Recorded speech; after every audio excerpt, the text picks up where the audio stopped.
It is the task of social democracy to develop the political consciousness of the masses and not to drag along at the tail end of the masses that have no political rights. Secondly, and this is most important, it is untrue that the masses will not understand the idea of political struggle. Even the most backward worker will understand the idea, provided, of course, the agitator or propagandist is able to approach him in such a way as to communicate the idea to him, to explain it in understandable language on the basis of facts the worker knows from everyday experience. But this condition is just as indispensable for clarifying the economic struggle. In this field, too, the backward worker from the lower or middle strata of the masses will not be able to assimilate the general idea of economic struggle. It is an idea that can be absorbed by a few educated workers whom the masses will follow, guided by their instincts and their direct, immediate interests. This is likewise true of the political sphere. Of course, only the developed worker will comprehend the general idea of the political struggle, and the masses will follow him because they have a very good sense of their lack of political rights, and because their most immediate, everyday interests regularly bring them into contact with every kind of manifestation of political oppression. In no political or social movement, in no country has there ever been, or could there ever have been, any other relation between the mass of the given class or people and its numerically few educated representatives than the following. Everywhere and at all times the leaders of a certain class have always been its advanced, most cultivated representatives. Nor can there be any other situation in the Russian working class movement. The ignoring of the interests and requirements of this advanced section of the workers, and the desire to descend to the level of understanding of the lower strata must, therefore, necessarily have a profoundly harmful effect and prepare the ground for the infiltration of all sorts of non-socialist and non-revolutionary ideas into the workers' midst. To conclude the analysis of the Kiev Committee's views on the political struggle. The committee, in a manner that is highly strange and, at the same time, highly typical of the entire profession de foi, not considering it possible at the present time to call on the masses of the workers to take political action, recognizes the desirability of organizing partial demonstrations for purely agitational purposes on issues that are comprehensible to the broad masses. Socialists calling on the workers not to bring pressure to bear on the government. That is about the limit. Only it is beyond our ken how demonstrations that do not bring pressure to bear on the government are possible. Should we perhaps recommend to the workers that they demonstrate within the four walls of their hovels and lock the doors before they begin? Or perhaps they should demonstrate by making the gesture of the fig with their hands in their pockets. That would probably not bring such harmful and ruinous pressure upon the government. And we also despair of understanding what is meant by a partial demonstration. Does it, perhaps, mean of one trade, on issues of that trade alone, or, perhaps, on partial political issues and not against the entire political system, the autocracy in its entirety? But if this is so, are these not purely and simply the ideas of credo and of the sheerest opportunism, ideas that extremely lower and obscure the political consciousness and the political tasks of the working class? If this is so, hadn't we better repeat the winged phrase of a young metropolitan social democrat, it is premature to discredit the autocracy among the workers. The profession de foi displays an extreme narrowness of views not only in regard to the question of politics. At the present time, we read, agitational influence brought to bear on the masses can only take the form of, firstly, assistance in the economic struggle of the proletariat. The committee, therefore, takes advantage of every clash between the workers and the employers, or every important fact of abuse on the part of the employers, to address a manifesto to the workers explaining to them their situation and calling on them to protest. It takes a leading part in strikes, formulates the workers' demands, shows the best way to win the demands, and by all these means develops class consciousness in the workers. That is all, nothing more is told us on the economic struggle. And this is a profession de foi. Read these passages over again carefully. Again we have here the language of the credo and the ideas of the credo. For the socialist, the economic struggle serves as a basis for the organization of the workers into a revolutionary party, for the strengthening and development of their class struggle against the whole capitalist system. If the economic struggle is taken as something complete in itself, there will be nothing socialist in it. The experience of all European countries shows us many examples, not only of socialist, but also of anti-socialist trade unions. It is the task of the bourgeois politician to assist the economic struggle of the proletariat. The task of the socialist is to bring the economic struggle to further the socialist movement and the successes of the revolutionary working class party.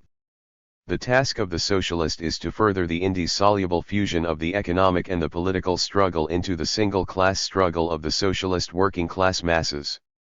The diffuse expressions of the Kiev Committee's profession de foi, therefore, open wide the doors to Bernsteinian ideas and legalise an impermissibly narrow attitude to the economic struggle. Agitational activity among the masses must be of the broadest nature, both economic and political, on all possible issues and in regard to all manifestations of oppression whatever their form. We must utilize this agitation to attract growing numbers of workers into the ranks of the Revolutionary Social Democratic Party, to encourage the political struggle in all conceivable manifestations, to organize the struggle and transform it from its spontaneous forms into the struggle of a single political party. Agitation, therefore, must serve as a means of widely expanding the political protest and the more organized forms of political struggle.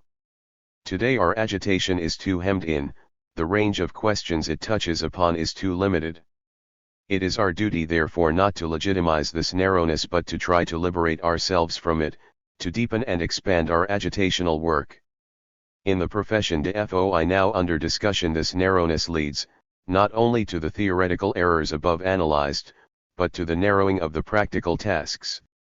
This narrowing can be seen in the desire to make the investigation of the workers' conditions at local factories and works, through questionnaires and other means, the immediate pressing task.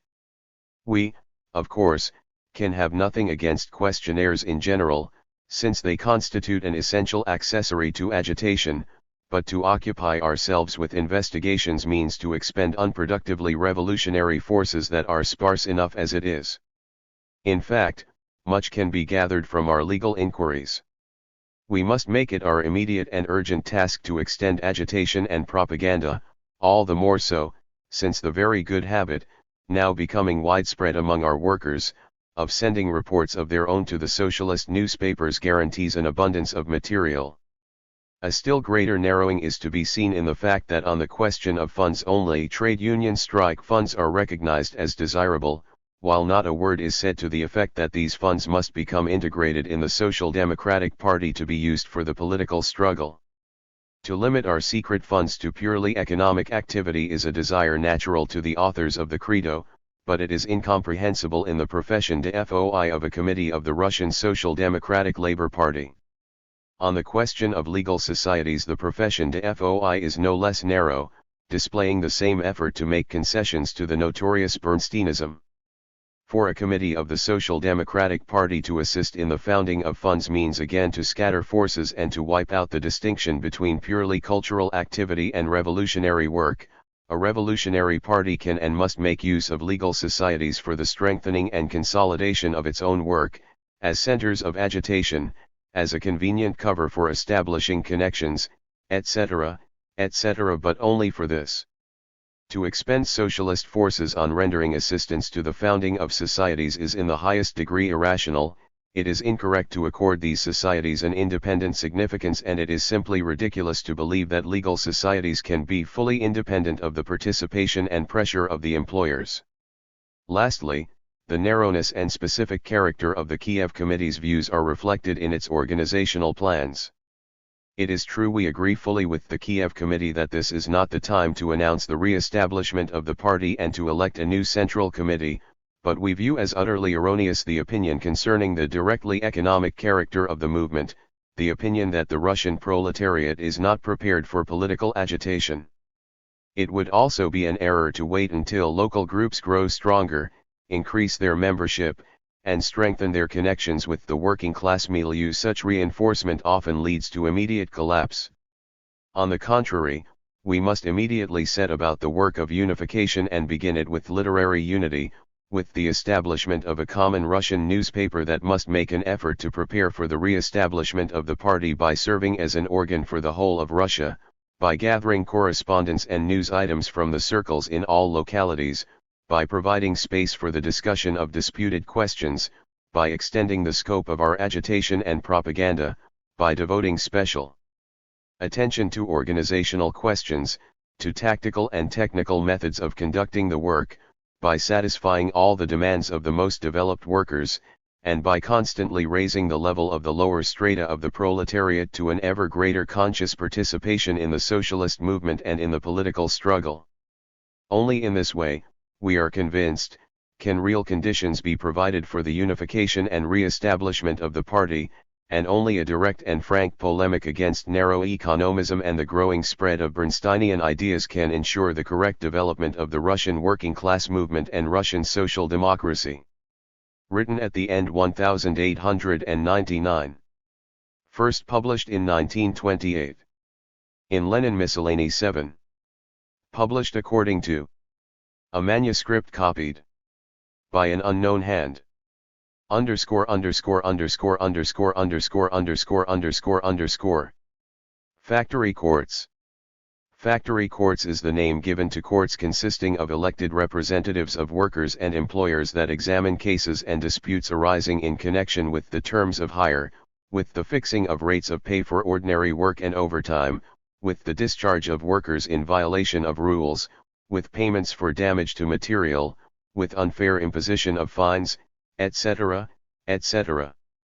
Courts of this kind exist in the majority of the West European countries, but not in Russia, and we propose to examine what advantages they bring the workers and why the institution of factory courts is desirable in addition to the ordinary courts, where cases are heard by a sole judge appointed by the government or elected by the propertied classes, with no elected representatives of the employers and the workers. The first advantage of the factory court is that it is much more accessible to the workers. To present a petition to an ordinary court, one has to submit it in writing, stamp duty has to be paid, there are long waiting periods, the plaintiff has to appear in court, which takes him and the witnesses away from their work, then comes a further period of waiting until the case goes to a higher court to be retried after an appeal by dissatisfied litigants. Is it any wonder that workers do not willingly resort to the ordinary courts? Factory courts, on the contrary, consist of employers and workers elected as judges. It is not at all difficult for a worker to make a verbal complaint to one of his fellow workers whom he has himself elected.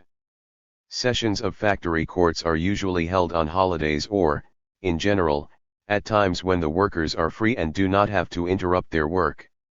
Cases are handled much more expeditiously by factory courts. The second advantage that the workers gain from factory courts is that the judges have a far better understanding of factory affairs and, furthermore, are not outside officials but local people who have a knowledge of the workers' living conditions and local industrial conditions. Half of them are workers, who will always be just to a worker and will not regard him as a drunkard, an insolent and ignorant fellow. Official judges are mostly concerned that matters should go smoothly on paper.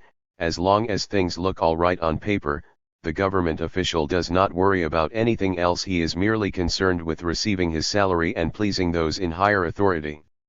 This accounts for the disgusting amount of red tape, protracted litigation, and pettifoggery. Something has been incorrectly recorded, something did not get properly entered in the court record, and the case is lost, however just it may have been. When the judges are elected from among the employers and from among the workers, they have no need to pile up red tape, because they are not working for a salary and are not dependent on parasitic government officials. They are not concerned with getting a still better post, but with settling disputes that prevent the factory owners from continuing production uninterruptedly and workers from continuing their work in peace and with less fear of chicaneries and unjust vexations on the part of the employers. Furthermore, one has to know factory life well and from personal experience in order to be able to settle disputes between employers and workers.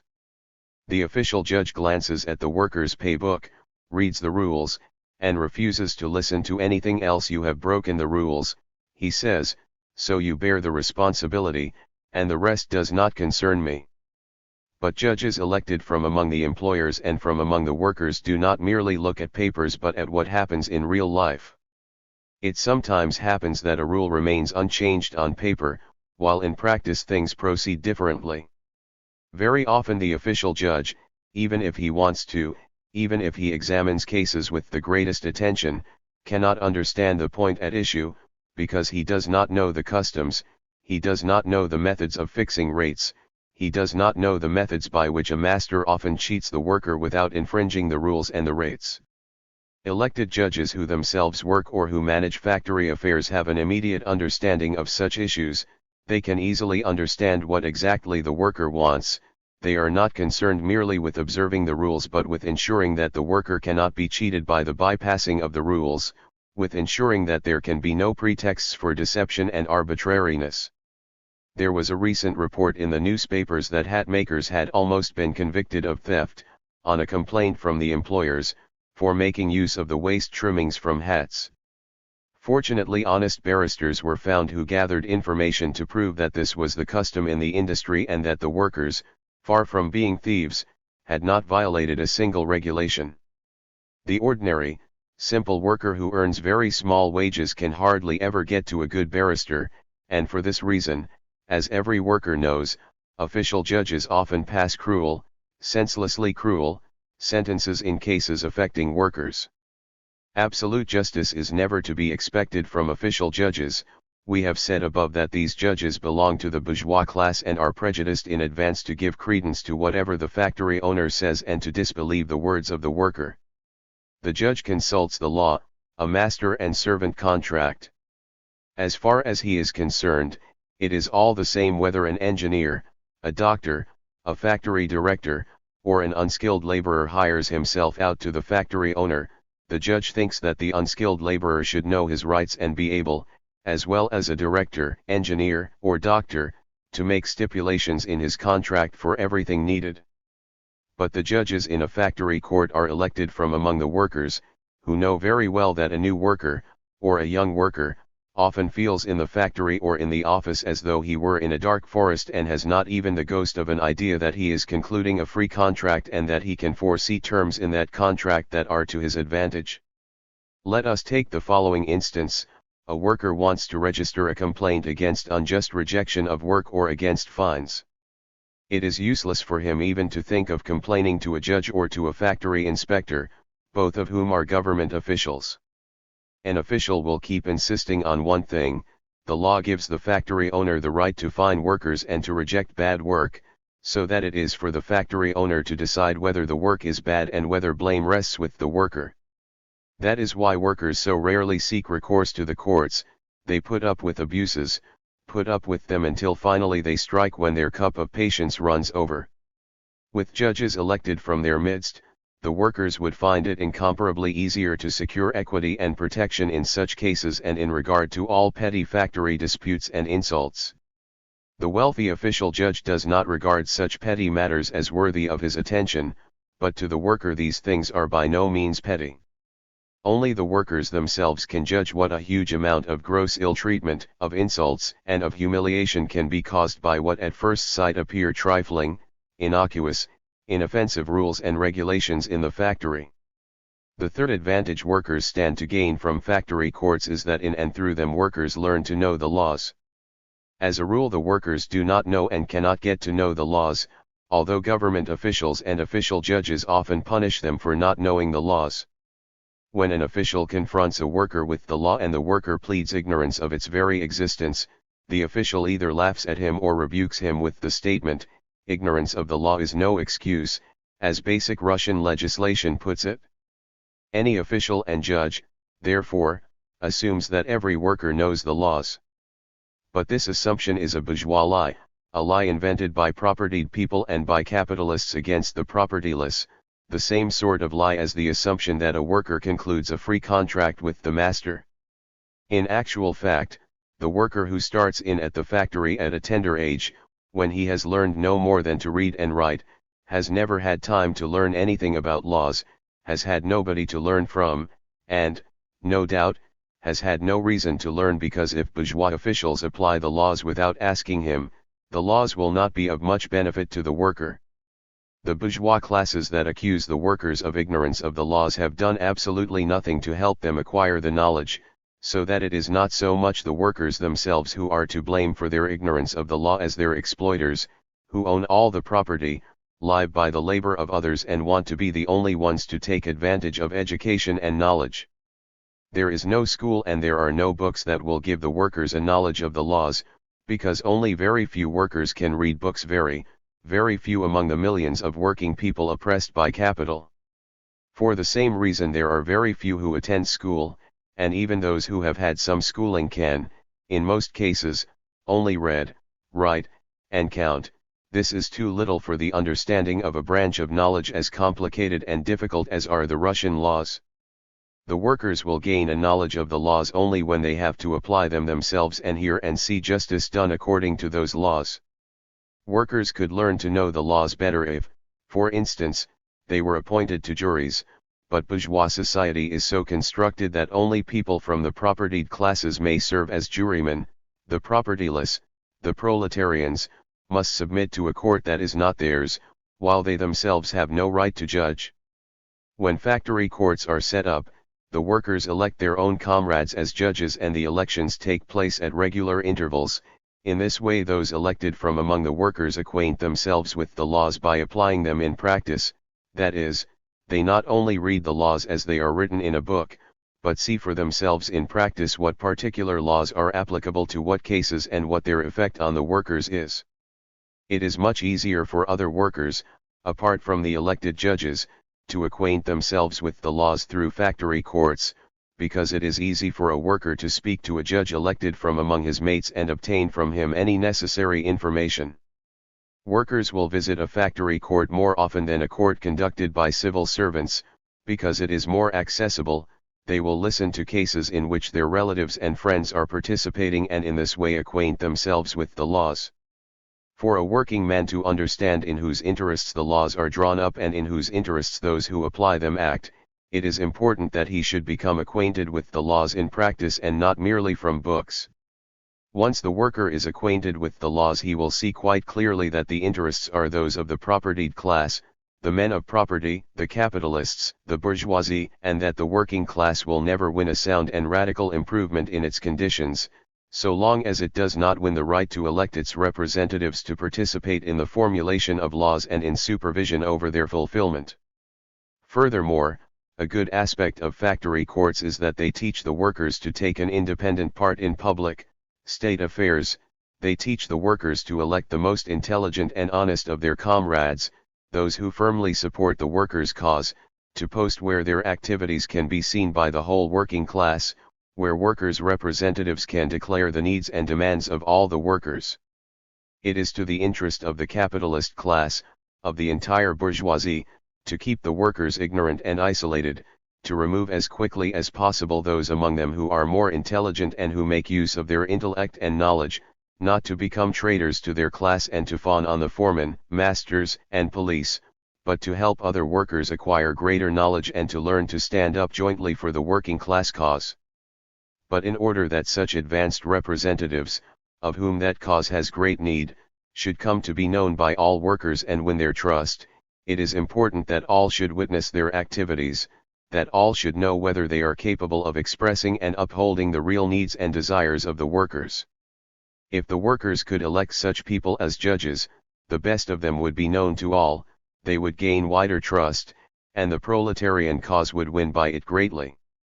If we look at our landowners, industrialists, and merchants, we see that they are not content with the fact that each of them is able to go to a governor or to a minister and present his requests. They also make sure of having their representatives in the courts and that these participate directly in the administration. The working class in Russia is without any rights at all. Workers are regarded as draft animals that have to toil for others and hold their tongues, that never dare to state their needs and desires. If the workers were to elect their comrades to factory courts constantly, they would have at least some possibility of participating in public affairs and of stating, not only the opinions of individual workers of Peter, Sidor, or Ivan but also of stating the opinions and demands of all the workers. In that case the workers would not be so mistrustful of the courts as they are of those conducted by government officials. they would see their comrades there, those who would intercede for them. Further, the factory courts are of benefit to the workers because they would give greater publicity to factory affairs and to all incidents in factory life. We see today that the factory owners and the government are doing everything in their power to conceal what is happening in the factory world from the general public. It is forbidden to publish anything about strikes. The reports of factory inspectors on the condition of the workers are no longer being printed. An effort is being made to have all abuses passed in silence and get matters settled as quickly as possible in camera, by government officials, and all workers' meetings are prohibited. It is not surprising that the mass of the workers frequently has very little knowledge of what is going on in other factories or even in other departments of the same factory. Factory courts, to which workers could frequently appeal, which would be held in public, i.e., in the presence of a working-class public, in non-working hours, would benefit the workers by helping to make known all abuses and would thus facilitate their struggle against various factory outrages and accuse them to think, not only of the regime at their own factory, but of the regime at all factories, of the conditions of all workers. Finally, there is one other benefit accruing from factory courts that must be mentioned. They get factory owners, directors, and foremen into the habit of treating workers decently, of treating them as equal citizens and not as slaves. Every worker knows that factory owners and foremen all too often permit themselves to treat workers in a disgracefully insulting manner, to rail at them, etc. It is difficult for a worker to complain against this attitude. It can be rebuffed only when the workers are sufficiently developed and are able to give support to their comrade. The factory owners and foremen say that our workers are very ignorant and coarse, for which reason they have to be treated roughly. There are still many survivals, actually, of serfdom among our workers. There is little education and much uncouthness, this cannot be denied. But who is mostly to blame for this? It is precisely the factory owners, foremen, and government officials who are to blame, they, whose attitude to the workers is that of feudal lords towards serfs, they, who do not want to consider the worker as an equal. If workers make a request or ask a question civilly, they are everywhere met with rudeness, with oaths and threats. Is it not obvious that when factory owners blame the workers for their rudeness under these circumstances, they are placing the blame on the wrong shoulders? Factory courts would speedily wean our exploiters of their insulting manner. There would be worker judges in the court side by side with the factory owners, and they would discuss cases and vote together. The factory owner judges would have to regard the worker judges as their equals and not as their hired servants. The contestants and witnesses in court would come from the factory owners and the workers, and the former would get their training in addressing workers civilly. This is very important to the workers, in view of the fact that at present discussions of this sort are extremely rare. The factory owner refuses to recognize delegates elected by the workers, so that the latter have only one way open to them to strike, a difficult and often a very burdensome way. Further, if there were also workers among the judges, workers would be able to appeal freely to the court against rough treatment. Worker judges would always be on their side, and if a factory owner or a master were summoned to court for insulting behavior, he would lose all desire to display his arrogance and insolence. Factory courts consisting of representatives of masters and workers in equal numbers, therefore, would have great significance for the workers and would bring them many benefits. They would be more accessible to the workers than the ordinary courts, there would be less pettifoggery and red tape, the judges would have a better knowledge of the factory conditions, and would judge more fairly. They would acquaint the workers with the laws, they would teach the workers to elect their representatives and to participate in state affairs, they would give greater publicity to factory life and to the working class movement, and they would accuse the factory owners to treat the workers decently, to have polite dealings with them as equals with equals. It is no matter for wonder, therefore, that the workers in all European countries demand the establishment of factory courts, that they demand that these courts should be set up, not only for factory workers, but also for workers engaged in home work for capitalists, as well as for agricultural laborers. No officials appointed by the government can ever replace institutions in which the workers themselves participate, After what has been said above, this requires no further explanation. Every worker, furthermore, knows from his own experience what he has to expect from government officials. If he is told that government officials can be concerned with the workers' welfare equally with people elected from among the workers themselves, he knows it to be a lie and a deception.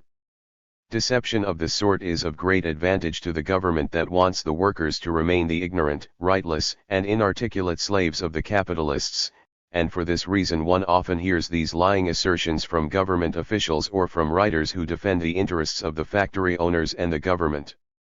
The need for factory courts and the benefits they could bring the workers are so obvious that they were long ago recognized even by Russian government officials. True, it was so long ago that many have forgotten it. It was at the time when our peasants were liberated from serf dependence. About that time the Russian government decided also to replace the laws governing artisans and factory workers with new ones. It was all too obvious then that the old laws for workers could not remain when the peasants had been liberated, since many of the workers had been serfs when the old laws were drawn up. And so the government appointed a commission of several officials to study the factory laws of France and Germany and to draft a bill to change the Russian laws for artisans and factory workers. The commission included some very important people. Nevertheless, they got down to the task and printed 5 tomes in which they outlined foreign laws and proposed a new law for Russia. This new law, proposed by the commission, was to institute factory courts with the judges elected from among the factory owners and the workers in equal numbers. The draft was printed in 1865, that is, 34 years ago. But what, the worker will ask, happened to this draft law? Why did not the government, which had itself instructed the officials to draft a law on the necessary changes, introduce factory courts in Russia? Our government dealt with the Commission's draft in the same manner in which it deals with any draft laws that are in any way of benefit to the people and to the workers. The officials were rewarded for their labors for the good of the Tsar and the fatherland, they were given decorations to hang from ribbons round their necks and accorded higher ranks and more lucrative posts. And the draft law they had prepared was quietly pigeonholed, as they say in offices. And so this draft law is still stacked away in its pigeonhole. The government has even stopped thinking of according the workers the right to elect comrades from their midst to factory courts. It cannot, however, be said that the government has not once thought about the workers since that time. True, it has not thought of them of its own free will, but only when forced to do so by menacing workers' unrest and strikes. Nevertheless, it has thought of them. It has published laws prohibiting child labor in factories, prohibiting night work for women in certain industries, reducing the working day, and appointing factory inspectors. Despite all the pettifoggery employed in drafting them, despite the numerous loopholes left open for the factory owners to violate and get round them, these laws have still been of some benefit. Why, then, does the government prefer introducing new laws and new officials, factory inspectors, instead of introducing factory courts, provided for by a law that has been fully elaborated?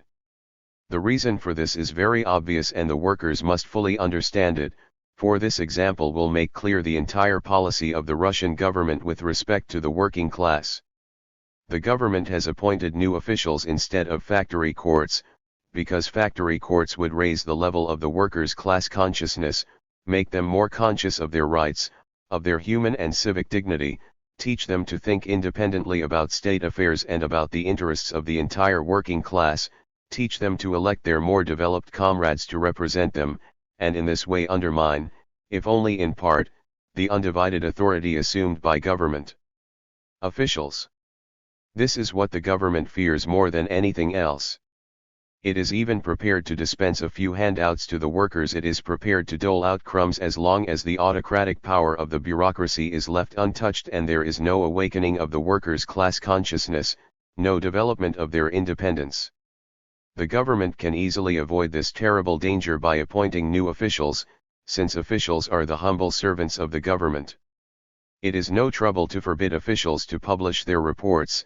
It is no trouble to forbid them to talk to the workers regarding their rights and regarding the abuses of the masters. it is no trouble to turn them into factory police sergeants and to order them to report to the police all dissatisfaction and unrest on the part of the workers.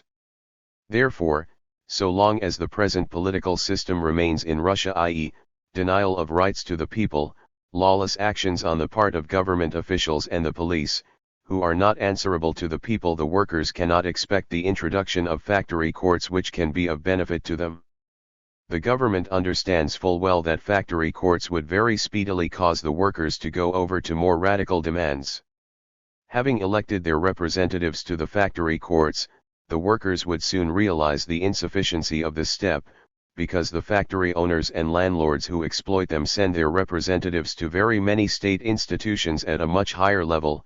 The workers would certainly demand a general all-people's representation. Having once secured court publicity for factory affairs and the workers' needs, they would soon see that this is not enough, because in our day real publicity can be obtained only through newspapers and popular meetings, so that the workers would demand freedom of assembly, freedom of speech, and freedom of the press. This is why the government has buried the draft law to introduce factory courts in Russia. On the other hand, let us assume for a moment that the government were deliberately, with deception of the workers in mind, to introduce factory courts today and to retain the present political system intact. Would this be of any benefit to the workers? It would bring them no benefits at all. The workers would not even elect to these courts the most class-conscious and most loyal of their comrades, those who are most devoted to the cause of the working class, knowing that in Russia for every straightforward and honest word a man may be seized simply by order of the police and thrown into prison or transported to Siberia without trial. It follows, therefore, that the demand for factory courts with judges elected from among the workers is only one small part of a wider and more radical demand, the demand for political rights for the people, i.e., the right to participate in the administration of the state and the right to make known the needs of the people openly, not only in the press, but also at popular meetings. Written at the end of 1899. First published in 1924. In the magazine Proletarskia. Revolutsiya, number 89. Published according to a manuscript copied by an unknown hand. Underscore. On strikes 117. In recent years, workers' strikes have become extremely frequent in Russia. There is no longer a single industrial gubernia in which there have not occurred several strikes. And in the big cities strikes never cease. It is understandable, therefore, that class-conscious workers and socialists should more and more frequently concern themselves with the question of the significance of strikes, of methods of conducting them, and of the tasks of socialists participating in them. We wish to attempt to outline some of our ideas on these questions. In our first article we plan to deal generally with the significance of strikes in the working class movement, in the second we shall deal with anti-strike laws in Russia, and in the third, with the way strikes were and are conducted in Russia and with the attitude that class-conscious workers should adopt to them. In the first place we must seek an explanation for the outbreak and spread of strikes. Everyone who calls to mind strikes from personal experience, from reports of others, or from the newspapers will see immediately that strikes break out and spread wherever big factories arise and grow in number. It would scarcely be possible to find a single one among the bigger factories employing hundreds of workers in which strikes have not occurred. When there were only a few big factories in Russia there were few strikes, but ever since big factories have been multiplying rapidly in both the old industrial districts and in new towns and villages, strikes have become more frequent. Why is it that large-scale factory production always leads to strikes?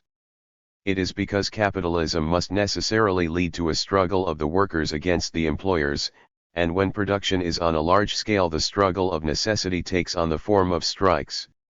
Let us explain this. Capitalism is the name given to that social system under which the land, factories, implements, etc., belong to a small number of landed proprietors and capitalists, while the mass of the people possesses no property, or very little property, and is compelled to hire itself out as workers. The landowners and factory owners hire workers and make them produce wares of this or that kind which they sell on the market. The factory owners, furthermore, pay the workers only such a wage as provides a bare subsistence for them and their families, while everything the worker produces over and above this amount goes into the factory owner's pocket, as his profit. Under capitalist economy, therefore, the people in their mass are the hired workers of others. They do not work for themselves but work for employers for wages. It is understandable that the employers always try to reduce wages. The less they give the workers, the greater their profit. The workers try to get the highest possible wage in order to provide their families with sufficient and wholesome food, to live in good homes, and to dress as other people do and not like beggars. A constant struggle is, therefore, going on between employers and workers over wages. The employer is free to hire whatever worker he thinks fit and, therefore, seeks the cheapest. The worker is free to hire himself out to an employer of his choice, so that he seeks the dearest, the one that will pay him the most. Whether the worker works in the country or in town, whether he hires himself out to a landlord, a rich peasant, a contractor, or a factory owner, he always bargains with the employer, fights with him over the wages. But is it possible for a single worker to wage a struggle by himself? The number of working people is increasing. Peasants are being ruined and flee from the countryside to the town or the factory. The landlords and factory owners are introducing machines that rob the workers of their jobs. In the cities there are increasing numbers of unemployed, and in the villages there are more and more beggars. Those who are hungry drive wages down lower and lower. It becomes impossible for the worker to fight against the employer by himself. If the worker demands good wages or tries not to consent to a wage cut, the employer tells him to get out, that there are plenty of hungry people at the gates who would be glad to work for low wages. When the people are ruined to such an extent that there is always a large number of unemployed in the towns and villages, when the factory owners amass huge fortunes and the small proprietors are squeezed out by the millionaires, the individual worker becomes absolutely powerless in face of the capitalist. It then becomes possible for the capitalist to crush the worker completely, to drive him to his death at slave labor and, indeed, not him alone, but his wife and children with him. If we take, for instance, those occupations in which the workers have not yet been able to win the protection of the law and in which they cannot offer resistance to the capitalists, we see an inordinately long working day, sometimes as long as 17 to 19 hours, we see children of 5 or 6 years of age overstraining themselves at work. We see a generation of permanently hungry workers who are gradually dying from starvation. Example, the workers who toil in their own homes for capitalists. Besides, any worker can bring to mind a host of other examples. Even under slavery or serfdom there was never any oppression of the working people as terrible as that under capitalism, when the workers cannot put up a resistance or cannot win the protection of laws that restrict the arbitrary actions of the employers.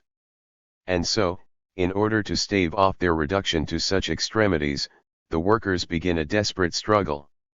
As they see that each of them, individually, is completely powerless and that the oppression of capital threatens to crush him, the workers begin to revolt jointly against their employers. Workers' strikes begin. At first the workers often fail to realize what they are trying to achieve, lacking consciousness of the wherefore of their action. They simply smash the machines and destroy the factories. They merely want to display their wrath to the factory owners. They are trying out their joint strength in order to get out of an unbearable situation, without yet understanding why their position is so hopeless and what they should strive for. In all countries the wrath of the workers first took the form of isolated revolts. The police and factory owners in Russia call them mutinies.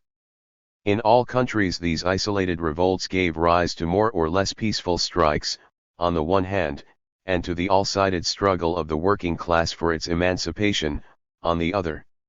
What significance have strikes for the struggle of the working class? To answer this question, we must first have a fuller view of strikes. The wages of a worker are determined, as we have seen, by an agreement between the employer and the worker, and if, under these circumstances, the individual worker is completely powerless, it is obvious that workers must fight jointly for their demands. They are compelled to organize strikes either to prevent the employers from reducing wages or to obtain higher wages.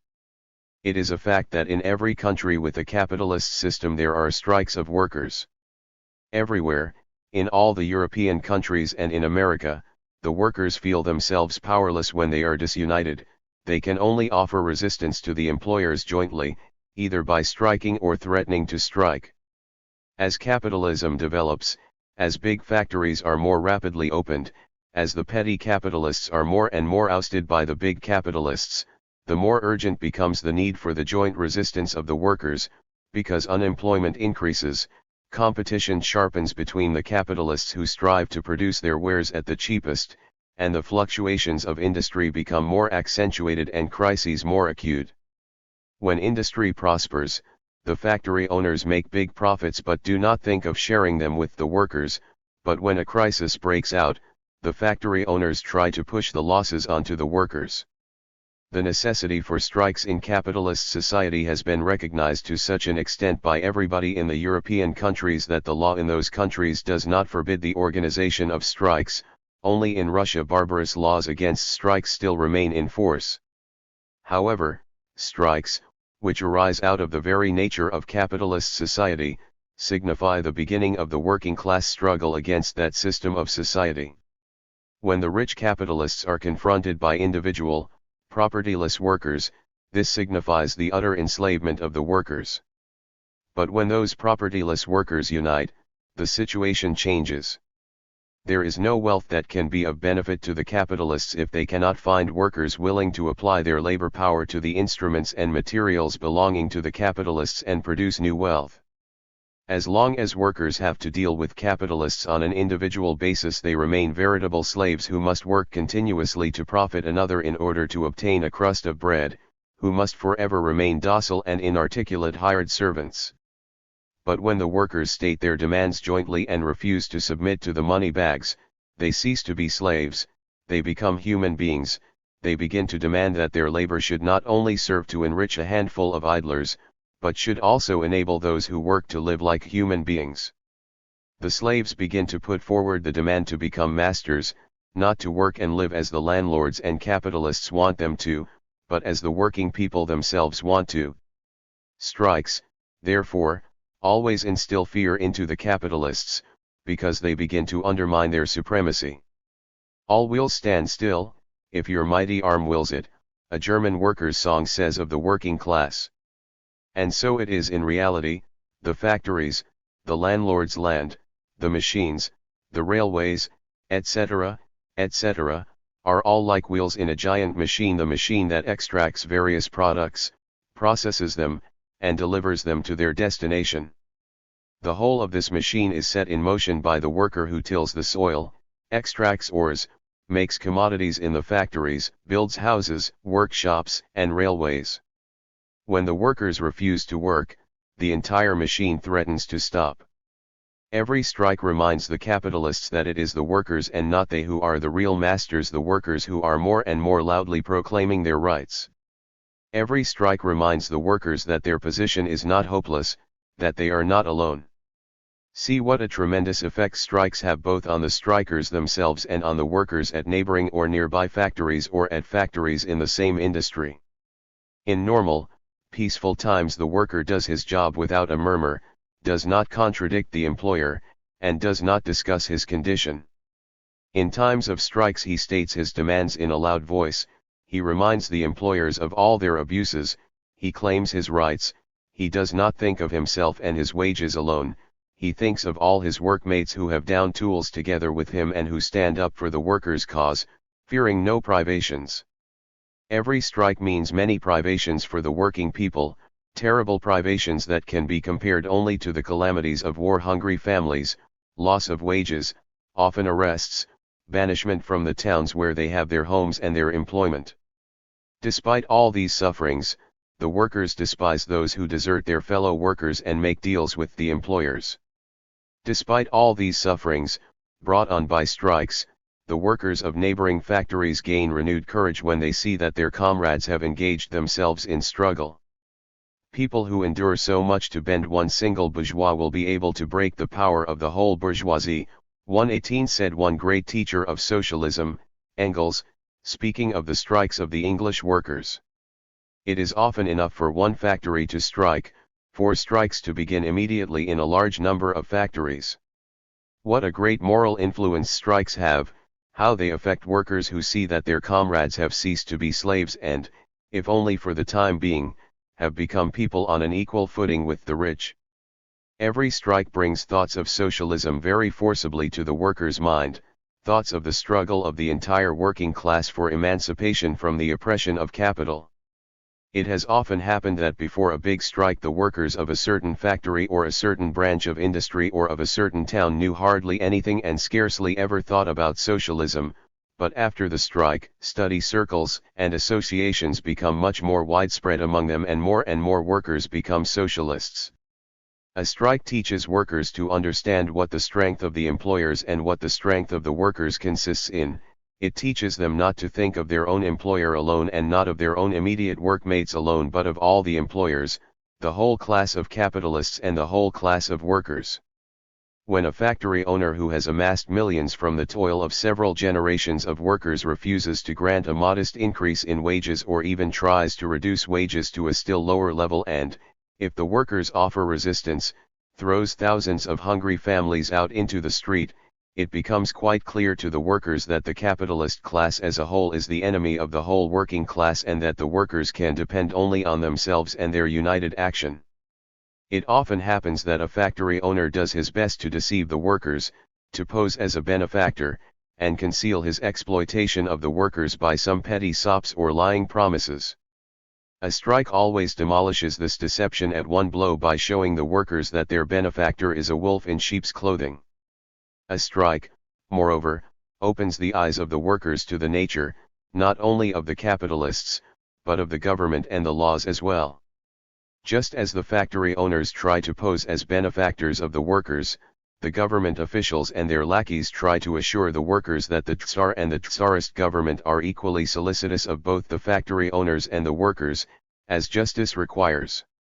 The worker does not know the laws, he has no contact with government officials, especially with those in the higher posts, and, as a consequence, often believes all this. Then comes a strike. The public prosecutor, the factory inspector, the police, and frequently troops, appear at the factory. The workers learn that they have violated the law, the employers are permitted by law to assemble and openly discuss ways of reducing workers' wages, but workers are declared criminals if they come to a joint agreement. Workers are driven out of their homes, the police close the shops from which the workers might obtain food on credit, an effort is made to incite the soldiers against the workers even when the workers conduct themselves quietly and peacefully. Soldiers are even ordered to fire on the workers, and when they kill unarmed workers by shooting the fleeing crowd in the back, the Tsar himself sends the troops an expression of his gratitude. It becomes clear to every worker that the Tsarist government is his worst enemy, since it defends the capitalists and binds the workers hand and foot. The workers begin to understand that laws are made in the interests of the rich alone, that government officials protect those interests, that the working people are gagged and not allowed to make known their needs, that the working class must win for itself the right to strike, the right to publish workers' newspapers, the right to participate in a national assembly that enacts laws and supervises their fulfillment.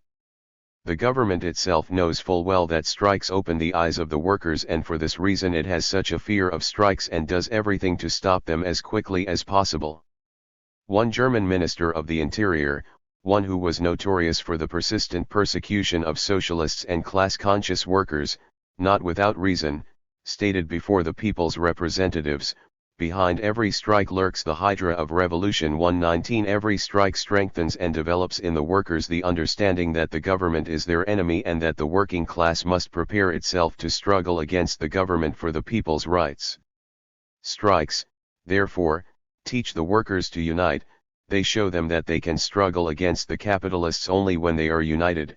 Strikes teach the workers to think of the struggle of the whole working class against the whole class of factory owners and against the arbitrary, police government. This is the reason that socialists call strikes a school of war, a school in which the workers learn to make war on their enemies for the liberation of the whole people, of all who labor, from the yoke of government officials and from the yoke of capital. A school of war is, however, not war itself. When strikes are widespread among the workers, some of the workers begin to believe that the working class can confine itself to strikes, strike funds, or strike associations alone, that by strikes alone the working class can achieve a considerable improvement in its conditions or even its emancipation.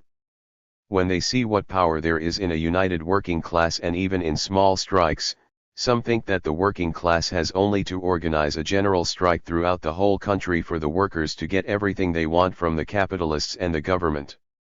This idea was also expressed by the workers of other countries when the working class movement was in its early stages and the workers were still very inexperienced. It is a mistaken idea. Strikes are one of the ways in which the working class struggles for its emancipation, but they are not the only way, and if the workers do not turn their attention to other means of conducting the struggle, they will slow down the growth and the successes of the working class. It is true that funds are needed to maintain the workers during strikes, if strikes are to be successful. Such workers' funds are maintained in all countries, but here in Russia this is especially difficult, because the police keep track of them, seize the money, and arrest the workers. The workers, of course, are able to hide from the police. Naturally, the organization of such funds is valuable, and we do not want to advise workers against setting them up. But it must not be supposed that workers' funds, when prohibited by law, will attract large numbers of contributors, and so long as the membership in such organizations is small, workers' funds will not prove of great use. Furthermore, even in those countries where workers' unions exist openly and have huge funds at their disposal, the working class can still not confine itself to strikes as a means of struggle. All that is necessary is a hitch in the affairs of industry, and the factory owners will even deliberately cause strikes, because it is to their advantage to cease work for a time and to deplete the workers' funds. The workers, therefore, cannot, under any circumstances, confine themselves to strike actions and strike associations. Secondly, strikes can only be successful where workers are sufficiently class-conscious, where they are able to select an opportune moment for striking, where they know how to put forward their demands, and where they have connections with socialists and are able to procure leaflets and pamphlets through them. There are still very few such workers in Russia, and every effort must be exerted to increase their number in order to make the working class cause known to the masses of workers and to acquaint them with socialism and the working class struggle. This is a task that the socialists and class-conscious workers must undertake jointly by organizing a socialist working class party for this purpose. Thirdly, strikes, as we have seen, show the workers that the government is their enemy and that a struggle against the government must be carried on. Actually, it is strikes that have gradually taught the working class of all countries to struggle against the governments for workers' rights and for the rights of the people as a whole. As we have said, only a socialist workers' party can carry on this struggle by spreading among the workers a true conception of the government and of the working class cause. On another occasion we shall discuss specifically how strikes are conducted in Russia and how class-conscious workers should avail themselves of them. Here we must point out that strikes are, as we said above, a school of war and not the war itself, that strikes are only one means of struggle, only one aspect of the working class movement. From individual strikes the workers can and must go over, as indeed they are actually doing in all countries, to a struggle of the entire working class for the emancipation of all who labor. When all class-conscious workers become socialists, i.e., when they strive for this emancipation, when they unite throughout the whole country in order to spread socialism among the workers, in order to teach the workers all the means of struggle against their enemies, when they build up a socialist workers' party that struggles for the emancipation of the people as a whole from government oppression and for the emancipation of all working people from the yoke of capital, only then will the working class become an integral part of that great movement of the workers of all countries that unites all workers and raises the red banner inscribed with the words, "Workers of all countries, unite," written at the end of 1899. First published in 1924. In the magazine Proletarskia. Revolutsiya, number 89. Published according to a manuscript copied by an unknown hand. Underscore. Draft of a declaration of the editorial board of Iskra 120 and Zarya 121.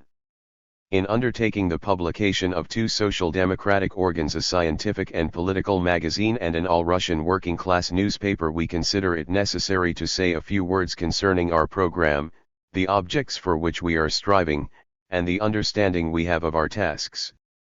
We are passing through an extremely important period in the history of the Russian working-class movement and Russian social democracy. All evidence goes to show that our movement has reached a critical stage. It has spread so widely and has brought forth so many strong shoots in the most diverse parts of Russia that it is now striving with unrestrained vigor to consolidate itself, assume a higher form, and develop a definite shape and organization. Indeed, the past few years have been marked by an astonishingly rapid spread of social democratic ideas among our intelligentsia, and meeting this trend in social ideas is the spontaneous, completely independent movement of the industrial proletariat, which is beginning to unite and struggle against its oppressors and is manifesting an eager striving for socialism. Study circles of workers and social democratic intellectuals are springing up everywhere, local agitation leaflets are beginning to appear, the demand for social democratic literature is increasing and is far outstripping the supply, and intensified government persecution is powerless to restrain the movement. The prisons and places of exile are filled to overflowing. Hardly a month goes by without our hearing of socialists caught in dragnets in all parts of Russia, of the capture of underground couriers, of the arrest of agitators, and the confiscation of literature and printing presses, but the movement goes on and is growing, it is spreading to ever wider regions, it is penetrating more and more deeply into the working class and is attracting public attention to an ever-increasing degree. The entire economic development of Russia and the history of social thought and of the revolutionary movement in Russia serve as a guarantee that the social democratic working class movement will grow and surmount all the obstacles that confront it. The principal feature of our movement, which has become particularly marked in recent times, is its state of disunity and its amateur character, if one may so express it. Local study circles spring up and function in almost complete isolation from circles in other districts and, what is particularly important, from circles that have functioned and now function simultaneously in the same districts. Traditions are not established and continuity is not maintained. Local publications fully reflect this disunity and the lack of contact with what Russian social democracy has already achieved. The present period, therefore, seems to us to be critical precisely for the reason that the movement is outgrowing this amateur stage and this disunity, is insistently demanding a transition to a higher, more united, better and more organized form, which we consider it our duty to promote. It goes without saying that at a certain stage of the movement, at its inception, this disunity is entirely inevitable. The absence of continuity is natural in view of the astonishingly rapid and universal growth of the movement after a long period of revolutionary calm.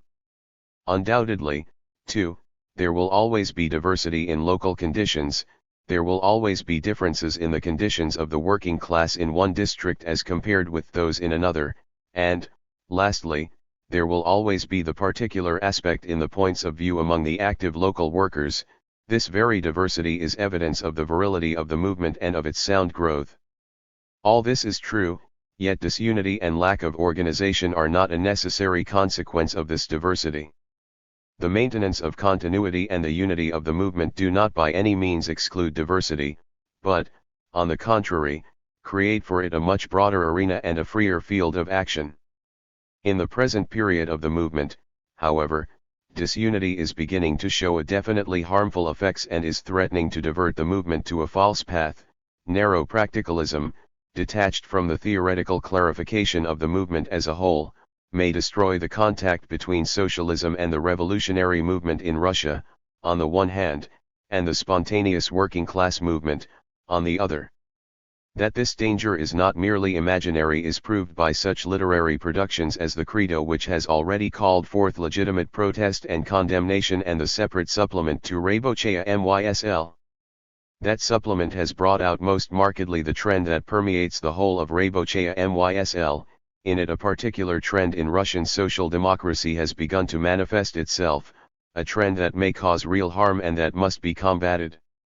And the Russian legal publications, with their parody of Marxism capable only of corrupting public consciousness, still further intensify the confusion and anarchy which have enabled the celebrated Bernstein to publish before the whole world the untruth that the majority of the Social Democrats active in Russia support him.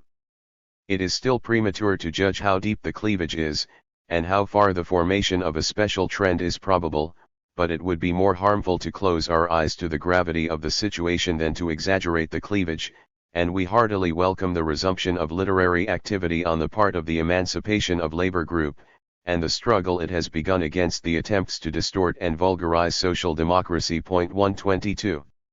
The following practical conclusion is to be drawn from the foregoing: we Russian Social Democrats must unite and direct all our efforts towards the formation of a single, strong party, which must struggle under the banner of a revolutionary social democratic program, which must maintain the continuity of the movement and systematically support its organization.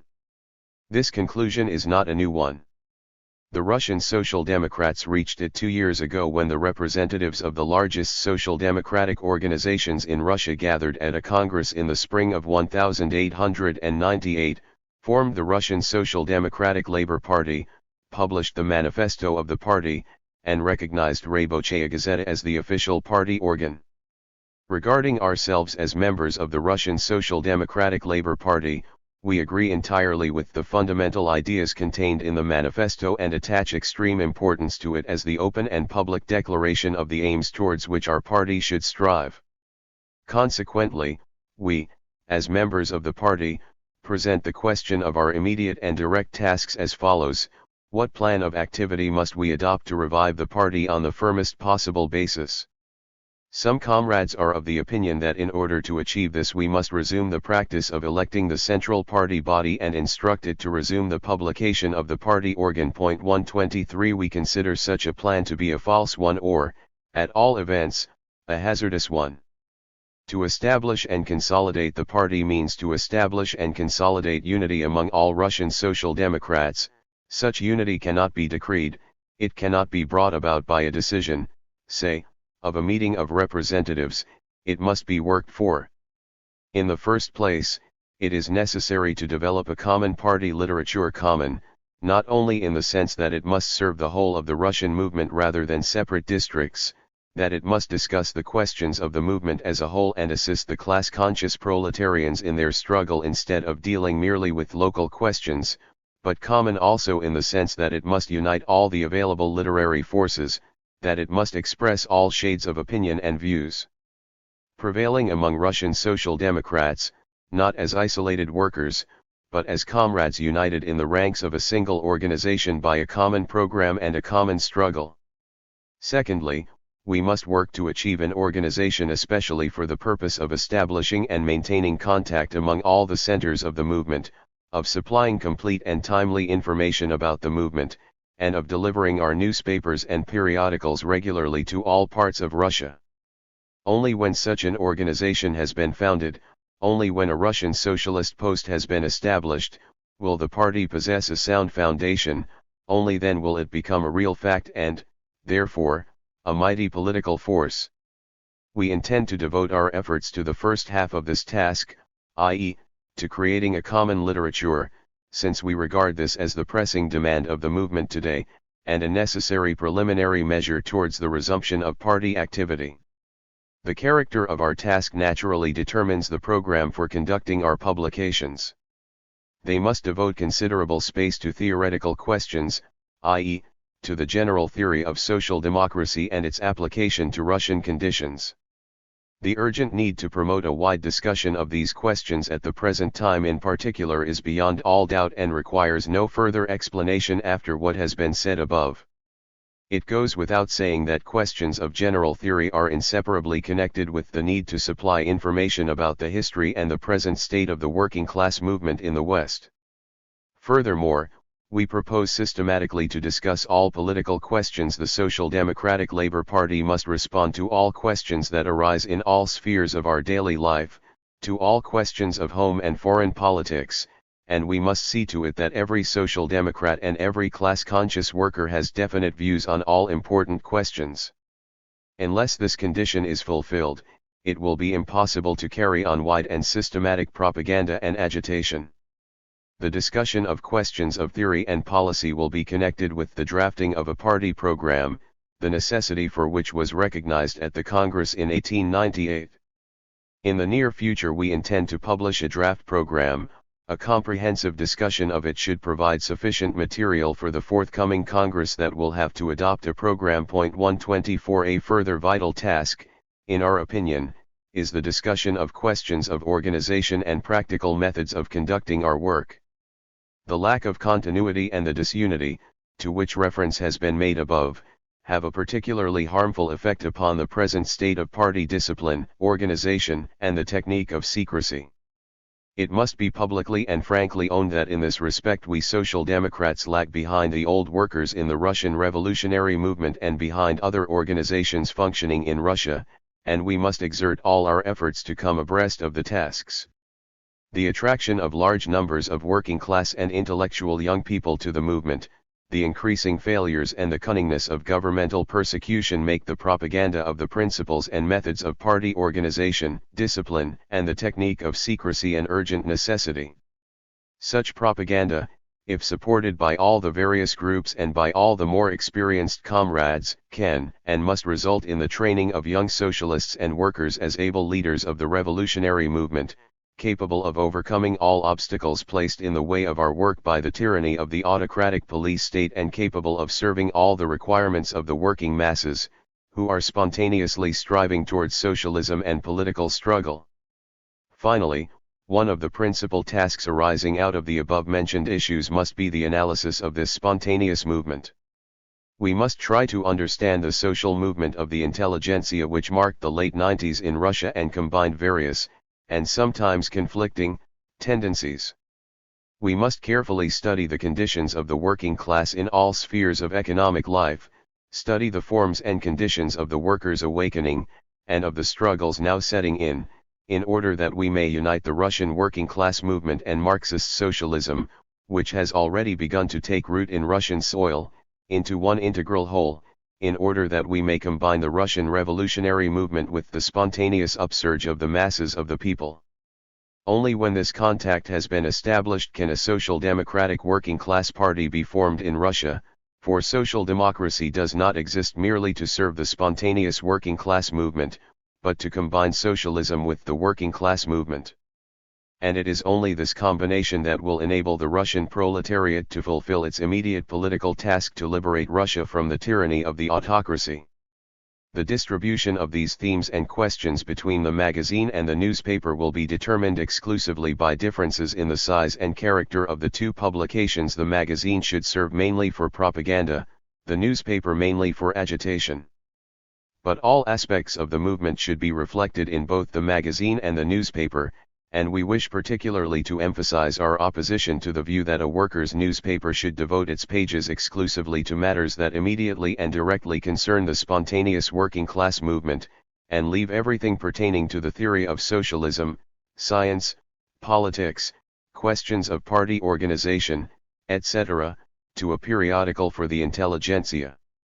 On the contrary, it is necessary to combine all the concrete facts and manifestations of the working class movement with the indicated questions. The light of theory must be cast upon every separate fact, propaganda on questions of politics and party organization must be carried on among the broad masses of the working class, and these questions must be dealt with in the work of agitation. The type of agitation which has hitherto prevailed almost without exception, agitation by means of locally published leaflets, is now inadequate. It is narrow, it deals only with local and mainly economic questions. We must try to create a higher form of agitation by means of the newspaper, which must contain a regular record of workers' grievances, workers' strikes, and other forms of proletarian struggle, as well as all manifestations of political tyranny in the whole of Russia, which must draw definite conclusions from each of these manifestations in accordance with the ultimate aim of socialism and the political tasks of the Russian proletariat. Extend the bounds and broaden the content of our propagandist, agitational, and organizational activity. This statement by P.B. Axelrod must serve as a slogan defining the activities of Russian Social Democrats in the immediate future, and we adopt this slogan in the program of our publications. Here the question naturally arises: if the proposed publications are to serve the purpose of uniting all Russian Social Democrats and mustering them into a single party, they must reflect all shades of opinion, all local specific features, and all the various practical methods. How can we combine the varying points of view with the maintenance of a uniform editorial policy for these publications? Should these publications be merely a jumble of various views, or should they have an independent and quite definite tendency? We hold to the second view and hope that an organ having a definite tendency will prove quite suitable, both for the purpose of expressing various viewpoints, and for comradely polemics between contributors. Our views are in complete accord with the fundamental ideas of Marxism. We stand for the consistent development of these ideas in the spirit of Marx and Engels and emphatically reject the equivocating and opportunist corrections à la Bernstein which have now become so fashionable. As we see it, the task of social democracy is to organize the class struggle of the proletariat, to promote that struggle, to point out its essential ultimate aim, and to analyze the conditions that determine the methods by which the struggle should be conducted. The emancipation of the working classes must be conquered by the working classes themselves. 125 But while we do not separate social democracy from the working class movement, we must not forget that the task of the former is to represent the interests of this movement in all countries as a whole, that it must not blindly worship any particular phase of the movement at any particular time or place. We think that it is the duty of social democracy to support every revolutionary movement against the existing political and social system, and we regard its aim to be the conquest of political power by the working class, the expropriation of the expropriators, and the establishment of a socialist society. We strongly repudiate every attempt to weaken or tone down the revolutionary character of social democracy, which is the party of social revolution, ruthlessly hostile to all classes standing for the present social system. We believe the historical task of Russian social democracy is, in particular, to overthrow the autocracy. Russian social democracy is destined to become the vanguard fighter in the ranks of Russian democracy. It is destined to achieve the aim which the whole social development of Russia sets before it and which it has inherited from the glorious fighters in the Russian revolutionary movement.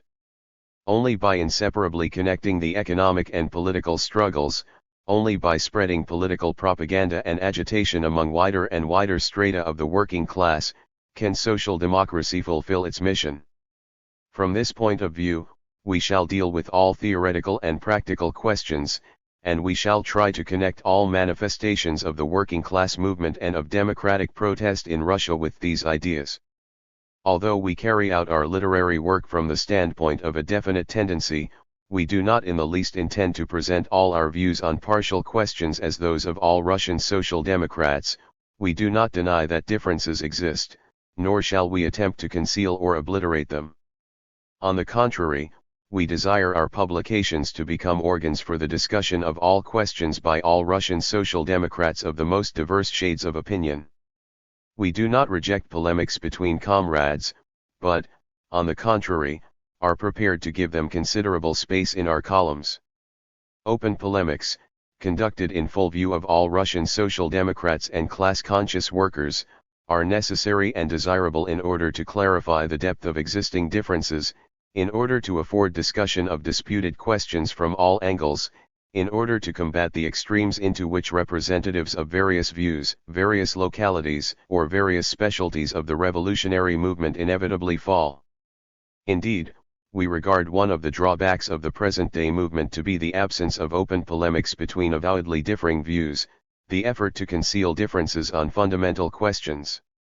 Moreover, while recognizing the Russian working class and Russian social democracy as the vanguard in the struggle for democracy and for political liberty, we think it necessary to strive to make our publications general democratic organs, not in the sense that we would for a single moment agree to forget the class antagonism between the proletariat and other classes, nor in the sense that we would consent to the slightest toning down of the class struggle, but in the sense that we would bring forward and discuss all democratic questions, not confining ourselves merely to narrowly proletarian questions, in the sense that we would bring forward and discuss all instances and manifestations of political oppression, show the connection between the working class movement and the political struggle in all its forms, attract all honest fighters against the autocracy, regardless of their views or the class they belong to, and induce them to support the working class as the only revolutionary force irrevocably hostile to absolutism.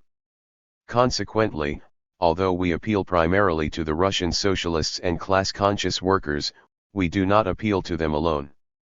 We also call upon all who are oppressed by the present political system in Russia, on all who strive for the emancipation of the Russian people from their political slavery to support the publications which will be devoted to organizing the working class movement into a revolutionary political party. We place the columns of our publications at their disposal in order that they may expose all the abominations and crimes of the Russian autocracy. We make this appeal in the conviction that the banner of the political struggle raised by Russian social democracy can and will become the banner of the whole people. The tasks we set ourselves are extremely broad and all-embracing, and we would not have dared to take them up, were we not absolutely convinced from the whole of our past experience that these are the most urgent tasks of the whole movement, were we not assured of the sympathy and of promises of generous and constant support on the part of, 1. Several organizations of the Russian Social Democratic Labor Party and of separate groups of Russian Social Democrats working in various towns, 2. The Emancipation of Labor Group, which founded Russian social democracy and has always been in the lead of its theoreticians and literary representatives, 3. A number of persons who are unaffiliated with any organization, but who sympathize with the social democratic working class movement, and have proved of no little service to it. We will exert every effort to carry out properly the part of the general revolutionary work which we have selected, and will do our best to bring every Russian comrade to regard our publications as his own, to which all groups would communicate every kind of information concerning the movement, in which they would express their views, indicate their needs for political literature, relate their experiences, and voice their opinions concerning social democratic editions, in a word, the medium through which they would thereby share whatever contribution they make to the movement and whatever they draw from it. Only in this way will it be possible to establish a genuinely all-Russian social democratic organ. Russian social democracy is already finding itself constricted in the underground conditions in which the various groups and isolated study circles carry on their work. It is time to come out on the road of open advocacy of socialism, on the road of open political struggle. The establishment of an all-Russian organ of social democracy must be the first step on this road. Written in the spring of 1900. First published in 1925. In Lenin Miscellany 4. Published according to a manuscript copied by an unknown hand. Underscore underscore underscore underscore underscore underscore underscore underscore. How the spark was nearly extinguished. I first went to Zurich. I arrived alone without having seen Arsène Yves. P.B. Axelrod met me in Zurich with open arms and I spent 2 days in a heart-to-heart talk with him. The conversation was as between friends who had not seen each other for a long time. We spoke about anything and everything, in no particular order, and not at all in the manner of a business discussion. Indeed, in regard to practical matters, there is not much that Axelrod mitsprechen can, but it was quite evident that he gravitated towards G. V. Plekhanov, from the manner in which he insisted on setting up the printing press for the magazine in Geneva. Generally speaking, Axelrod was very flattering. He said that our enterprise meant everything to them, that it meant their revival, that we would now be able to counteract Plekhanov's extremism. I took particular note of the last remark, and the entire subsequent history has proved that those were words of especial significance. I went to Geneva. Arseniev warned me to be particularly cautious with Plekhanov, who was terribly wrought up over the split 126 and very suspicious. My conversation with him did indeed show that he really was suspicious, distrustful, and wreaked the barisk to the NEC plus ultra. I tried to observe caution and avoided all sore points, but the constant restraint that I had to place on myself could not but greatly affect my mood. From time to time little frictions arose in the form of sharp retorts on the part of Plekhanov to any remark that might even in the least degree cool down or soothe the passions that had been aroused. There was also friction over questions concerning the tactics of the magazine, Plekhanov throughout displaying complete intolerance, an inability or an unwillingness to understand other people's arguments, and, to employ the correct term, insincerity. We declared that we must make every possible allowance for Struve, that we ourselves bore some guilt for his development, since we, including Plekhanov, had failed to protest when protest was necessary. Plekhanov absolutely refused to admit even the slightest guilt, employing transparently worthless arguments by which he dodged the issue without clarifying it. This diplomacy in the course of comradely conversations between future co-editors was extremely unpleasant. Why the self-deception with the pretense that he, Plekhanov, had in 1895 been ordered not to shoot and that he was accustomed to doing as he was ordered, 127. Why the self-deception with the assertion that in 1897 he had not opposed it, because he never could conceive of polemics between collaborators 128 in one and the same magazine. This insincerity was extremely irritating, the more so by the fact that in the discussion Plekhanov sought to make it appear that we did not desire to carry on a ruthless fight against Struve, that we desired to reconcile everything, etc. A heated discussion arose over the question of polemics in general in columns of the magazine. Plekhanov was opposed and refused to listen to our arguments. He displayed a hatred towards the Union abroad people that bordered on the indecent. The remotest suggestion that he went to extremes roused him to a high pitch of excitement and manifest irritability. It became evident that he and we were becoming increasingly disgruntled. But with him it expressed itself, among other things, in the following: we had a draft prepared of an editorial declaration, in which we explained the aims and the program of the publications. This was written in an opportunist spirit. Polemics between members of the staff were to be permitted, the tone was modest, allowance was made for the possibility of a peaceful ending of the controversy with the economists, etc. The declaration laid stress on our belonging to the party and on our desire to work for its unification. Plekhanov had read this declaration together with Arseniev and Zasulich before my arrival. He had read it and raised no objection to the content. He had merely expressed a desire to improve the style, to elevate the tone, without changing the trend of the ideas. A.N. Patrasov had left the declaration with him for this purpose. When I arrived, Plekhanov did not say a word to me about the matter, but when I visited him a few days later, he returned the declaration to me with an air of "Here you are, in the presence of witnesses, I return it to you intact, you see I have not lost it." I inquired why he had not made the suggested changes.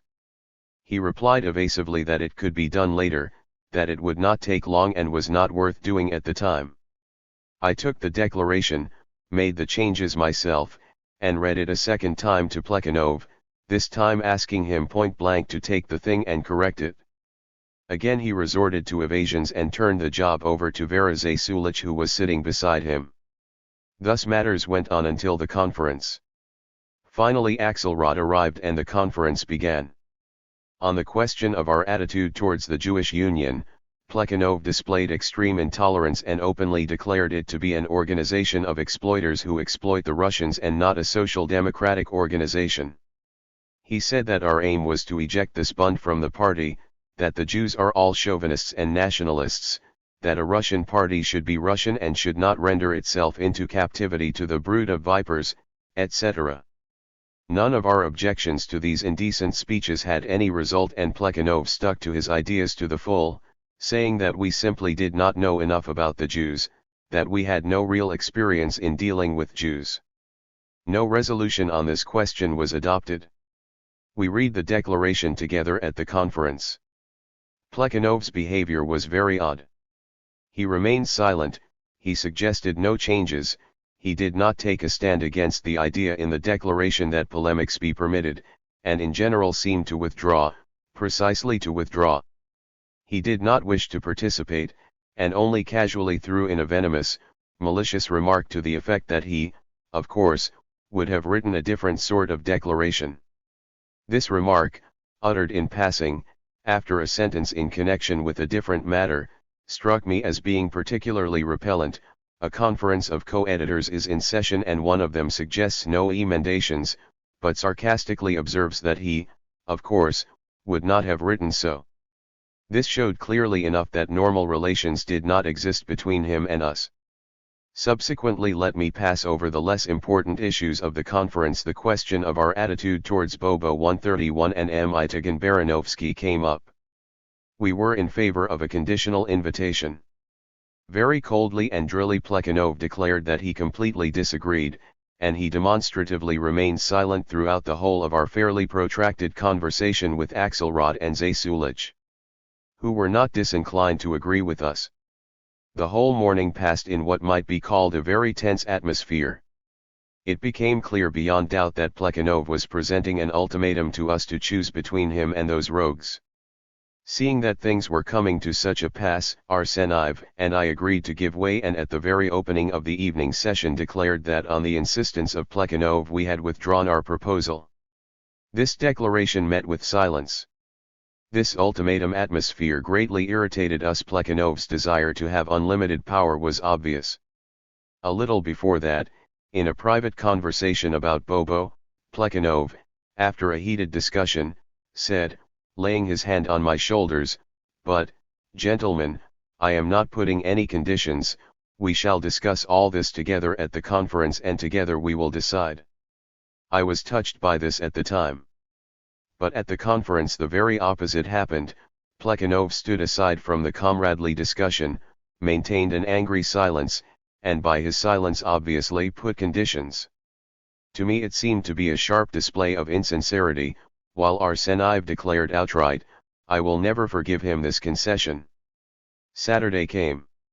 I do not remember exactly what we spoke about that day, but in the evening, when we were all walking together, a fresh conflict flared up. Plekhanov proposed that a certain person be assigned the writing of an article on a philosophical subject.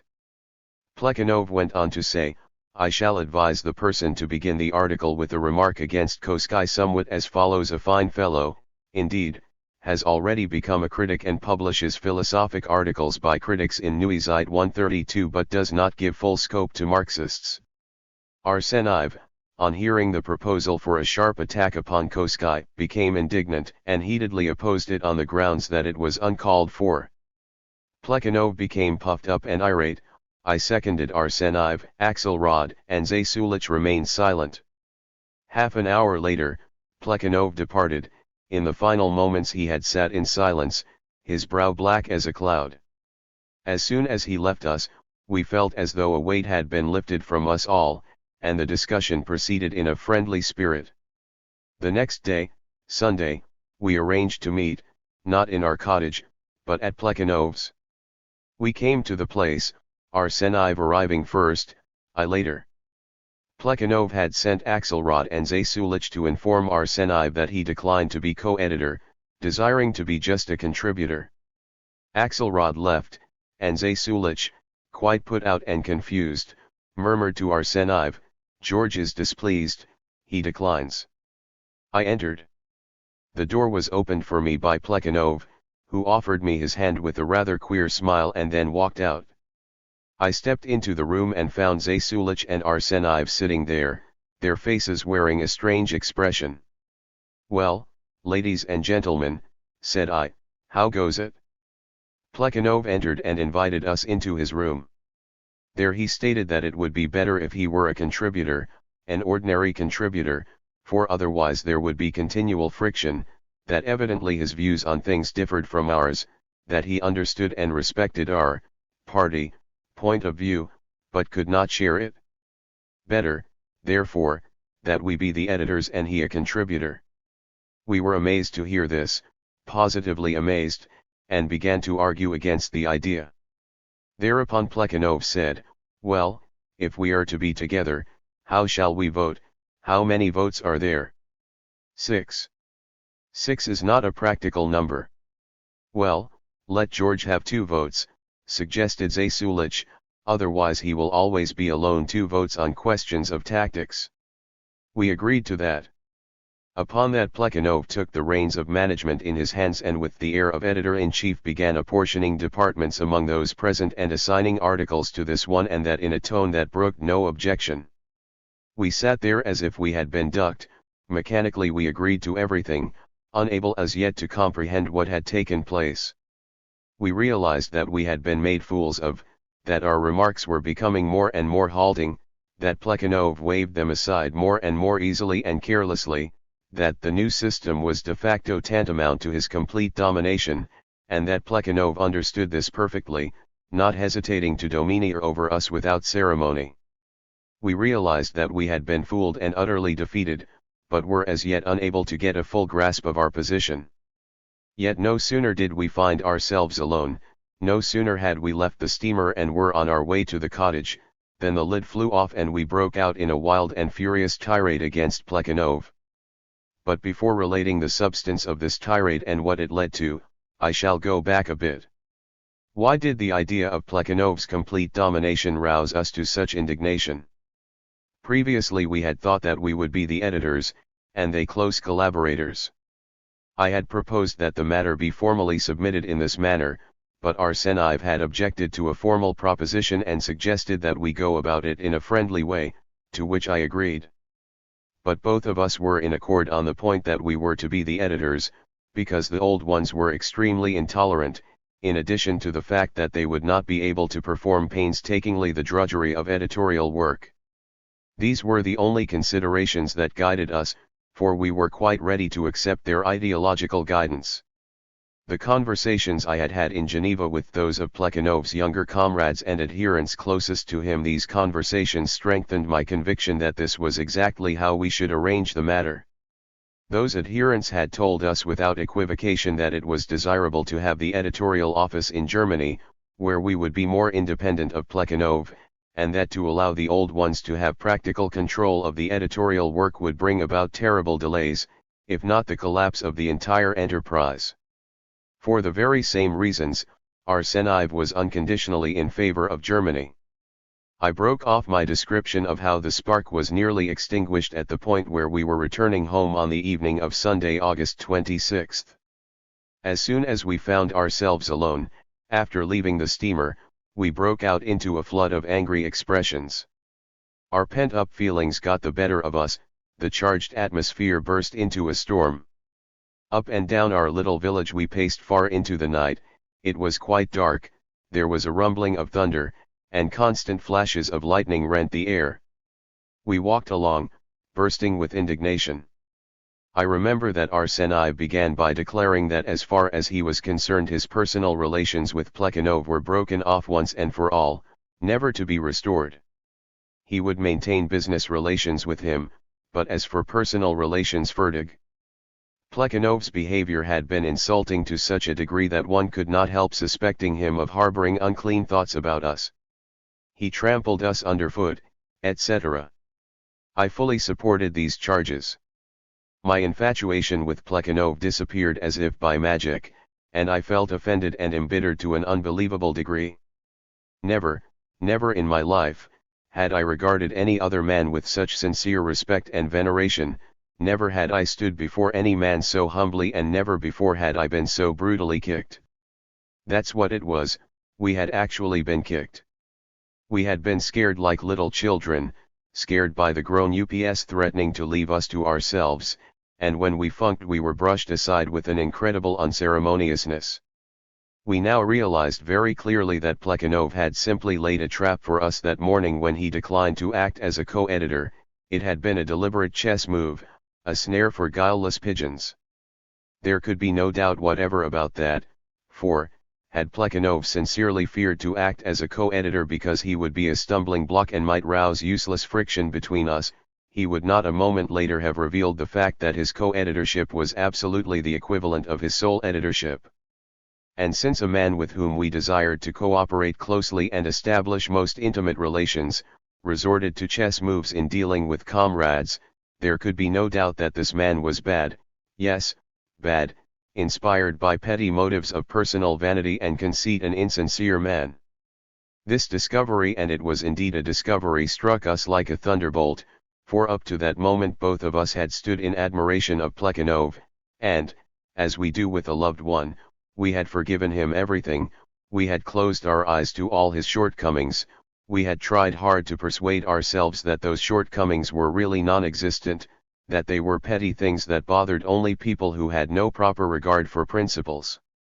Yet we ourselves had been taught practically that those petty shortcomings were capable of repelling the most devoted friends, that no appreciation of his theoretical correctness could make us forget his repelling traits. Our indignation knew no bounds. Our ideal had been destroyed, gloatingly we trampled it underfoot like a dethroned god. There was no end to the charges we hurled against him. It cannot go on like this, we decided. We do not wish, we will not, we cannot work together with him under such conditions. Goodbye, magazine. We will throw everything up and return to Russia, where we will start all over again, right from the very beginning, and confine ourselves to the newspaper. We refuse to be pawns in the hands of that man, he does not understand, and cannot maintain comradely relations. We did not dare undertake the editorship ourselves, besides, it would be positively repulsive to do so now, for it would appear as though we really coveted the editor's post, that we really were Streiber, careerists, and that we, too, were inspired by motives of vanity, though in a smaller way. It is difficult to describe adequately what our feelings were that night, such mixed, heavy, confused feelings. It was a real drama, the complete abandonment of the thing which for years we had tended like a favorite child, and with which we had inseparably linked the whole of our life's work. And all because we had formerly been infatuated with Plekhanov.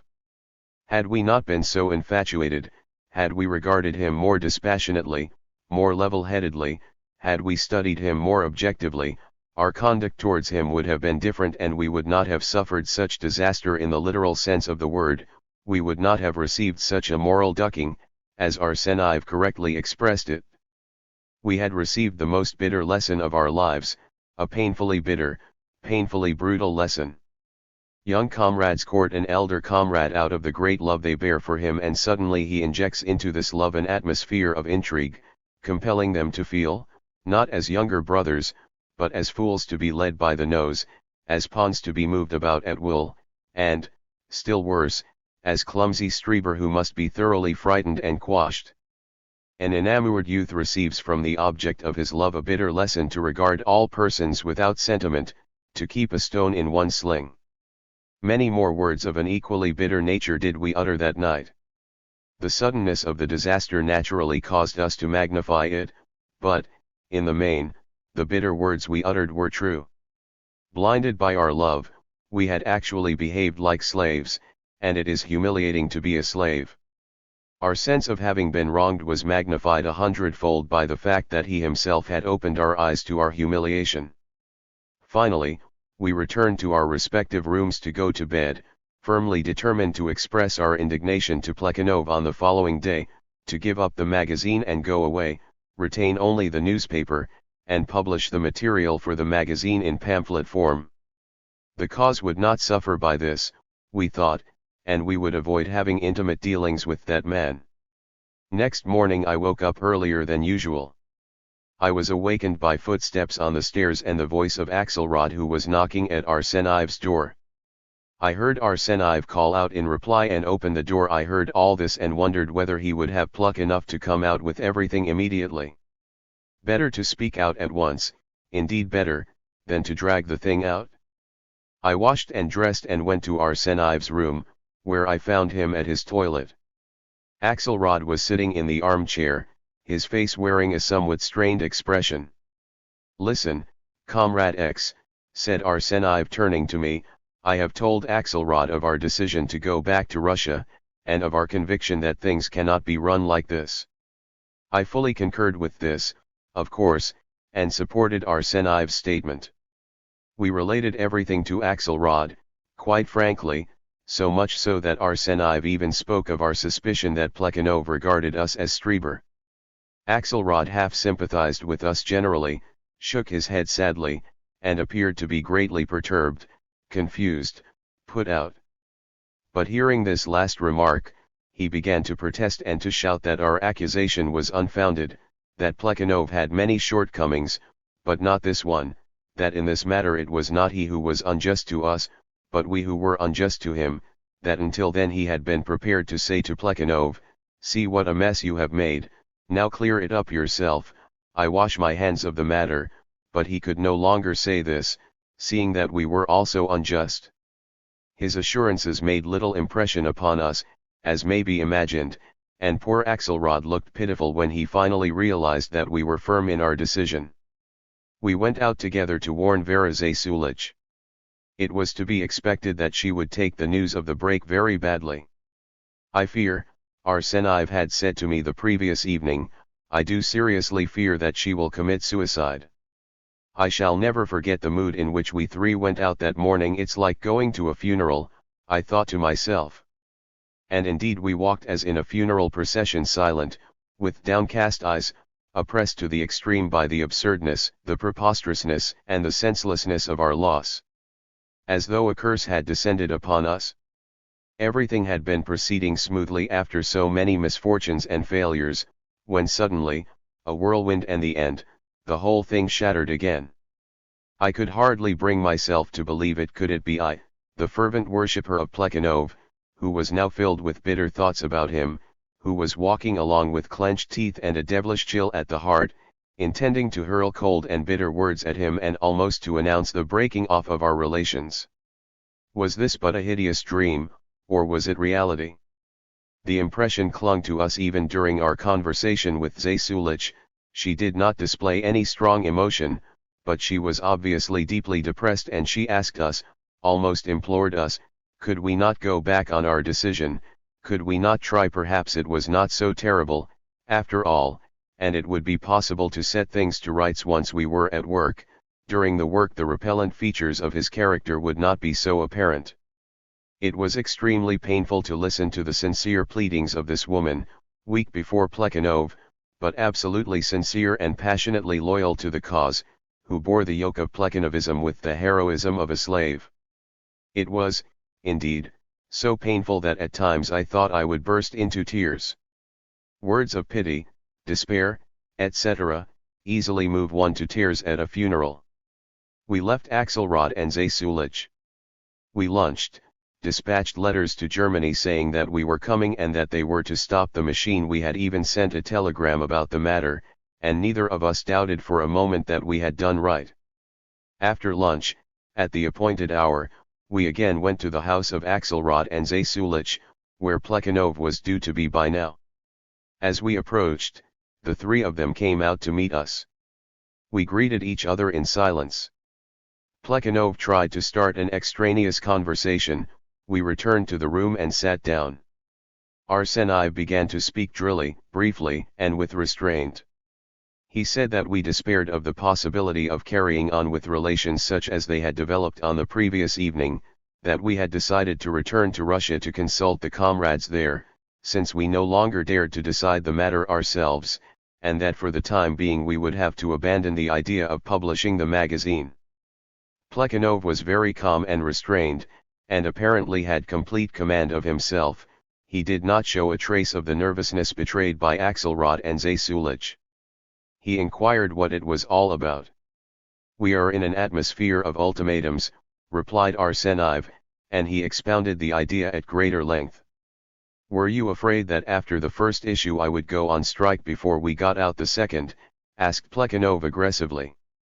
He thought we would not dare to say a thing like that. But I too was calm and cool, as I replied, "Is that very much different from what Arsenyev said?" "Isn't that what he said?" Plekhanov seemed to bristle under the words. He had not expected such a dry tone and direct accusation. "Well, if you have decided to leave, what is there to discuss?" he said. "I have nothing to say. My position is a very curious one." All you do is talk of impressions and nothing else.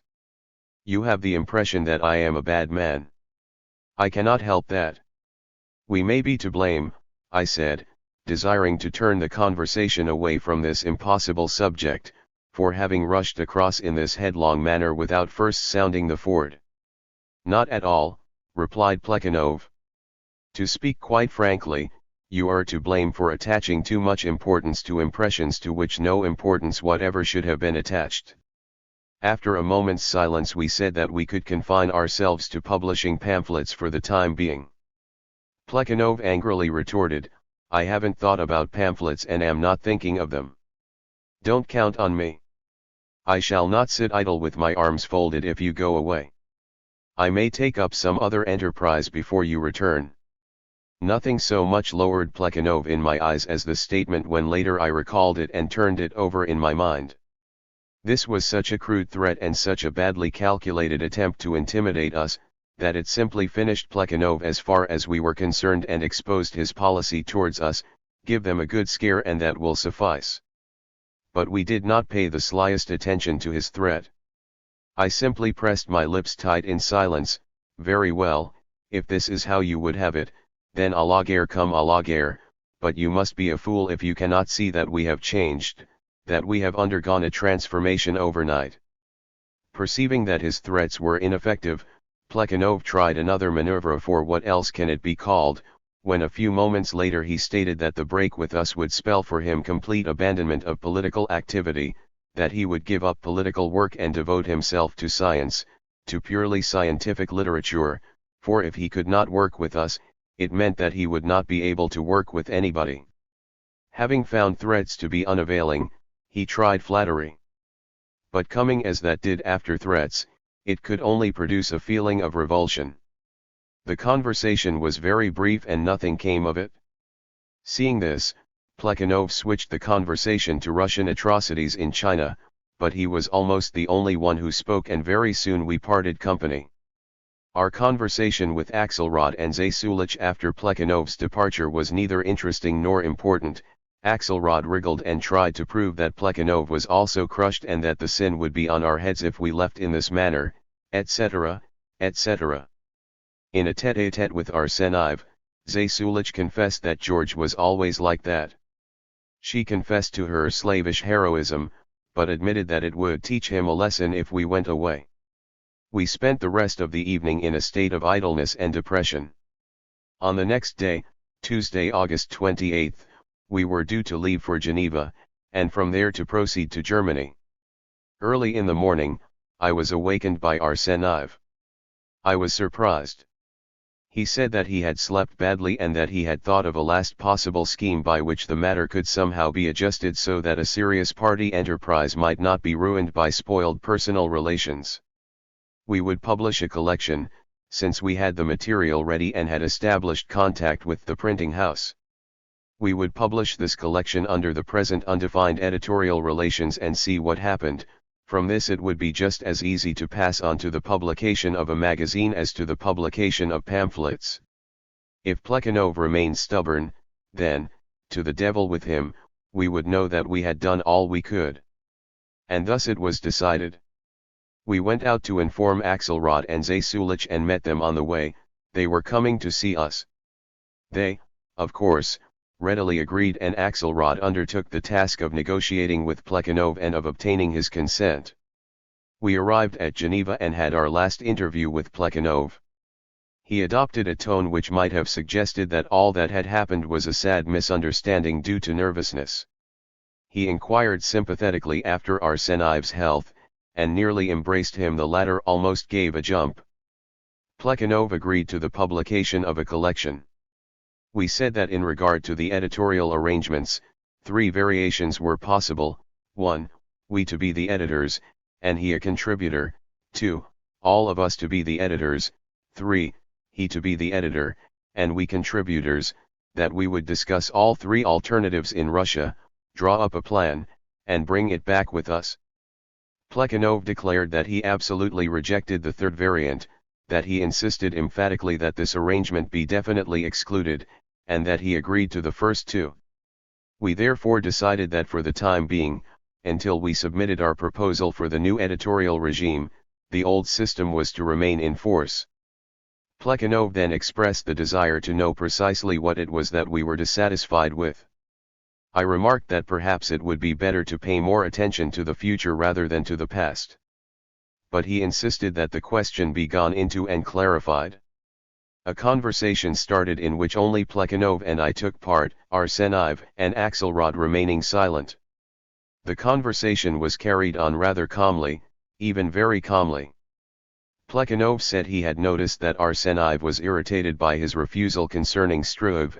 I remarked that he, on the contrary, had laid down conditions to us, notwithstanding his statement, previously made during our conversation in the woods, that he would impose no conditions.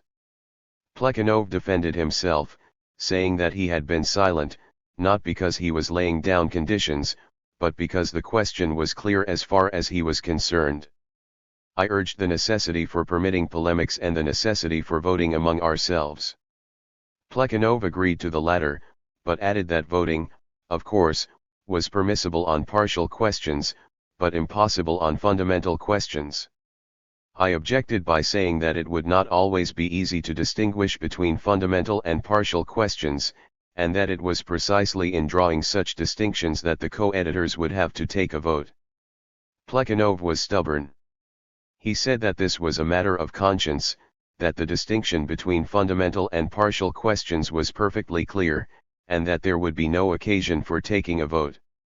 And so we got stuck in this dispute as to whether voting should be permitted among the editors on the question of defining what were fundamental and what were partial questions, and we could make no progress. Plekhanov displayed all his dexterity, the brilliance of his examples, smiles, jests, and citations, which compelled us to laugh in spite of ourselves, but he evaded the question without definitely saying no. I became convinced that he positively could not concede the point, that he could not abandon his individualism and his ultimatums, since he would never agree to take a vote on such questions but would present ultimatums. That evening I departed without again meeting any of the members of the Emancipation of Labor group. We had agreed among ourselves not to relate what had passed to anyone except our most intimate friends. We decided to keep up appearances and not give our opponents cause for triumph. Outwardly it was as though nothing had happened. The apparatus must continue to work as it had worked till then, but within a cord had broken, and instead of splendid personal relations, dry, business-like relations prevailed, with a constant reckoning according to the principle, si vis pacem, para bellum. It will be of interest, however, to mention a conversation I had that same evening with an intimate friend and adherent of Plekhanov, a member of the Social Democrat group. I mentioned no word to him about what had occurred. I told him that we had arranged to publish a magazine, that the articles had been decided on, it was time to set to work. I discussed with him the practical ways of arranging the work. He gave stress to the opinion that the old ones were absolutely incapable of doing editorial work. I discussed with him the three variations and asked him directly which in his opinion was the best.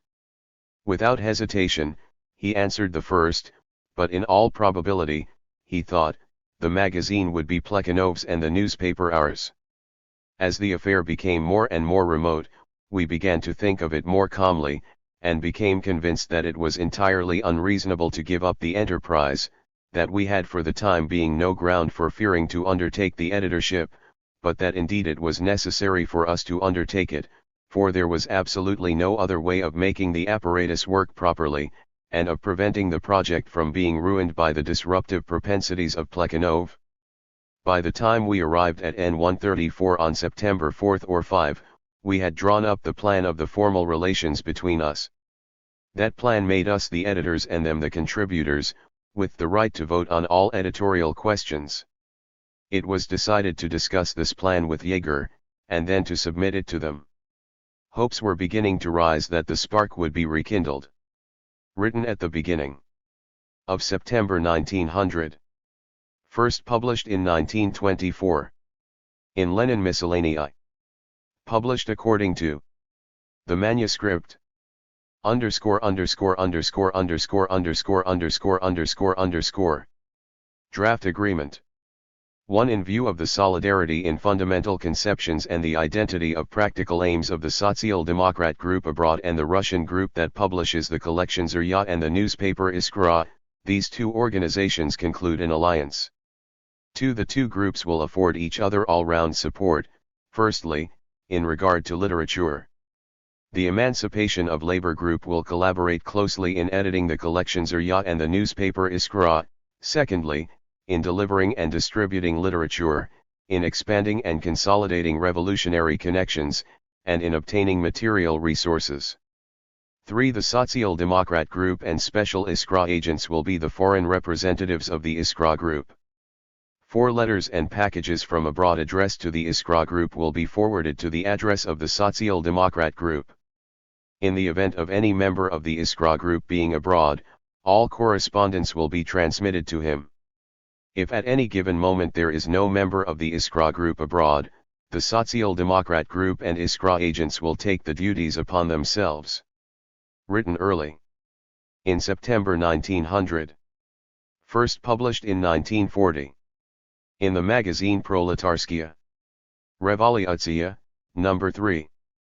Published according to the manuscript.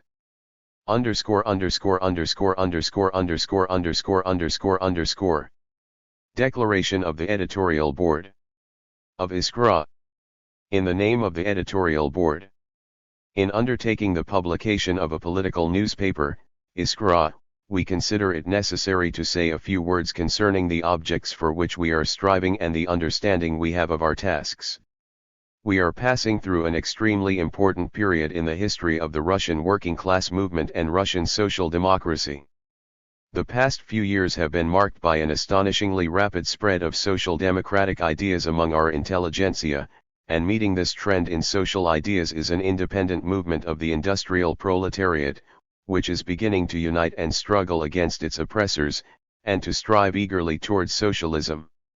Study circles of workers and social democratic intellectuals are springing up everywhere, local agitation leaflets are being widely distributed, the demand for social democratic literature is increasing and is far outstripping the supply, and intensified government persecution is powerless to restrain the movement.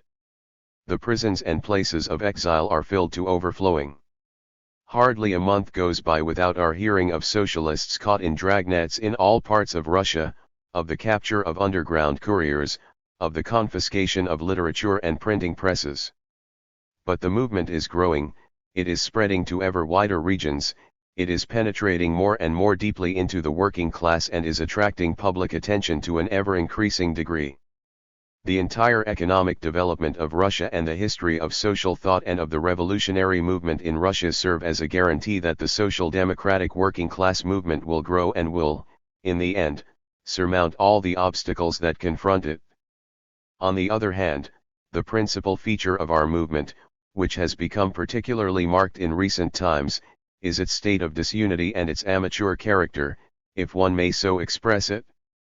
Local study circles spring up and function independently of one another, and what is particularly important, of circles that have functioned and still function in the same districts. Traditions are not established and continuity is not maintained. Local publications fully reflect this disunity and the lack of contact with what Russian social democracy has already achieved. Such a state of disunity is not in keeping with the demands posed by the movement in its present strength and breadth, and creates, in our opinion, a critical moment in its development. The need for consolidation and for a definite form and organization is felt with irresistible force in the movement itself.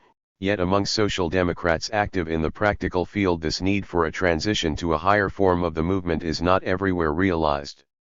On the contrary, among wide circles an ideological wavering is to be seen, an infatuation with the fashionable criticism of Marxism and with Bernsteinism, the spread of the views of the so-called economist trend, and what is inseparably connected with it, an effort to keep the movement at its lower level, to push into the background the task of forming a revolutionary party that heads the struggle of the entire people.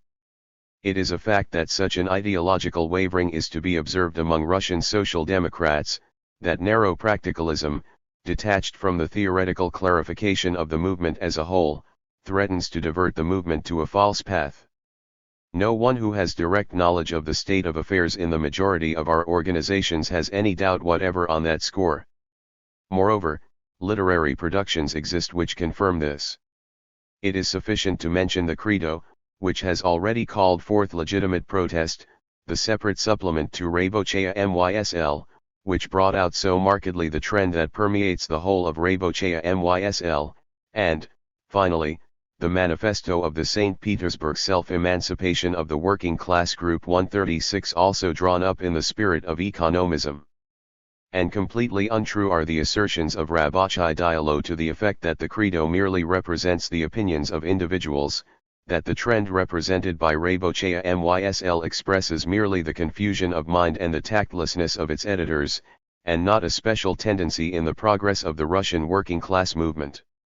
Simultaneously with this, the works of authors whom the reading public has hitherto, with more or less reason, regarded as prominent representatives of legal Marxism are increasingly revealing a change of views in a direction approximating that of bourgeois apologetics. As a result of all this, we have the confusion and anarchy which has enabled the ex-Marxist, or, more precisely, the ex-socialist, Bernstein, in recounting his successes, to declare, unchallenged, in the press that the majority of social democrats active in Russia are his followers. We do not desire to exaggerate the gravity of the situation, but it would be immeasurably more harmful to close our eyes to it.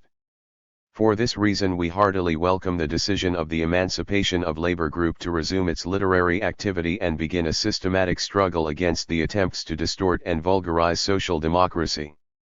The following practical conclusion is to be drawn from the foregoing: we Russian Social Democrats must unite and direct all our efforts towards the formation of a strong party which must struggle under the single banner of revolutionary social democracy. This is precisely the task laid down by the Congress in 1898, at which the Russian Social Democratic Labor Party was formed, and which published its manifesto. We regard ourselves as members of this party. We agree entirely with the fundamental ideas contained in the manifesto and attach extreme importance to it as a public declaration of its aims. Consequently, we, as members of the party, present the question of our immediate and direct tasks as follows: what plan of activity must we adopt to revive the party on the firmest possible basis? The reply usually made to this question is that it is necessary to elect anew a central party body and instruct it to resume the publication of the party organ. But, in the period of confusion through which we are now passing, such a simple method is hardly expedient.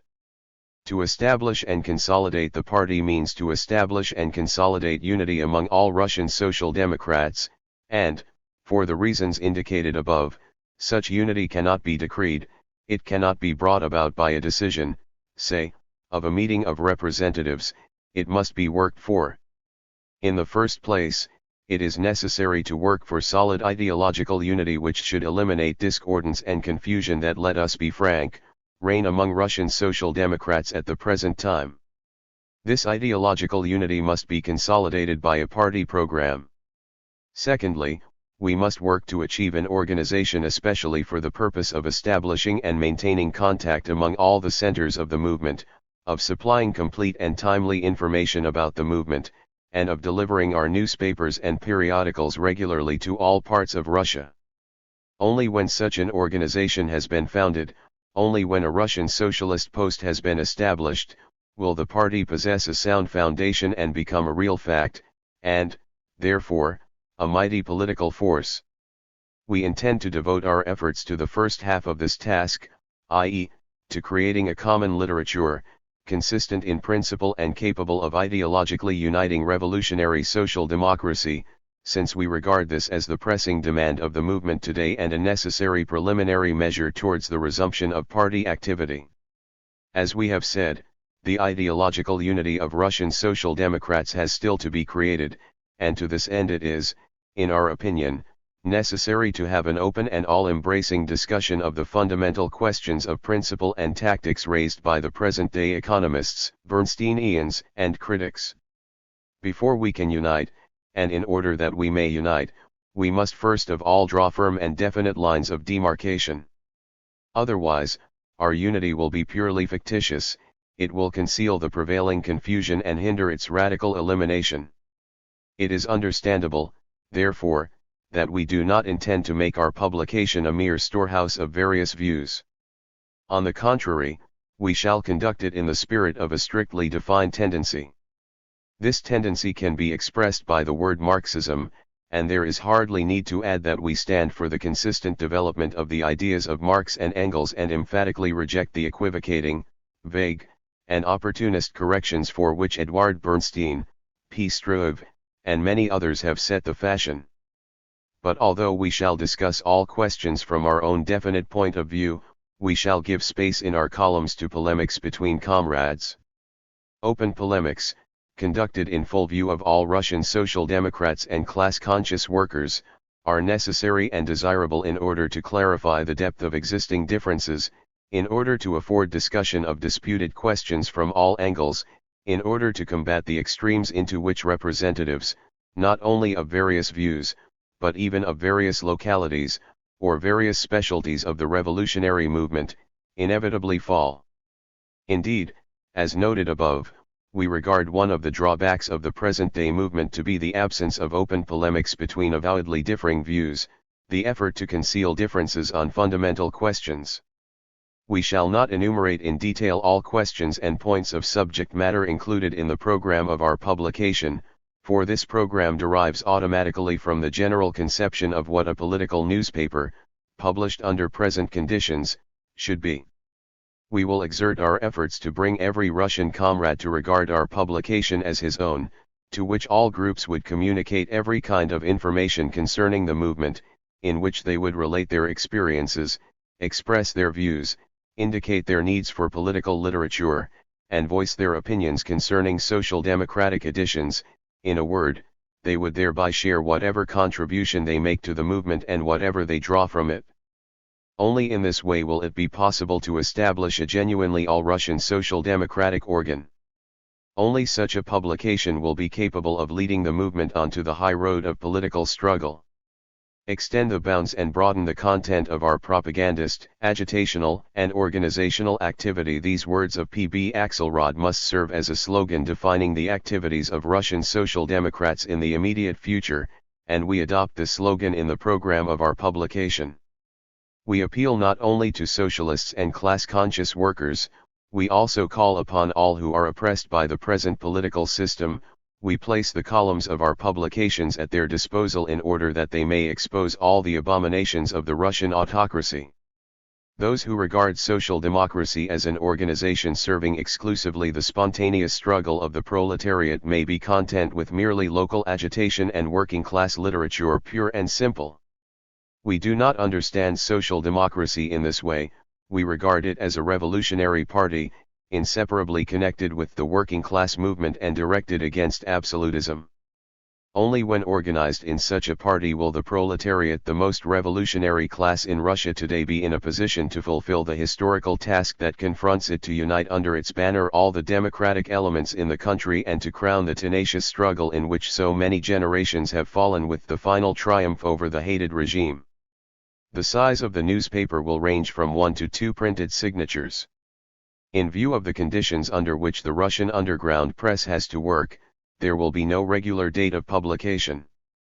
We have been promised contributions by a number of prominent representatives of international social democracy, the close cooperation of the Emancipation of Labor Group, and the support of several organizations of the Russian Social Democratic Labor Party, as well as of separate groups of Russian Social Democrats.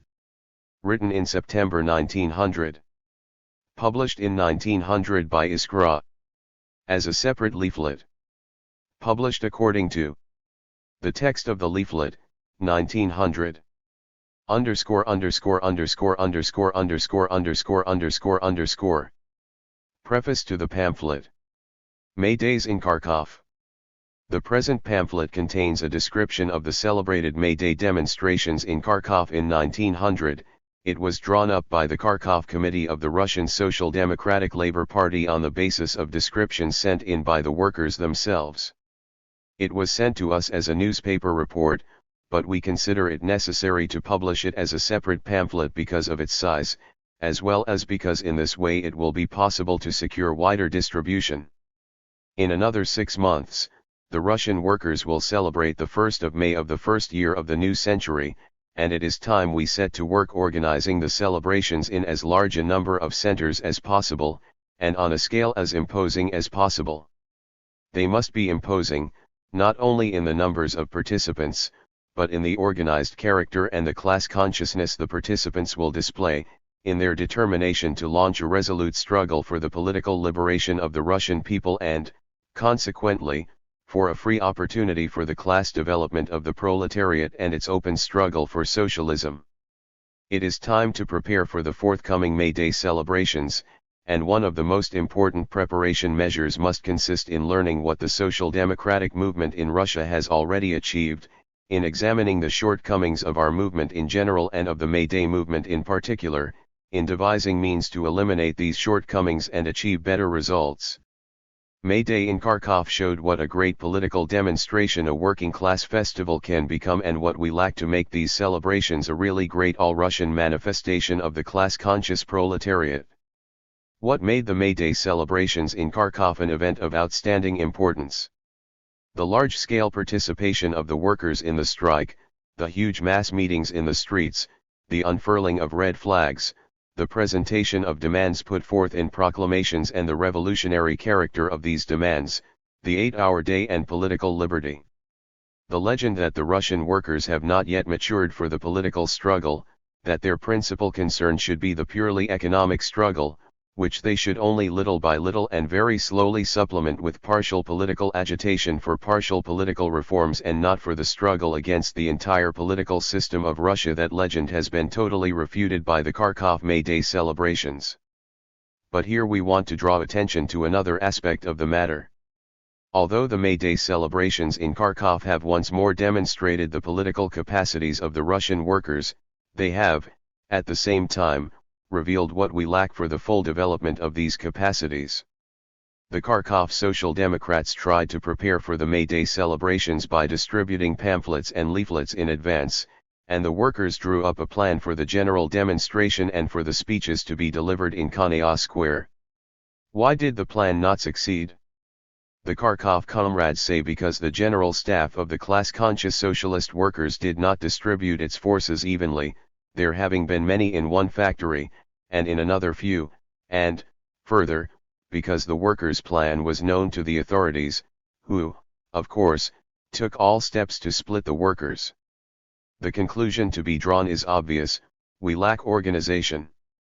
The masses of the workers were roused and ready to follow the socialist leaders, but the general staff failed to organize a strong nucleus able to distribute properly all the available forces of class-conscious workers and so ensure the necessary secrecy that the drawn-up plans of action should remain unknown, not only to the authorities, but to all individuals outside the organization. This organization must be a revolutionary organization. It must be composed of men and women who clearly understand the tasks of the social democratic working class movement and who have resolved to engage in a determined struggle against the present political system. It must combine within itself the socialist knowledge and revolutionary experience acquired from many decades of activity by the Russian revolutionary intelligentsia with the knowledge of working class life and conditions and the ability to agitate among the masses and lead them, which is characteristic of the advanced workers. It should be our primary concern not to set up an artificial partition between the intellectual and the worker, not to form a purely workers' organization, but to strive, above all, to achieve the above-stated combination. We permit ourselves in this connection to quote the following words of G. Plekhanov.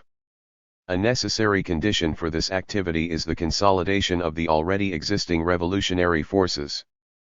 Propaganda in the study circles can be conducted by men and women who have no mutual contact whatever with one another and who do not even suspect one another's existence.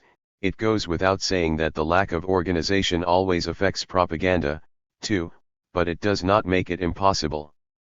However, in a period of great social turmoil, when the political atmosphere is charged with electricity, when now here and now there, from the most varied and unforeseen causes, outbreaks occur with increasing frequency, heralding the approaching revolutionary storm. In a word, when it is necessary either to agitate or remain in the rear. At such a time only organized revolutionary forces can seriously influence the progress of events. The individual then becomes powerless. The revolutionary cause can then be carried forward only on the shoulders of units of a higher order by revolutionary organizations. Precisely such a period is approaching in the history of the Russian working class movement, a period of turmoil and of outbreaks precipitated by the most varied causes, and if we do not wish to remain in the rear, we must direct all our efforts towards establishing an all-Russian organization capable of guiding all the separate outbreaks and ensuring in this way that the approaching storm is not an elemental outburst, but a conscious movement of the proletariat standing at the head of the entire people in revolt against the autocratic government. In addition to manifesting the insufficient unity and preparedness of our revolutionary organizations, the Kharkov May Day celebrations also furnish another and no less important practical indication. The May Day festival and demonstration, we read in the pamphlet, were unexpectedly interconnected with various practical demands presented without relevant preparation and, consequently, in general doomed to failure. Let us take, for example, the demands put forward by the railway workshop employees. Of the 14 demands, 11 have to do with minor improvements, which can quite easily be achieved even under the present political system: wage increases, reduction of hours, removal of abuses. Included among these demands, as though identical with them, are the following 3, 4, introduction of an 8-hour day, 7, guarantee against victimization of workers after the May 1st events, and 10, establishment of a joint committee of workers and employers for settling disputes between the two parties. The first of these demands is a general demand advanced by the world proletariat. The fact that this demand was put forward seems to indicate that the advanced workers of Kharkov realize their solidarity with the world's socialist working class movement.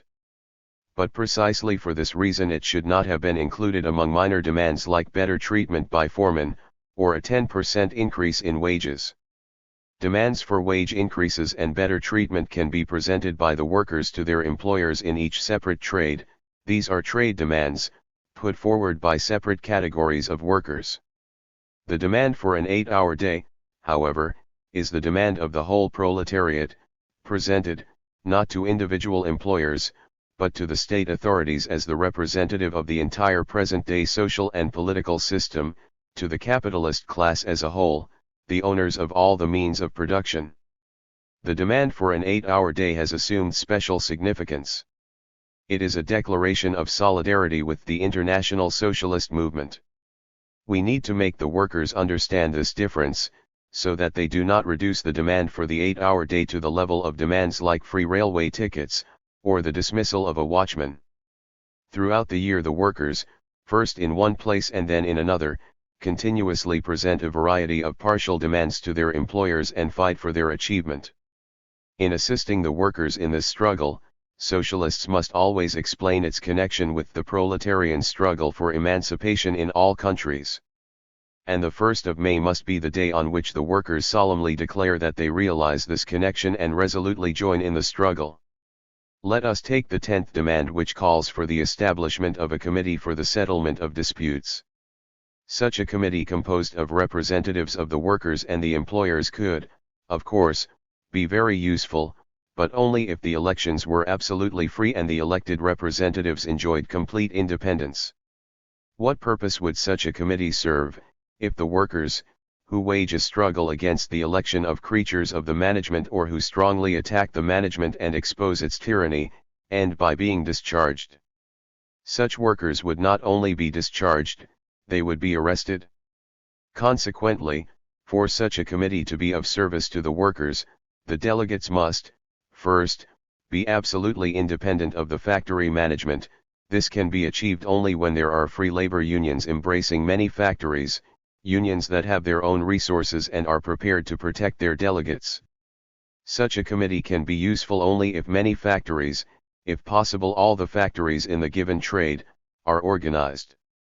Secondly, it is necessary to secure guarantees of the inviolability of the person of the workers, i.e., that they will not be arrested arbitrarily by the police or the gendarmerie. This demand to guarantee the workers against victimization was put forward. But from whom can the workers demand guarantees of the inviolability of the person and freedom of association? Only from the state authorities, because the absence of a guarantee of inviolability of the person and freedom of association is due to the fundamental laws of the Russian state. More than that, it is due to the very form of government in Russia. The form of government in Russia is that of an absolute monarchy. The Tsar is an autocrat. He alone decrees the laws and appoints all the higher officials without any participation of the people, without participation of the people's representatives. Under such a state system there can be no inviolability of the person. Citizens' associations, and particularly working-class associations, cannot be free. For that reason, it is senseless to demand guarantees of the inviolability of the person from an autocratic government, for such a demand is synonymous with demanding political rights for the people, and an autocratic government is termed autocratic precisely because it implies negation of political rights for the people. It will be possible to obtain a guarantee of the inviolability of the person only when representatives of the people take part in legislation and in the entire administration of the state. So long as a body of people's representatives does not exist, the autocratic government, upon making certain petty concessions to the workers, will always take away with one hand what it gives with the other. The May Day celebrations in Kharkov were another vivid proof that this is so. The governor conceded to the demands of the working masses and released those who had been arrested, but within a day or two, on orders from St. Petersburg, scores of workers were again rounded up. The gubernia and factory officials guarantee immunity to delegates, while the gendarmes seize them and fling them into prison in solitary confinement or banish them from the city. Of what use are such guarantees to the people? Hence, the workers must demand from the Tsar the convocation of an assembly of the representatives of the people, the convocation of a Zemsky Sobor. The manifesto distributed in Kharkov on the eve of the 1st of May this year raised this demand, and we have seen that a section of the advanced workers fully appreciated its significance. We must make sure that all advanced workers understand clearly the necessity for this demand and spread it, not only among the masses of the workers, but among all strata of the people who come into contact with the workers and who eagerly desire to know what the socialists and the urban workers are fighting for. This year, when a factory inspector asked a group of workers precisely what they wanted, only one voice shouted, "A constitution," and this voice sounded so isolated that the correspondent reported somewhat mockingly, "One proletarian blurted out." Another correspondent put it, "Under the circumstances, this reply was semi-comical." As a matter of fact, there was nothing comical in the reply at all. What may have seemed comical was the incongruity between the demand of this lone voice for a change in the whole state system and the demands for a half-hour reduction in the working day and for payment of wages during working hours. There is, however, an indubitable connection between these demands and the demand for a constitution, and if we can get the masses to understand this connection, then the cry "a constitution" will not be an isolated one, but will come from the throats of thousands and hundreds of thousands, when it will no longer be comical, but menacing. It is related that a certain person driving through the streets of Kharkov during the May Day celebrations asked the cabbie what the workers wanted, and he replied, "They want an 8-hour day and their own newspaper." That cabbie understood that the workers were no longer satisfied with mere doles, but that they wanted to be free men, that they wanted to be able to express their needs freely and openly and to fight for them. But that reply did not yet reveal the consciousness that the workers are fighting for the liberty of the whole people and for their right to take part in the administration of the state. When the demand that the Tsar convene an assembly of people's representatives is repeated with full consciousness and indomitable determination by the working masses in all industrial cities and factory districts in Russia, when the workers have reached the stage at which the entire urban population, and all the rural people who come into the towns, understand what the socialists want and what the workers are fighting for, then the great day of the people's liberation from police tyranny will not be far off. Written early in November 1900. Published in January 1901. In a pamphlet issued by Iskra. Published according to the text of the pamphlet.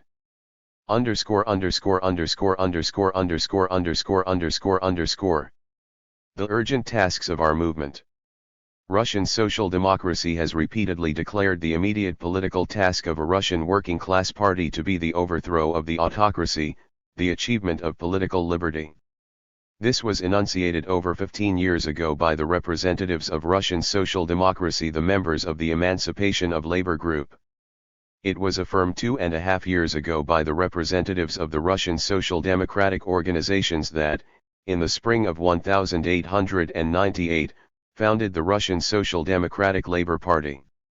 Despite these repeated declarations, however, the question of the political tasks of social democracy in Russia is prominent again today. Many representatives of our movement express doubt as to the correctness of the above-mentioned solution of the question. It is claimed that the economic struggle is of predominant importance, the political tasks of the proletariat are pushed into the background, narrowed down, and restricted, and it is even said that to speak of forming an independent working class party in Russia is merely to repeat somebody else's words, that the workers should carry on only the economic struggle and leave politics to the intelligentsia in alliance with the liberals. The latest profession of the new faith amounts to a declaration that the Russian proletariat has not yet come of age and to a complete rejection of the social democratic program.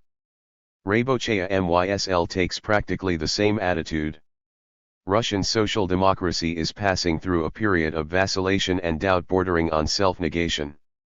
On the one hand, the working class movement is being sundered from socialism, the workers are being helped to carry on the economic struggle, but nothing, or next to nothing, is done to explain to them the socialist aims and the political tasks of the movement as a whole. On the other hand, socialism is being sundered from the labor movement. Russian socialists are again beginning to talk more and more about the struggle against the government having to be carried on entirely by the intelligentsia because the workers confine themselves to the economic struggle. In our opinion, the ground has been prepared for this sad state of affairs by three circumstances. First, in their early activity, Russian Social Democrats restricted themselves merely to work in propaganda circles.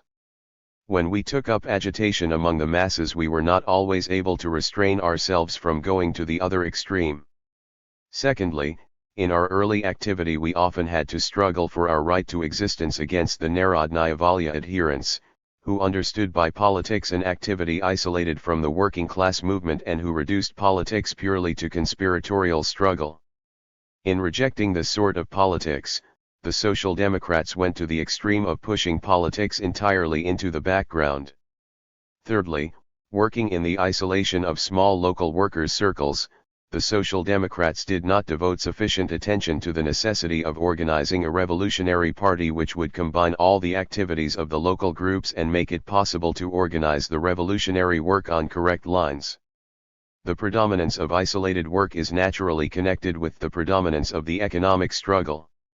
These circumstances resulted in concentration on one side of the movement only.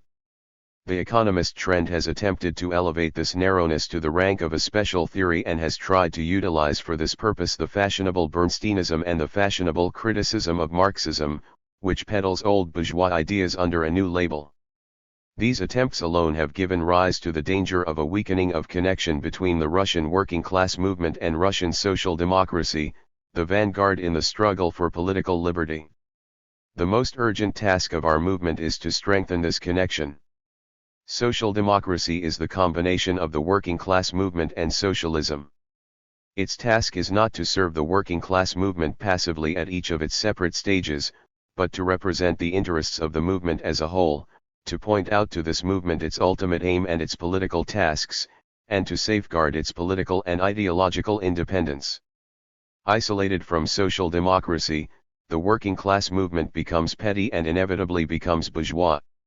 In waging only the economic struggle, the working class loses its political independence, it becomes the tail of other parties and betrays the great principle: the emancipation of the working classes must be conquered by the working classes themselves. 137 In every country there has been a period in which the working class movement existed apart from socialism, each going its own way, and in every country this isolation has weakened both socialism and the working class movement.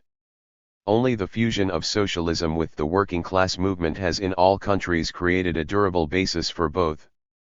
But in every country this combination of socialism and the working class movement was evolved historically, in unique ways, in accordance with the prevailing conditions of time and place. In Russia, the necessity for combining socialism and the working class movement was in theory long ago proclaimed, but it is only now being carried into practice. It is a very difficult process, and there is, therefore, nothing surprising in the fact that it is accompanied by vacillations and doubts. What lesson can be learned from the past? The entire history of Russian socialism has led to the condition in which the most urgent task is the struggle against the autocratic government and the achievement of political liberty. Our socialist movement concentrated itself, so to speak, upon the struggle against the autocracy. On the other hand, history has shown that the isolation of socialist thought from the vanguard of the working classes is greater in Russia than in other countries, and that if this state of affairs continues, the revolutionary movement in Russia is doomed to impotence. From this condition emerges the task which the Russian social democracy is called upon to fulfill, to imbue the masses of the proletariat with the ideas of socialism and political consciousness, and to organize a revolutionary party inseparably connected with the spontaneous working class movement. Russian social democracy has done much in this direction, but much more still remains to be done. With the growth of the movement, the field of activity for social democrats becomes wider, the work becomes more varied, and an increasing number of activists in the movement will concentrate their efforts upon the fulfillment of various special tasks which the daily needs of propaganda and agitation bring to the fore. This phenomenon is quite natural and is inevitable, but it causes us to be particularly concerned with preventing these special activities and methods of struggle from becoming ends in themselves, and with preventing preparatory work from being regarded as the main and sole activity. Our principal and fundamental task is to facilitate the political development and the political organization of the working class. Those who push this task into the background, who refuse to subordinate to it all the special tasks and particular methods of struggle, are following a false path and causing serious harm to the movement. And it is being pushed into the background, firstly, by those who call upon revolutionaries to employ only the forces of isolated conspiratorial circles cut off from the working class movement in the struggle against the government. It is being pushed into the background, secondly, by those who restrict the content and scope of political propaganda, agitation, and organization, who think it fit and proper to treat the workers to politics only at exceptional moments in their lives, only on festive occasions, who too solicitously substitute demands for partial concessions from the autocracy for the political struggle against the autocracy, and who do not go to sufficient lengths to ensure that these demands for partial concessions are raised to the status of a systematic, implacable struggle of a revolutionary, working class party against the autocracy. Organize. Rabochaya MYSL keeps repeating to the workers in all keys, and all the adherents of the economist trend echo the cry. We, of course, wholly endorse this appeal, but we will not fail to add, organize, but not only in mutual benefit societies, strike funds, and workers' circles, organize also in a political party, organize for the determined struggle against the autocratic government and against the whole of capitalist society.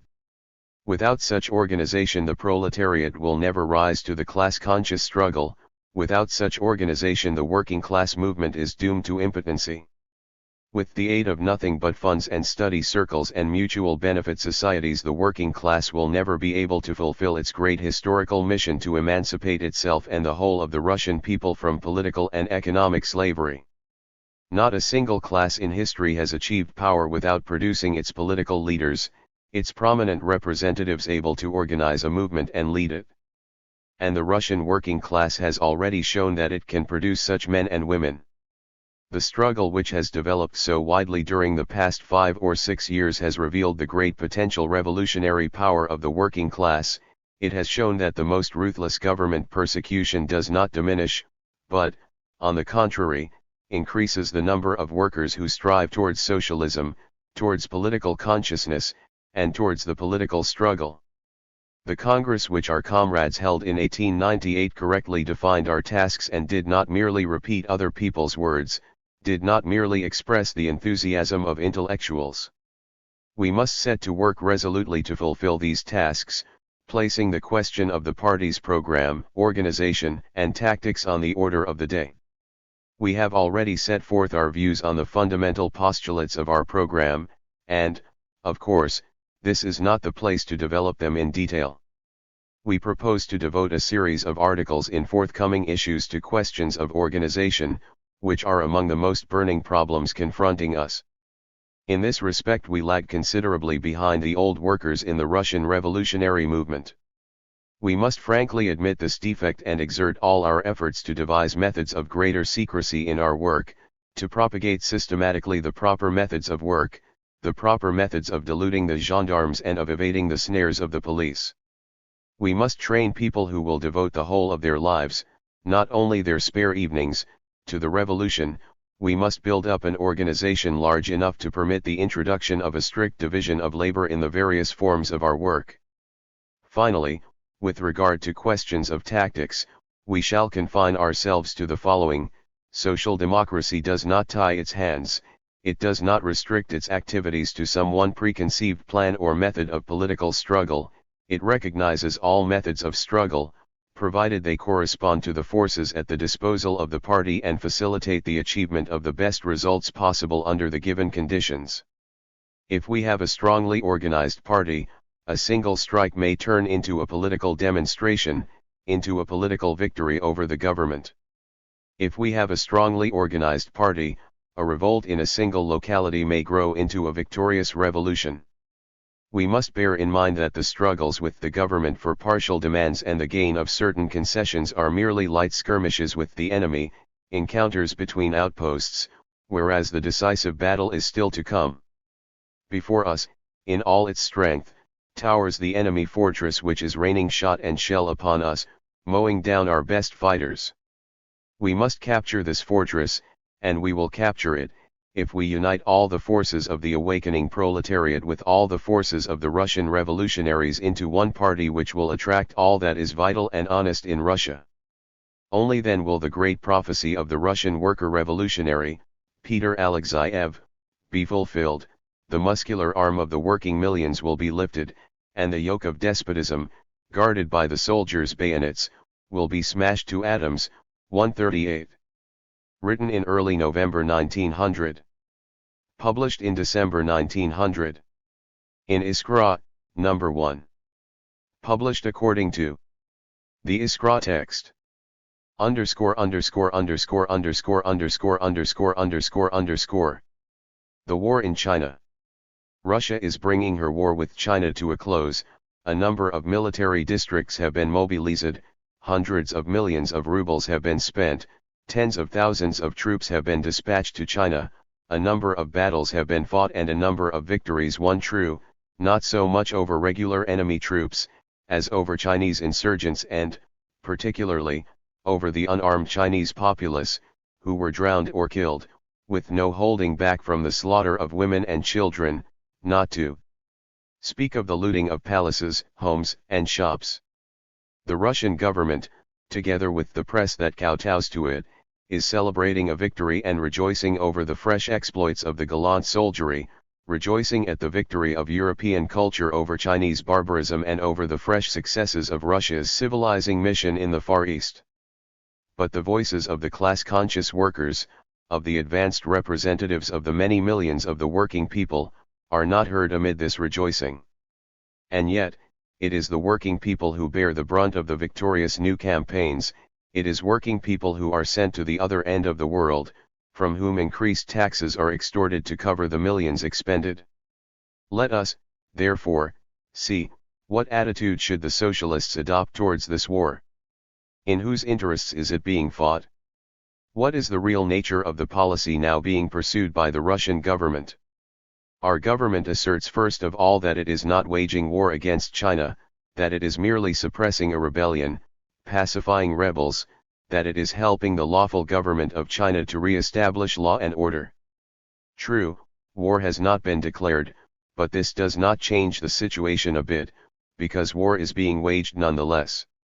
What made the Chinese attack Europeans, what caused the rebellion which the British, French, Germans, Russians, Japanese, etc., are so zealously crushing?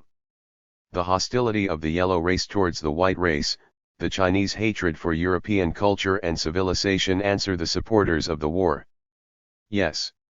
It is true the Chinese hate the Europeans, but which Europeans do they hate, and why? The Chinese do not hate the European peoples, they have never had any quarrel with them. They hate the European capitalists and the European governments obedient to them. How can the Chinese not hate those who have come to China solely for the sake of gain, who have utilized their vaunted civilization solely for the purpose of deception, plunder, and violence, who have waged wars against China in order to win the right to trade in opium with which to drug the people, and who hypocritically carried their policy of plunder under the guise of spreading Christianity? The bourgeois governments of Europe have long been conducting this policy of plunder with respect to China, and now they have been joined by the autocratic Russian government. This policy of plunder is usually called a colonial policy.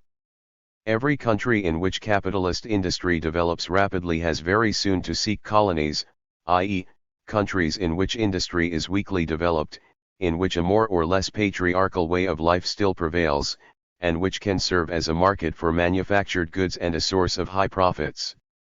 For the sake of the profit of a handful of capitalists, the bourgeois governments have waged endless wars, have sent regiments to die in unhealthy tropical countries, have squandered millions of money extracted from the people, and have driven the peoples in the colonies to desperate revolts or to death from starvation. We need only recall the rebellion of the native peoples against the British in India 139 and the famine that prevailed there, or think of the war the English are now waging against the Boers.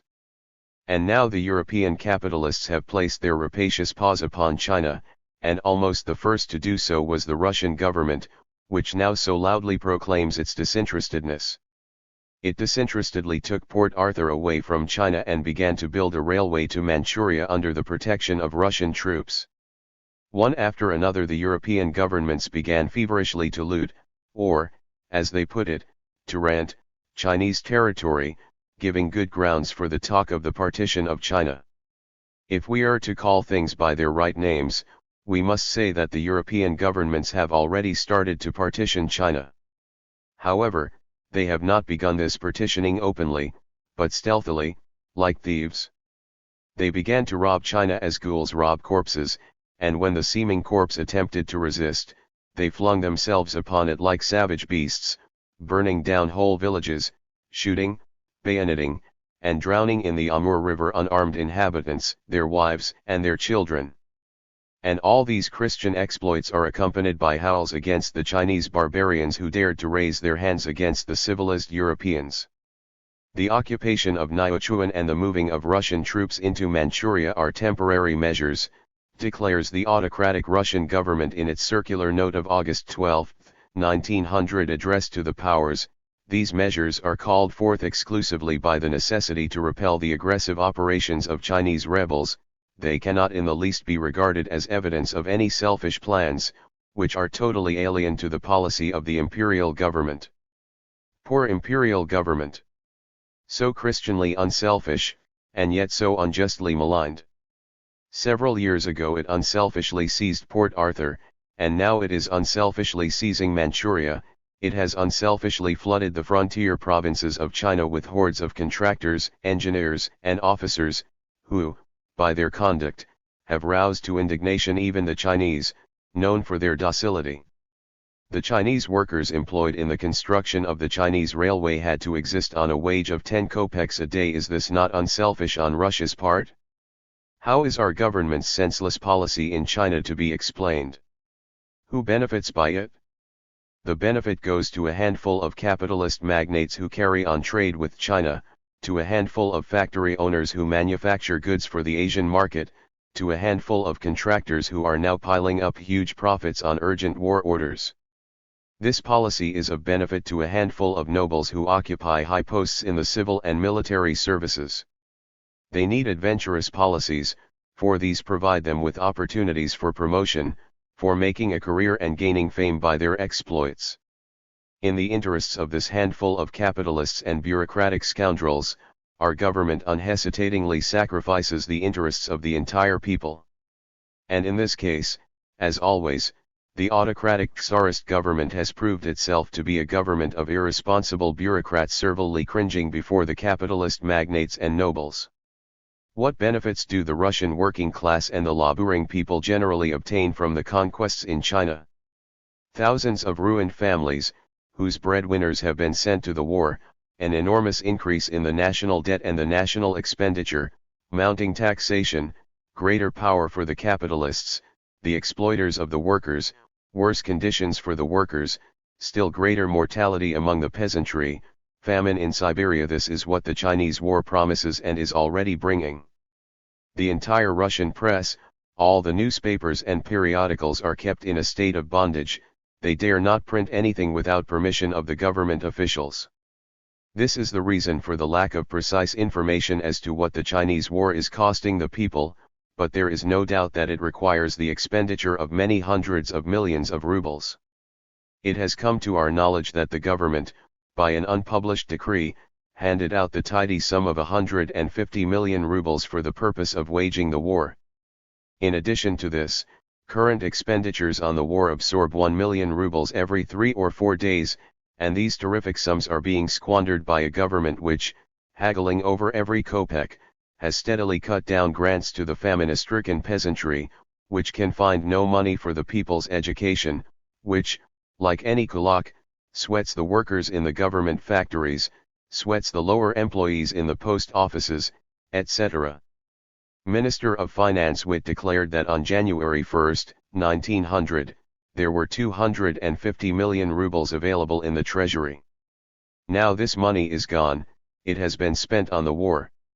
The government is seeking loans, is increasing taxation, is refusing necessary expenditures because of the lack of money, and is putting a stop to the building of railways. The Tsarist government is threatened with bankruptcy, and yet it is plunging into a policy of conquest, a policy which not only demands the expenditure of enormous sums of money, but threatens to plunge us into still more dangerous wars. The European states that have flung themselves upon China are already beginning to quarrel over the division of the booty, and no one can say how this quarrel will end. But the policy of the Tsarist government in China is not only a mockery of the interests of the people, its aim is to corrupt the political consciousness of the masses. Governments that maintain themselves in power only by means of the bayonet, that have constantly to restrain or suppress the indignation of the people, have long realized the truism that popular discontent can never be removed and that it is necessary to divert the discontent from the government to some other object. For example, hostility is being stirred up against the Jews, the gutter press carries on Jew-baiting campaigns, as if the Jewish workers do not suffer in exactly the same way as the Russian workers from the oppression of capital and the police government. At the present time, the press is conducting a campaign against the Chinese. It is howling about the savage yellow race and its hostility towards civilization, about Russia's tasks of enlightenment, about the enthusiasm with which the Russian soldiers go into battle, etc., etc. Journalists who crawl on their bellies before the government and the moneybags are straining every nerve to rouse the hatred of the people against China. But the Chinese people have at no time and in no way oppressed the Russian people. The Chinese people suffer from the same evils as those from which the Russian people suffer. They suffer from an Asiatic government that squeezes taxes from the starving peasantry and that suppresses every aspiration towards liberty by military force.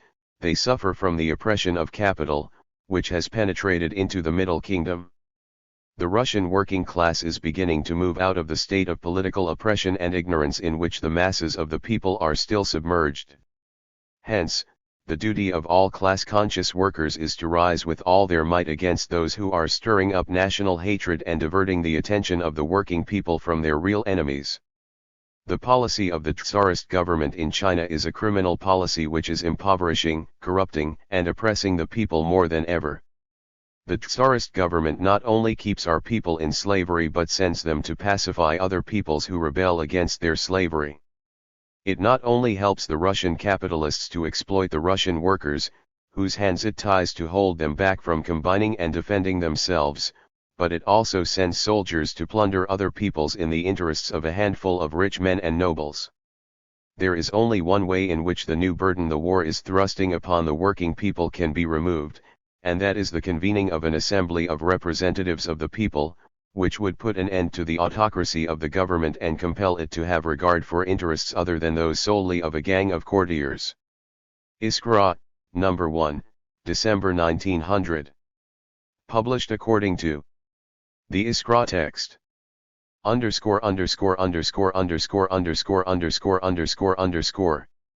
The split in the Union of Russian Social Democrats abroad.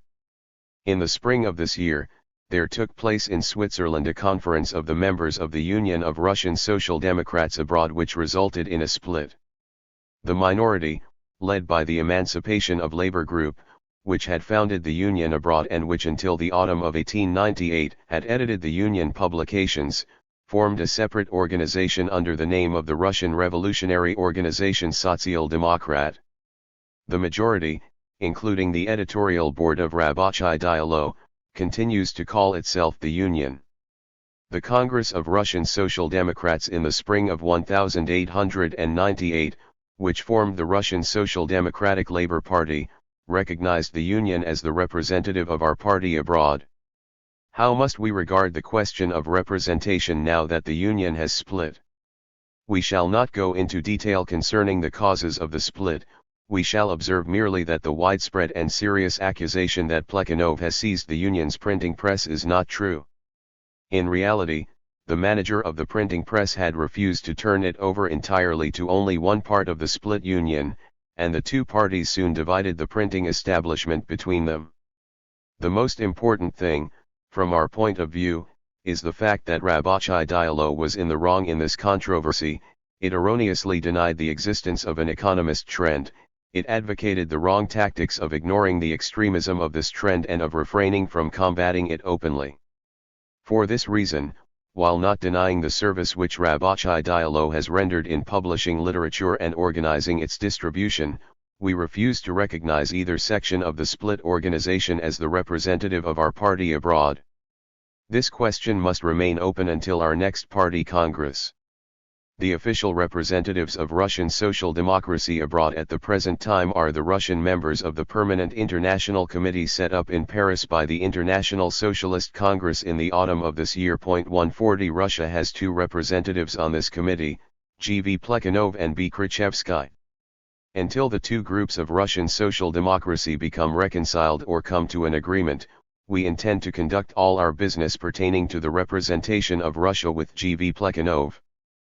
Finally, we must express our opinion on the question of whom we desire to see as the Russian Secretary of the Permanent International Committee.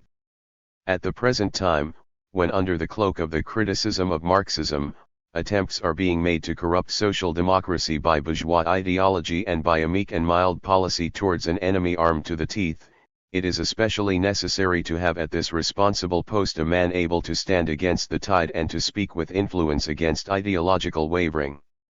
For this reason, as well as for those stated above, we cast our vote for G.V. Plekhanov. Written not later than December 8, 1900. Published in December 1900. In Iskra, No. 1. Published according to the Iskra text.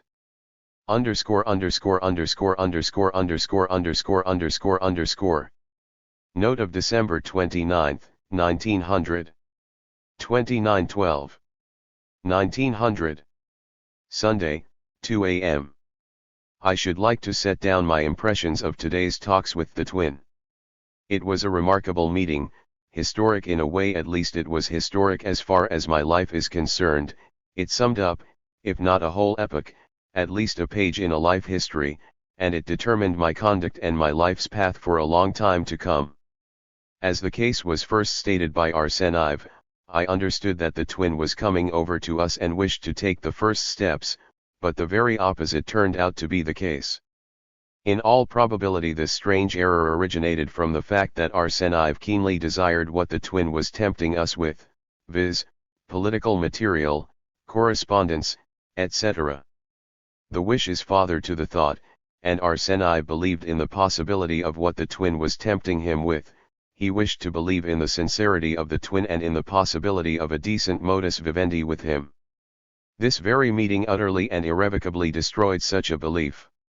The twin revealed himself in a totally new light, as a politician of the purest water, a politician in the worst sense of the word, an old fox, and a brazen huckster. He arrived completely convinced of our impotence, as Arseni himself described the results of our negotiations, and this formulation was entirely correct. Convinced of our impotence, the twin arrived for the purpose of laying down conditions of surrender, which he did in an exceedingly clever manner, without uttering a single impolite word, yet without being able to conceal the coarse haggling nature of the common liberal that lay hidden beneath the dapper, cultured exterior of this latest critic. In reply to my question as to why he did not agree to work simply as a contributor, the twin stated firmly that it was psychologically impossible for him to work for a magazine in which he would be taken to task, and that surely we did not think that we could abuse him and he would write political articles for us, that he could cooperate only on terms of complete equality, that since the declaration, his comrade and friend 142 has refused even to meet Arseni, that the twins' attitude was determined not so much by the declaration, in fact not at all by the declaration, as by the fact that at first he had desired to confine himself to the role of benevolent helpmate, but that now he did not intend so to limit himself but wanted also to be an editor. The twin did not blurt this out all in one breath. The negotiations concerning his collaboration dragged on for quite a long time, but the negotiations made it quite clear to me that no business could be done with this gentleman. He then began to insist on his proposal: why not establish a third political periodical on an equal basis with the others? This would be to our and his advantage. He proposed that on the cover we should have nothing social democratic, nothing to indicate our firm, and that we were obliged to contribute to this organ all our material of a general political nature. Everything became clear, and I said openly that the publication of a third periodical was out of the question, and that the whole matter reduced itself to the question as to whether social democracy must carry on the political struggle or whether the liberals should carry it on as an independent and self-contained movement. The twin understood and angrily retorted that after I had expressed myself with anerkennens worden klarhet there was nothing more to be said and all that we might discuss was the placing of orders for the collections, but that would be a sort of third magazine. Well, then place an order for just the one available pamphlet, replied the twin. Which one? I asked. Why do you want to know? Retorted the wife insolently. If you agree in principle, we shall decide, but if not, why do you want to know? I inquired about the conditions of the printing. Published by X, and nothing more, there must be no mention of your firm, nothing except the verlag, there must be no connection with your firm, declared the twin. I argued also against that, demanding that mention be made of our firm. Arseni began to argue against me, and the conversation was cut off. Finally, we decided to postpone the decision. Arseni and Velika had another heated discussion with the twin, demanded an explanation from him, argued with him. I remained silent for the most part and laughed, and the conversation soon came to an end. First published in 1924. In Lenin Miscellanea. Published according to the manuscript. _______________________________________________________________________________________________ Casual notes. Written in January 1901. Published in April 1901. In the magazine Zerya, No. 1. Signed, TK. Published according to the text in the magazine. I beat but not to death. On January 23, in Nizhny Novgorod, the Moscow High Court of Justice, in a special session, with the participation of representatives of the social estates, tried the case of the murder of the peasant Timofey Vasilyevich Vozdukhov, who had been taken to the police station to sober up and there beaten up by 4 policemen, Shelemetayev, Shulpin, Shabayev, and Okhoffin, and by acting station sergeant Panov, so that he died in the hospital the next day. Such is the simple tale of this case, which throws a glaring light upon what usually and always goes on in our police stations. As far as can be gathered from the extremely brief newspaper reports, what appears to have happened is the following. On April 20, Vozdukov drove up to the governor's house in a cab. The superintendent of the governor's house came out to him. In giving evidence at the trial, the superintendent stated that Vozdukov, hatless, had been drinking but was not drunk, and that he, Vozdukov, complained to him about a certain steamboat booking office having refused to sell him a ticket. The superintendent ordered Sheremetyev, the policeman on duty, to take him to the police station. Vozdukov was sufficiently sober to be able to speak quietly with Sheremetyev, and on arriving at the police station quite distinctly told Sergeant Panov his name and occupation. Notwithstanding all this, Sheremetyev, no doubt with the knowledge of Panov, who had just questioned Vozdukov, pushed the latter, not into the common cell, in which there were a number of other drunkards, but into the adjoining soldiers' lockup. As he pushed him, his sword got caught on the latch of the door and it cut his hand slightly. Imagining that Vozdukov was holding the sword, he rushed at him to strike him, shouting that his hand had been cut. He struck Vozdukov with all his might in the face, in the chest, in the side. He struck him so hard that Vozdukov fell, striking his forehead on the door and begging for mercy. "Why are you beating me?" he implored, according to the statement of a witness, Semakin, who was in the neighboring cell at the time. "It was not my fault. Forgive me, for Christ's sake." According to the evidence of this witness, it was not Vozdukov who was drunk, but sooner Sheremetyev.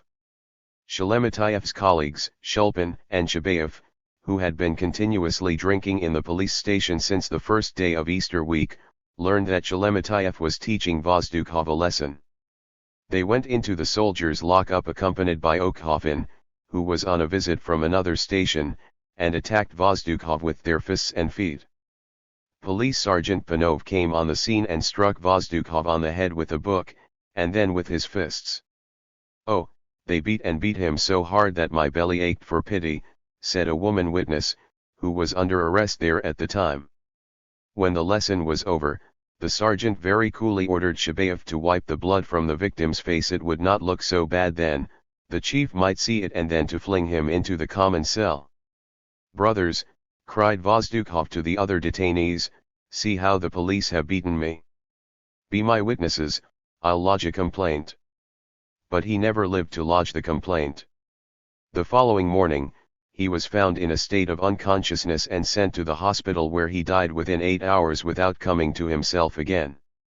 A post-mortem revealed 10 broken ribs, bruises all over his body, and hemorrhage of the brain. The court sentenced Sheremetyev, Shulpin and Shabayev to 4 years penal servitude, and Okhoffin and Panov to 1 month's detention, finding them guilty only of insulting behavior. With this sentence we shall commence our examination of the case. Those sentenced to penal servitude were charged according to Articles 346 and 1490, Part 2, of the Penal Code. The first of these articles provides that an official inflicting wounds or injuries in the exercise of his duties is liable to the maximum penalty reserved for the perpetration of such a crime. Article 1490, Part 2, provides for a penalty of from 8 to 10 years penal servitude for inflicting torture resulting in death. Instead of inflicting the maximum penalty, the court, consisting of representatives of the social estates and crown judges, reduced the sentence by 2 degrees. He gave orders to have all traces of the crime removed. On the night of April 20 he reported to the inspector, Mukhanov, upon his return, everything in order at the station in his charge, but he had nothing to do with the murderers. He was only guilty of an insulting act, just insulting behavior, punishable by detention.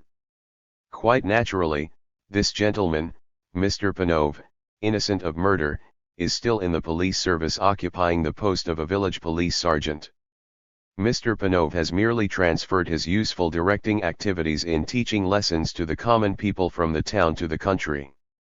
Now, reader, tell us in all conscience, Can Sergeant Panov understand the sentence of the court to mean anything else than advice in the future to remove the traces of a crime more thoroughly, to teach in such a manner as to leave no trace? You did right in ordering the blood to be wiped from the face of the dying man, but you allowed him to die. That, pal, was careless. In the future be more careful and never forget the first and last commandment of the Russian Der Zimmerda 143, beat but not to death. From the ordinary human point of view, the sentence Panov drew was a mockery of justice. It reveals a cringing, servile spirit, an attempt to throw the whole blame upon the minor police officers and to shield their immediate chief with whose knowledge, approval, and participation this brutal crime was committed. From the juridical point of view, the sentence is an example of the casuistry resorted to by bureaucratic judges who are themselves not far removed from police sergeants. Speech was given to man to conceal his thoughts, say the diplomats. Our jurists may say that the law is given to distort the concepts of guilt and responsibility. Indeed, what refined juridical art is required to be able to reduce complicity in torture to simple insulting behavior. Panov was guilty of an offense equal in gravity to that perhaps committed by a factory hand who possibly on the morning of April 20 mischievously struck Vozdukhov's cap off his head. In fact, milder than that, it was not an offense but merely an infringement. Even participation in a brawl, if it results in a fatality, is liable to a severer punishment than that meted out to the police sergeant.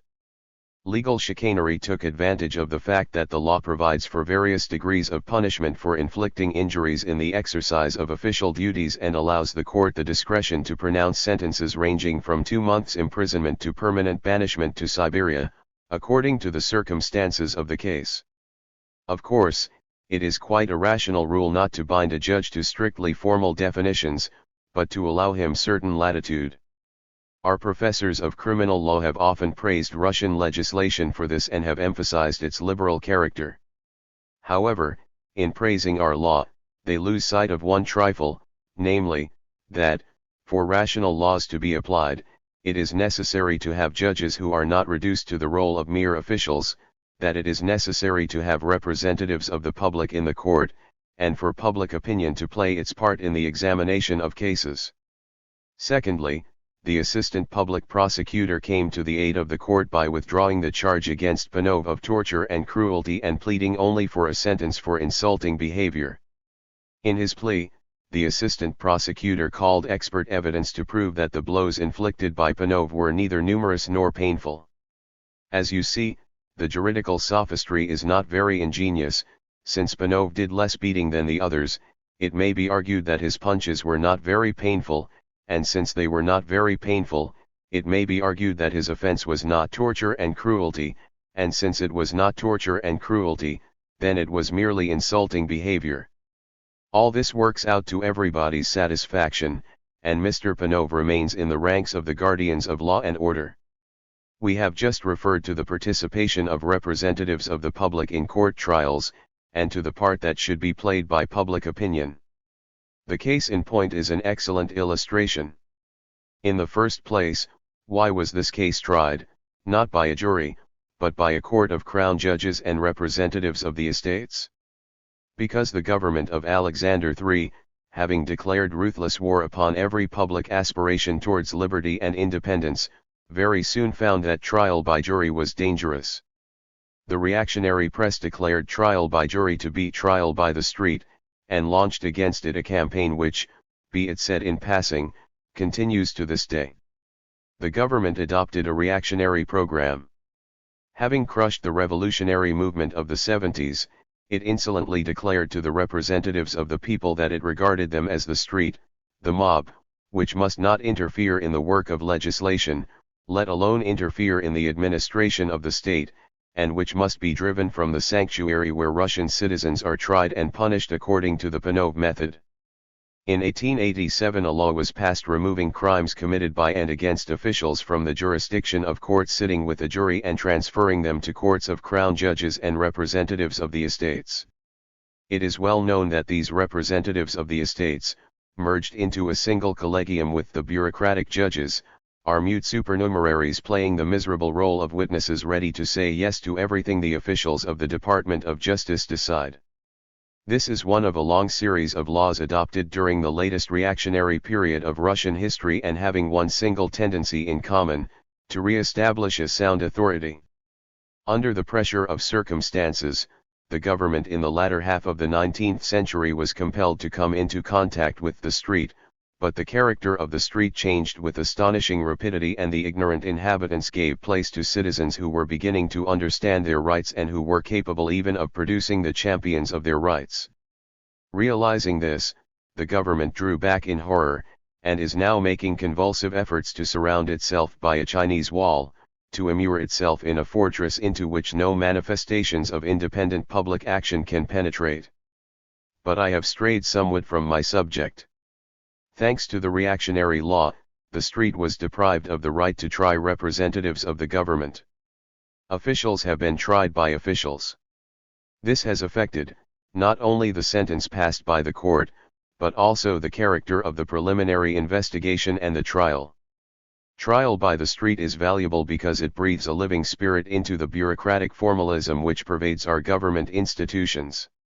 The street is interested, not only, and not so much, in the definition of the given offense, or in the category of punishment to be imposed, it is interested in exposing thoroughly and bringing to public light the significance and all the social and political threads of the crime, in order to draw lessons in public morals and practical politics from the trial. The street does not want to see in the court an official institution, in which functionaries apply to given cases the corresponding articles of the penal code, but a public institution which exposes the ulcers of the present system, which provides material for criticizing it and, consequently, for improving it. Impelled by its practical knowledge of public affairs and by the growth of political consciousness, the street is discovering the truth for which our official, professorial jurisprudence, weighed down by its scholastic shackles, is groping with such difficulty and timidity, namely, that in the fight against crime the reform of social and political institutions is much more important than the imposition of punishment. For this reason the reactionary publicists and the reactionary government hate, and cannot help hating, trial by the street. For this reason the curtailments put on the competency of jury courts and the restrictions on publicity run like a scarlet thread throughout the whole of the post-reform history of Russia. Indeed, the reactionary character of the post-reform epoch was exposed immediately after the law of 1864, reforming our judicature, came into force. The absence of trial by the street was markedly felt in this particular case. Who in the court that tried this case could have been interested in its social aspect, and who would have sought to bring it out prominently? The public prosecutor? The official who is closely connected with the police, who shares responsibility for the detention of prisoners and the manner in which they are treated, who, in certain cases, is actually the chief of police. We have seen that the assistant prosecutor even withdrew the charge of torture against Panov. The civil plaintiff in the event that Vozdukova, the widow of the murdered man and a witness at the trial, had put in a civil claim against the murderers. But how was this simple woman to know that it was permissible to bring a civil claim for damages before a criminal court? But even had she known it, would she have been able to retain a lawyer? And even had she been able to do so, could a lawyer have been found who was willing to call public attention to the state of affairs brought to light by this murder? And even if such a lawyer had been found, would his civic zeal have been supported by such delegates of the public as the representatives of the social estates? Picture to yourself a rural district elder. I have in mind a provincial court embarrassed in his rustic clothes, not knowing what to do with his rough, peasant hands, awkwardly trying to conceal his feet encased in greased top boots, gazing with awe upon His Excellency, the President of the court, who is seated on the same bench with him. Or imagine a city mayor, a fat merchant, breathing heavily in his unaccustomed livery, with his chain of office round his neck, trying to ape his neighbor, a marshal of the nobility, a gentleman in a nobleman's uniform, who looks sleek and well-tended, with aristocratic manners. By his side are judges, men who have gone through the hard grind of the school of bureaucracy, Genuine functionaries who have grown gray in the service and are filled with the consciousness of the importance of the duty they have to fulfill to try representatives of the authorities whom the street is not worthy to try. Would not this scene dampen the ardor of the most eloquent lawyer? Would it not remind him of the ancient aphorism, neither cast ye your pearls before? And so it happened that the case was rushed through at express speed, as if all concerned were eager to get it off their hands as quickly as possible, as if they feared to rake too thoroughly in the muck. One may get accustomed to living near a cesspool and not notice the foul odors emanating from it, but as soon as an attempt is made to cleanse it, the stench assails the nostrils, not only of the inhabitants of the particular street, but also of those of the neighboring streets. Just think of the number of questions that naturally arise and that no one has taken the trouble to clear up. Why did Vozdukov go to the governor? The indictment, the document which embodied the effort of the prosecuting authorities to disclose the crime, not only failed to reply to this question, but deliberately obscured it with the statement that Vozdukov was detained in a state of intoxication in the courtyard of the governor's house by policeman Sheremetyev. It even gives ground for the assumption that Vozdukov was brawling, and where do you think? In the courtyard of the governor's house. In actuality, Vozdukov drove up to the governor's house in a cab in order to lodge a complaint. This fact was established. What did he go to complain about? Titsin, the superintendent of the governor's house, stated that Vozdukov had complained about the refusal of a steamship booking office to sell him a ticket. The witness Mukhanov, formerly inspector of the station in which Vozdukov was assaulted, stated that he had heard from Vozdukov's wife that she and her husband had been drinking and that in Nizhny they had been beaten up in the river police station and in the Rozdestvensky police station, and that Vozdukov had gone to the governor to complain about this. Notwithstanding the fact that the witnesses obviously contradicted each other, the court did not make the slightest attempt to clear up the matter. On the contrary, one has every reason to conclude that the court did not wish to clear up the matter. Vozdukov's wife gave evidence at the trial, but no one took the trouble to ask her whether she and her husband had really been assaulted in several Nizhny police stations, under what circumstances they had been arrested, in what premises they had been assaulted, and by whom, whether her husband had really wished to complain to the governor, and whether he had mentioned his intention to anyone else. Most likely the witness Titsin, an official in the governor's office, was not inclined to accept complaints from Vozdukov, who was not drunk, but whom, nevertheless, it was necessary to make sober, against the police, and ordered the intoxicated policeman Sheremetyev to take the complainant to the police station to be sobered up. But this interesting witness was not cross-examined. The cabby, Kranov, who had driven Vozdukov to the governor's house and subsequently to the police station, was not questioned as to whether Vozdukov had told him why he was going to the governor, as to what he had said to Titsin, and whether anybody else had heard the conversation. The court was satisfied merely to hear the brief written affidavit of Kranov, which testified that Vozdukov had not been drunk, but only slightly intoxicated, and the assistant prosecutor had not even taken the trouble to subpoena this important witness. If we bear in mind that Vozdukov, a sergeant in the Army Reserve and consequently a man of experience who must have known something about law and order, had said even after the last fatal blows, "I am going to lodge a complaint," it appears more than likely that he went to the governor to lodge a complaint against the police, that Titsin lied to shield the police, and that the servile judges and the servile prosecutor did not wish to bring this delicate story to light. Further, why was Vozdukov beaten? Again, the indictment presents the case in a manner most favorable to the accused. The motive for the torture, it is alleged, was the cutting of Sheremetyev's hand when he pushed Vozdukov into the soldiers' lockup.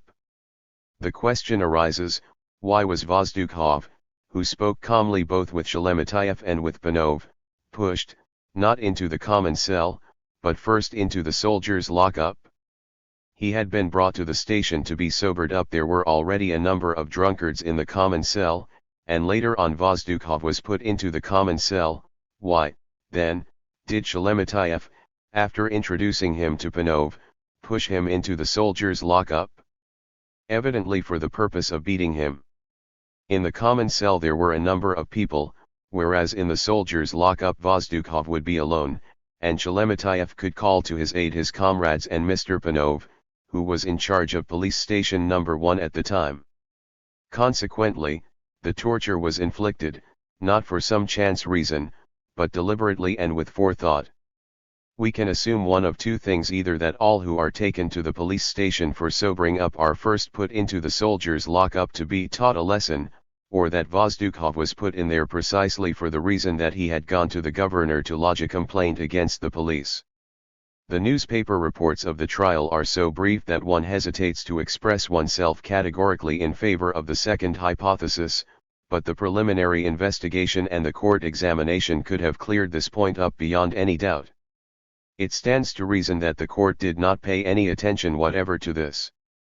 I say it stands to reason, because the indifference of the court reflects not only bureaucratic formalism, but the simple point of view of the Russian man in the street. What is there to make a fuss about?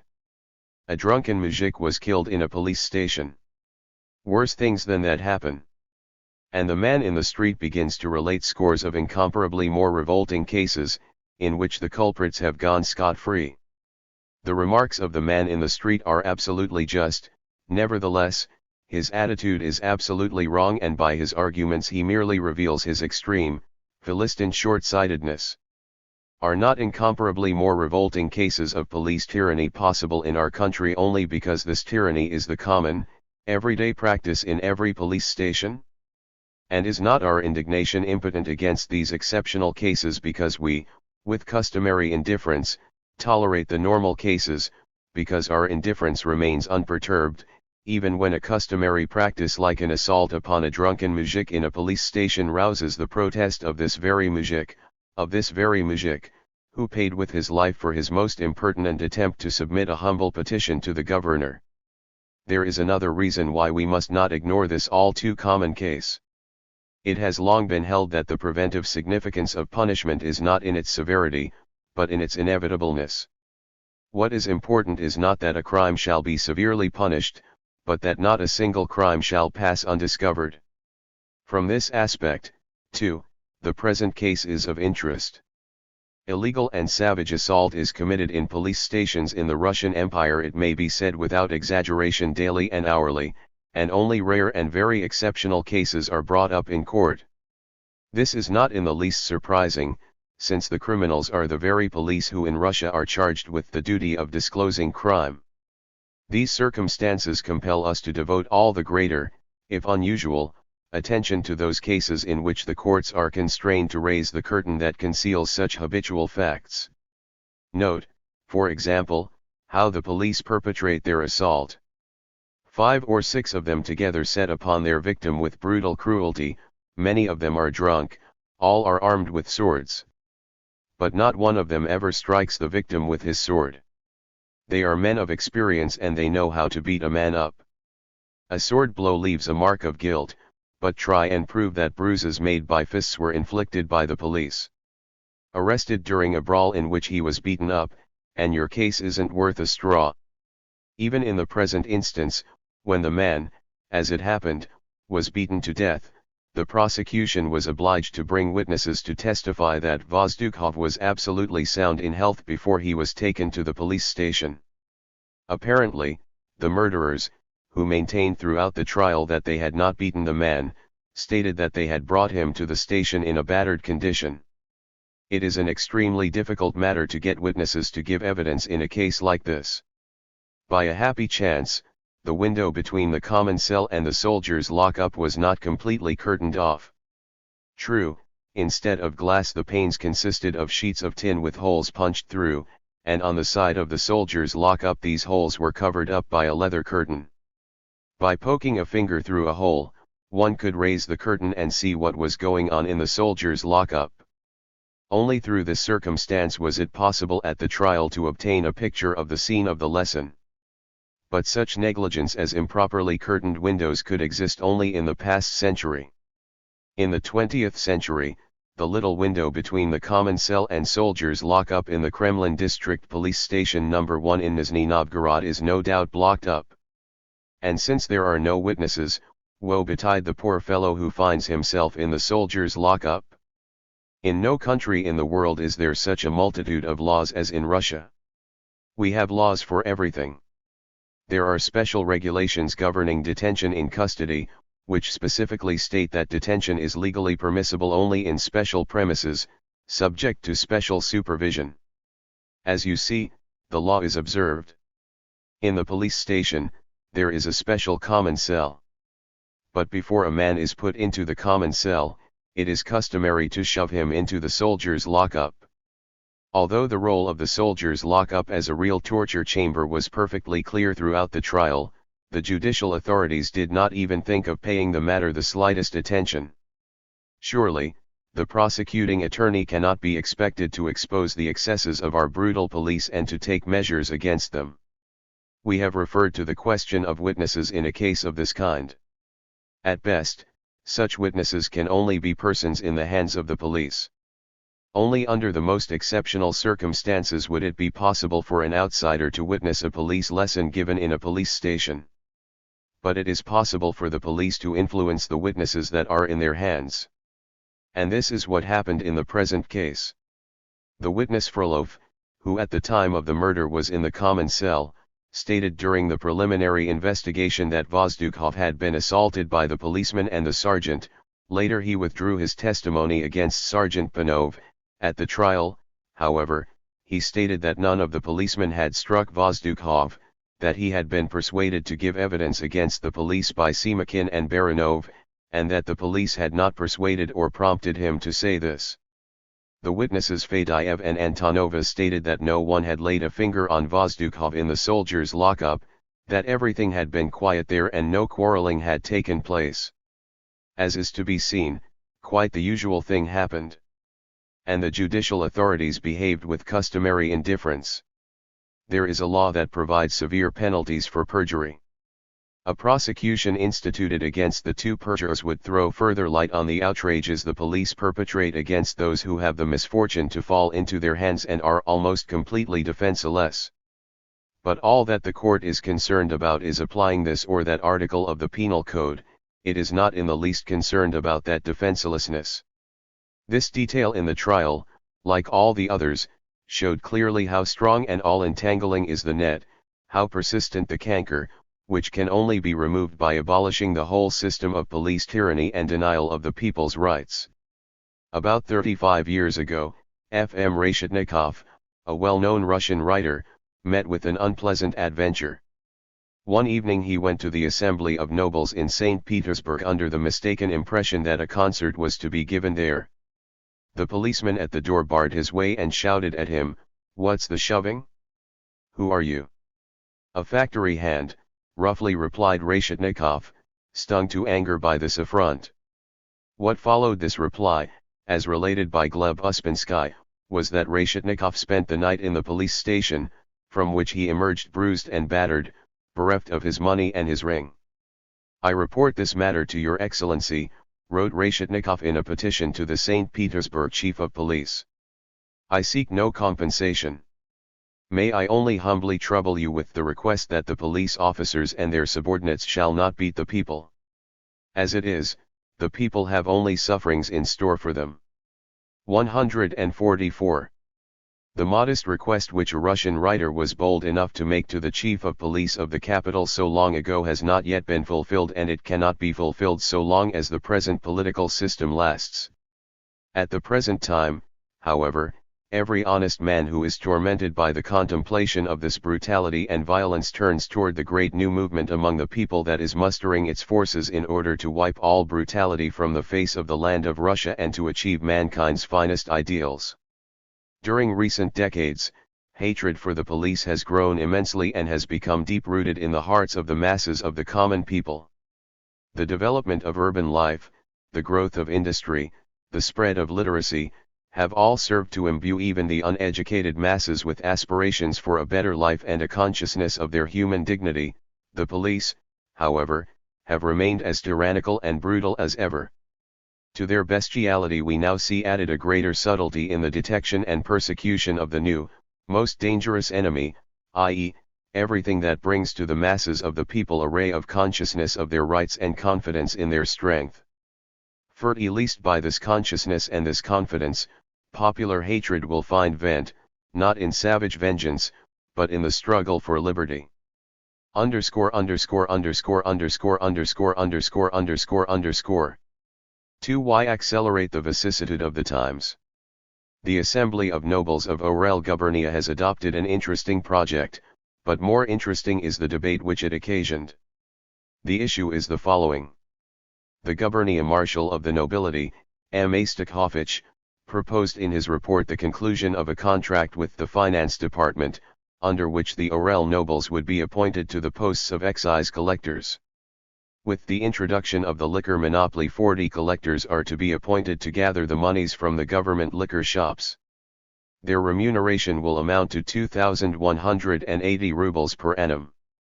The nobles thought it would be a good thing to get these posts, and for this purpose it was suggested that they form a guild and enter into a contract with the treasury. Instead of the required deposit, they suggested that at first 300 rubles per annum be deducted from the pay of each collector, which sums could serve to establish a nobles' guarantee fund to be deposited with the liquor department. The proposal, certainly a practical one, proves that our higher estate possesses a highly developed flair for grabbing slices of the state pie wherever possible. But it is precisely this business acumen that seemed to many of the high-born landlords to be excessive, disreputable, and unworthy of nobility. A heated discussion flared up on the question, in the course of which 3 distinct points of view came to light. The first is the practical point of view. A man must live, the nobility is in straitened circumstances, here is an opportunity to earn money, surely they cannot refuse to help the poor nobles. Besides, the collectors could help to encourage sobriety among the people. The second is the point of view of the romantics. To trade in liquor, to be in a position only slightly above that of a bartender, subordinate to common store managers, very often persons of the lower orders. And there followed a hot stream of words about the high calling of the nobility. We intend to deal with these speeches, but first let us mention the third point of view, that of the statesman. On the one hand, there is no denying that the thing seems somewhat discreditable, but, on the other, it must be admitted that it is lucrative. But we can make money and at the same time preserve our virtue. The chief excise officer may even hand out appointments without deposits, and all the 40 nobles may obtain posts at the request of the Gubernia Marshal of the Nobility without forming a guild or entering into contracts, otherwise the Minister of Internal Affairs may refuse to endorse the decision in order to safeguard the proper functioning of the existing state system. In all probability, this wise opinion would have prevailed, had not the Marshal of the Nobility made 2 important statements. First, that the contract had already been submitted to the Council of the Ministry of Finance, which had recognized its feasibility and approved it in principle, and, secondly, that it was impossible to obtain such posts merely at the request of the Gubernia Marshal of the Nobility. The report was approved. Poor romantics! They suffered defeat. But how eloquently they had pleaded! Hitherto the nobility has provided people for leading positions only. The report suggests the formation of some sort of guild. Is this compatible with the past, the present, and the future of the nobility? According to the law, if a bartender embezzles funds, the nobleman will have to step behind the bar. Death is preferable to such a position. Good Lord! How noble man is! Death is preferable to selling vodka. To trade in corn is quite a noble occupation, particularly in years of bad harvest, when high profits can be made out of the starvation of the people. A still more noble occupation is usury in grain, the lending of grain to the starving peasants in the winter with the stipulation that they will work in the summer at 1/3 of the usual wage rate. In the central Black Earth Zone, in which Aurel Gubernia is situated, the landlords have always engaged in this noble form of usury with particular zeal. And in order to draw a distinction between noble and ignoble usury, it is necessary, of course, to proclaim as loudly as possible that the position of a bartender is a degrading occupation for a nobleman. We must carefully cherish our calling, which is expressed in the celebrated Imperial Manifesto by the words, "unselfishly to serve the people." To serve for selfish motives would contradict this. A socialist state that has to its credit such services as the valiant martial deeds of its ancestors and that had to bear the brunt of the great reforms of Emperor Alexander II still possesses opportunities for the future fulfillment of its duties to the state. Yes, unselfish service. The distribution of lands, the granting of inhabited estates, i.e., gifts of thousands of dessiatines of land, together with thousands of serfs, the establishment of a class of big landowners possessing hundreds, thousands, and tens of thousands of dessiatines and by exploitation reducing millions of peasants to poverty, these are the manifestations of this unselfishness. The reference to the great reforms of Alexander II is particularly charming. Take, for example, the emancipation of the peasants. How unselfishly our noble aristocracy fleeced these peasants, compelling them to pay for their own land, at a price 3 times its real value, robbing them by cutting off various parts of their land, exchanging their own sandy wastes, gullies, and uncultivable land for the peasants' good land, and now they have the insolence to boast of these exploits. There is nothing patriotic in the liquor trade. Our traditions are not based on rubles, but on service to the state. The nobility must not become stockbrokers. Sour grapes. The nobility must not become stockbrokers because large capital is required on the stock exchange, and our quondam slave owners have squandered their fortunes. In the eyes of the broad masses they have long ago become, not stockbrokers, but the slaves of the stock exchange, the slaves of the ruble. And in their pursuit of the ruble, the highest socialist state has long been engaged in such highly patriotic occupations as the manufacture of raw brandy, the installation of sugar refineries and other enterprises, participation in sundry dubious commercial and industrial undertakings, begging at the doors of high court circles, grand dukes, cabinet ministers, etc., etc., in order to obtain concessions and government guarantees for such enterprises, in order to entreat for doles in the form of privileges for the nobles' bank, sugar export bonuses, slices of Bashkirian or other land, soft, lucrative jobs, etc. The ethics of the nobility bear the traces of history, of social position, as well as traces of the stable in which the nobles were trained to practice violence and indignities on the moujiks. The age-long habit of command has bred in the nobles something even more subtle, the ability to clothe their exploiting interests in pompous phrases, calculated to deceive the ignorant common people. Listen further, why accelerate the vicissitude of the times? It may be a prejudice, but old traditions forbid us to help bring these things upon ourselves. These words, uttered by Mr. Naryshkin, express a true class sense. Of course, to hesitate to accept the position of a collector is, in these times, mere prejudice. But does not the unparalleled and shameless exploitation of the peasantry by the landlords in our rural districts rest on the prejudices of the benighted masses of the peasantry?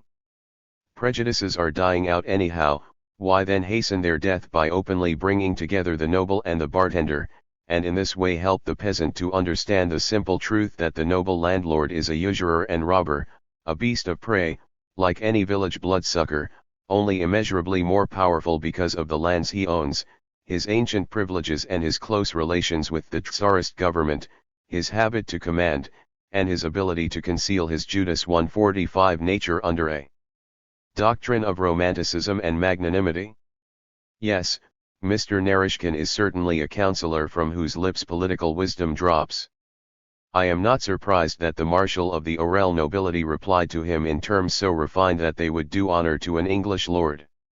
He said, "It would be mere boldness on my part to object to the authorities whom we have heard here, were I not convinced that in arguing against their opinions, I am not arguing against their convictions.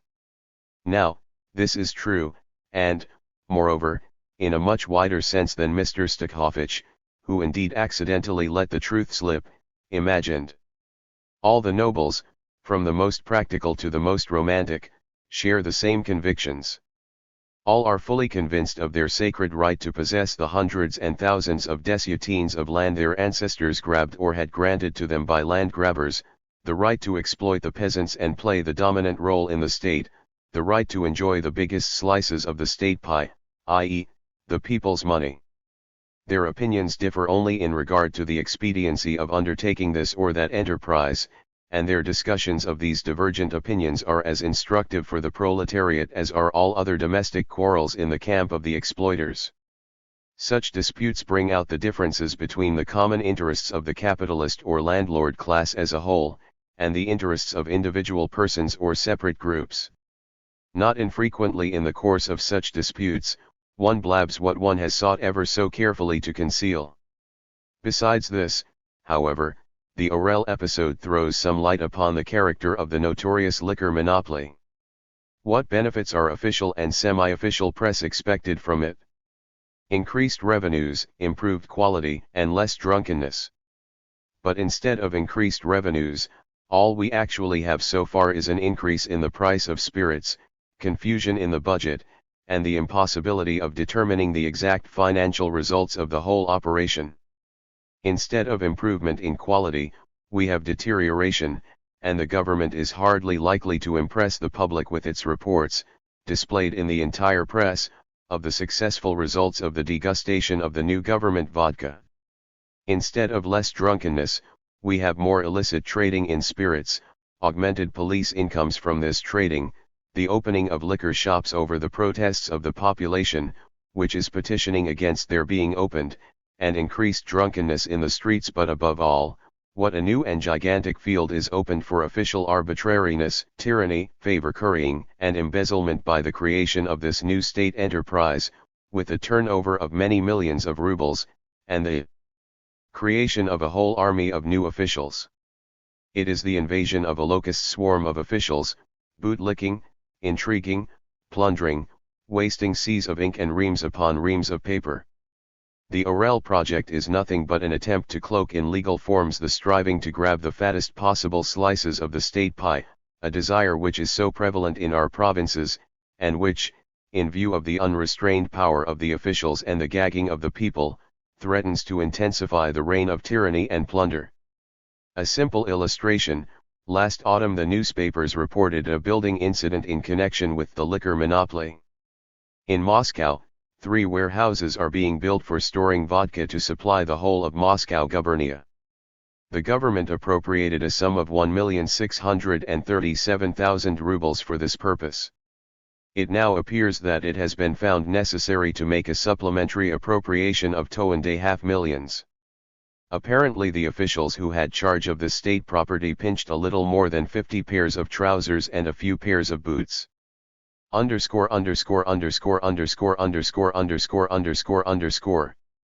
3 Objective statistics. Our government is in the habit of accusing its opponents, not only revolutionaries, but also liberals, of being tendentious. Have you ever read the comments of the official press on the liberal publications?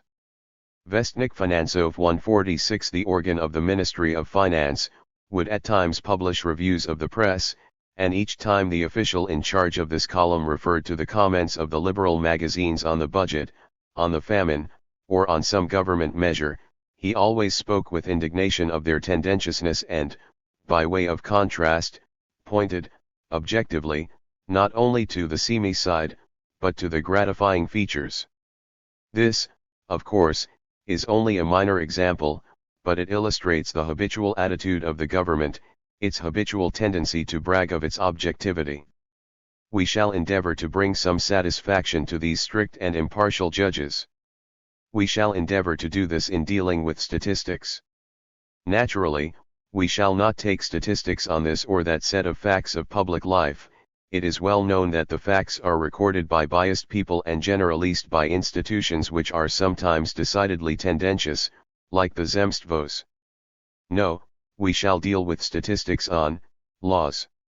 The most ardent supporter of the government, we imagine, would hardly dare to assert that there is anything more objective and impartial than statistics on laws, a simple calculation of the decisions made by the government, quite apart from any consideration of the divergence between word and deed, between promulgation and execution, etc. And now, to the matter. The State Senate publishes, as is known, a compendium of the laws and edicts of the government, a periodical that announces the measures adopted by the government. We shall examine these facts, and note what the laws and edicts are about. Precisely, what they are about. We dare not criticize the official edicts, we shall merely compute the number issued in this or that sphere. The January newspapers reprinted from this government publication the content of NOS 2905 to 2929 of last year and NOS 1 to 66 of the current year. Thus, in the period from December 29, 1900, to January 12, 1901, the very threshold of the new century, 91 laws and edicts were promulgated. The character of these 91 laws renders them very convenient for statistical analysis. None of them is outstanding, there is nothing that puts everything else in the shade and lays a special impress upon the present period of domestic administration. All of them are relatively petty and answer to current requirements continuously and regularly arising. We thus see the government in its everyday garb, and this serves as a further guarantee of the objectivity of the statistics. Of the 91 laws, 34, i.e., more than a third, deal with one and the same subject, extension of the call dates for payment of capital on shares or of payment of purchases of stock in various commercial and industrial joint stock companies. These laws can be recommended to newspaper readers as a means of refreshing their memory in regard to the list of our industrial enterprises and the names of various firms. The second group of laws is entirely analogous to the first in content. It deals with changes in the Articles of Association of Commercial and Industrial Companies. These include 15 acts revising the Articles of Association of K&S Popov Brothers, Tea Dealers, A. Naumann & Co., Cardboard and Tar Paper Manufacturers, I.A. Osipov & Co., Tanners and Leather, Canvas and Linen Merchants, etc., etc. To these must be added 11 more acts, of which 6 were passed to meet certain requirements of trade and industry, while 5 deal with the appointment of 6 additional policemen and 2 mounted police sergeants to 4 factories and 1 mine. Thus, 60 out of 91 of the laws, i.e., 2/3, directly serve the various practical needs of our capitalists and protect them from the discontent of the workers.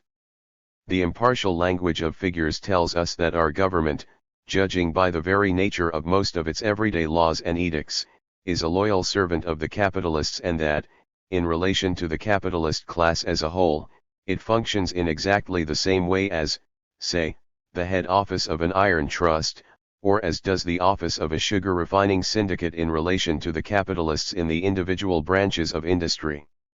Of course, the fact that special laws have to be passed in order to introduce some trifling alteration in the Articles of Association of a company or to extend the call dates for payments on shares simply shows the unwieldiness of our state machinery. Only a slight improvement in the machinery is necessary for all this to come under the jurisdiction of the local authorities.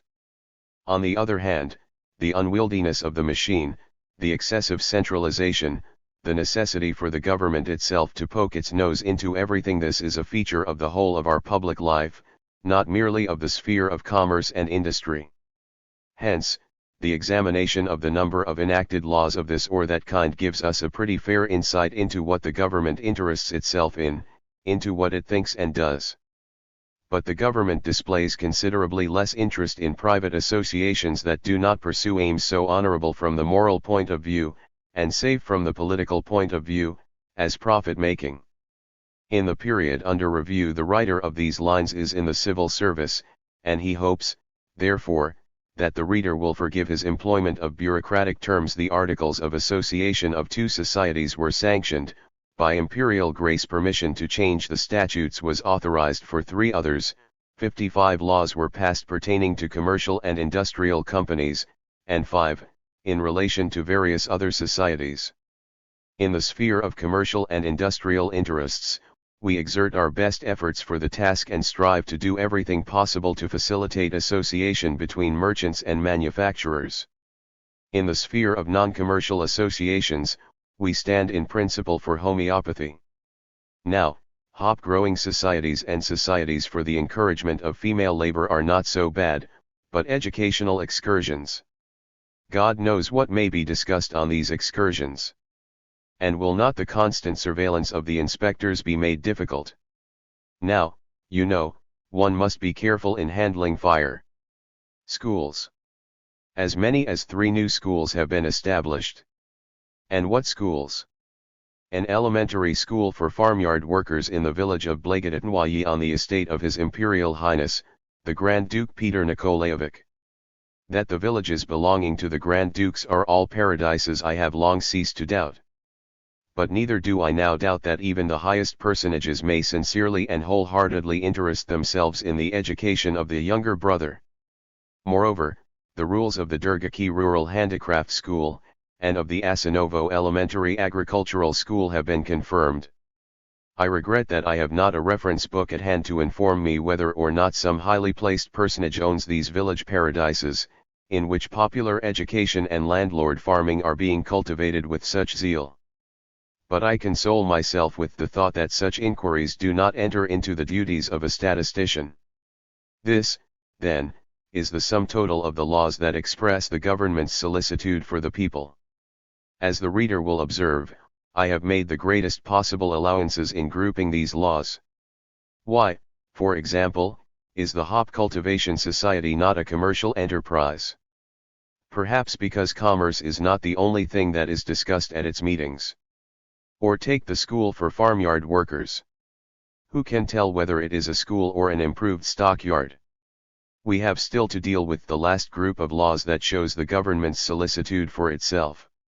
This group consists of 3 times as many laws as we assign to the last 2 categories, 22 laws, dealing with administrative reforms, each one more radical than the other, changing the name of the village Platonovskoy to Nikolaevskoy, modifying the articles of association, staffs, rules, lists, hours for sessions, etc., increasing the salary of midwives attached to army units in the Caucasus military area, determining the sums for shoeing and veterinary treatment of Cossack mounts.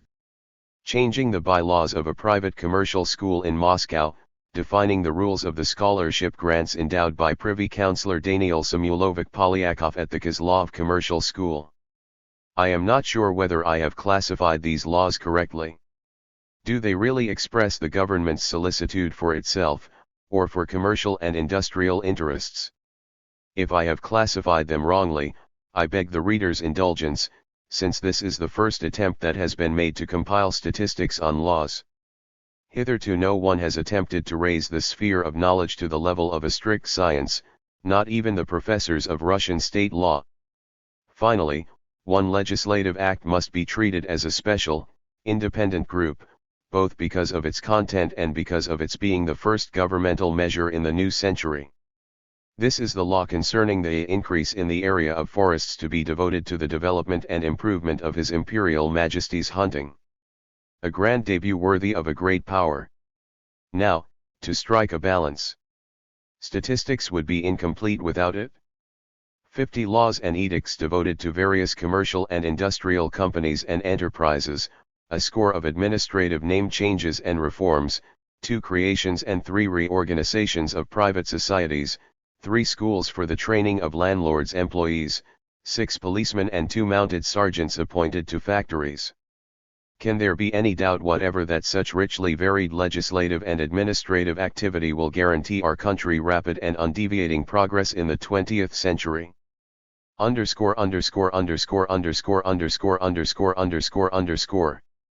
The drafting of 183 students into the Army. The newspapers of January 11 published the official announcement of the Ministry of Education on the drafting into the Army of 183 students of Kiev University as a punishment for riotous assembly. The provisional regulations of July 29, 1899. This menace to the student world and to society are being put into execution less than 18 months after their promulgation, and the government seems to hasten to justify itself for applying a measure of unexampled severity by publishing a ponderous indictment in which the misdeeds of the students are painted in the blackest possible colors. Each misdeed is more ghastly than the preceding one. In the summer a General Students' Congress was convened in Odessa to discuss a plan to organize all Russian students for the purpose of giving expression to protests against various aspects of academic, public, and political life. As a punishment for these criminal political designs, all the student delegates were arrested and deprived of their documents. But the unrest does not subside, it grows and persists in breaking out in many higher educational institutions. The students desire to discuss and conduct their common affairs freely and independently. Their authorities, with the soulless formalism for which Russian officials have always been noted, retaliate with petty vexations, rouse the discontent of the students to the highest pitch, and automatically stimulate the thoughts of the youths who have not yet become submerged in the morass of bourgeois stagnation to protest against the whole system of police and official tyranny. The Kiev students demand the dismissal of a professor who took the place of a colleague that had left. The administration resists, provokes students to assemblies and demonstrations and yields. The students call a meeting to discuss what could make possible so horrendous a case. 2 White Linings 147 raped a young girl. The administration sentences the ringleaders to solitary confinement in the students' detention cell. These refuse to submit. They are expelled. A crowd of students demonstratively accompany the expelled students to the railway station. A new meeting is called. The students remain until evening and refuse to disperse so long as the rector does not show up. The vice-governor and chief of gendarmerie arrive on the scene at the head of a detachment of troops, who surround the university and occupy the main hall. The rector is called. The students demand a constitution, perhaps. No. They demand that the punishment of solitary confinement should not be carried out and that the expelled students should be reinstated. The participants at the meeting have their names taken and are allowed to go home. Ponder over this astonishing lack of proportion between the modesty and innocuousness of the demands put forward by the students and the panicky dismay of the government, which behaves as if the axe were already being laid to the props of its power. Nothing gives our omnipotent government away so much as this display of consternation. By this it proves more convincingly than does any criminal manifesto to all who have eyes to see and ears to hear that it realizes the complete instability of its position, and that it relies only on the bayonet and the knout to save it from the indignation of the people. Decades of experience have taught the government that it is surrounded by inflammable material and that a mere spark, a mere protest against the student's detention cell, may start a conflagration. This being the case, it is clear that the punishment had to be an exemplary one: draft hundreds of students into the army. Put the drill sergeant in place of Voltaire. 148 The formula has not become obsolete, on the contrary, the 20th century is destined to see its real application. This new punitive measure, new in its attempt to revive that which has long gone out of fashion, provokes many thoughts and comparisons. Some 3 generations ago, in the reign of Nicholas I, drafting into the army was a natural punishment entirely in keeping with the whole system of Russian serf-owning society. Young nobles were sent to the army and compelled to serve as private soldiers, losing the privileges of their estate until they earned officer's rank.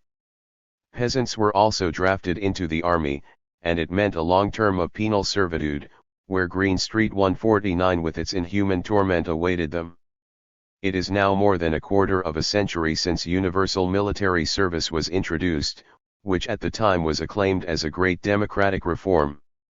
Real universal military service that is not merely on paper is undoubtedly a democratic reform. By abolishing the social estate system it would make all citizens equal. But if such were the case, could drafting into the army be employed as a punishment? When the government converts military service into a form of punishment, does it not thereby prove that we are much nearer to the old recruiting system than to universal military service?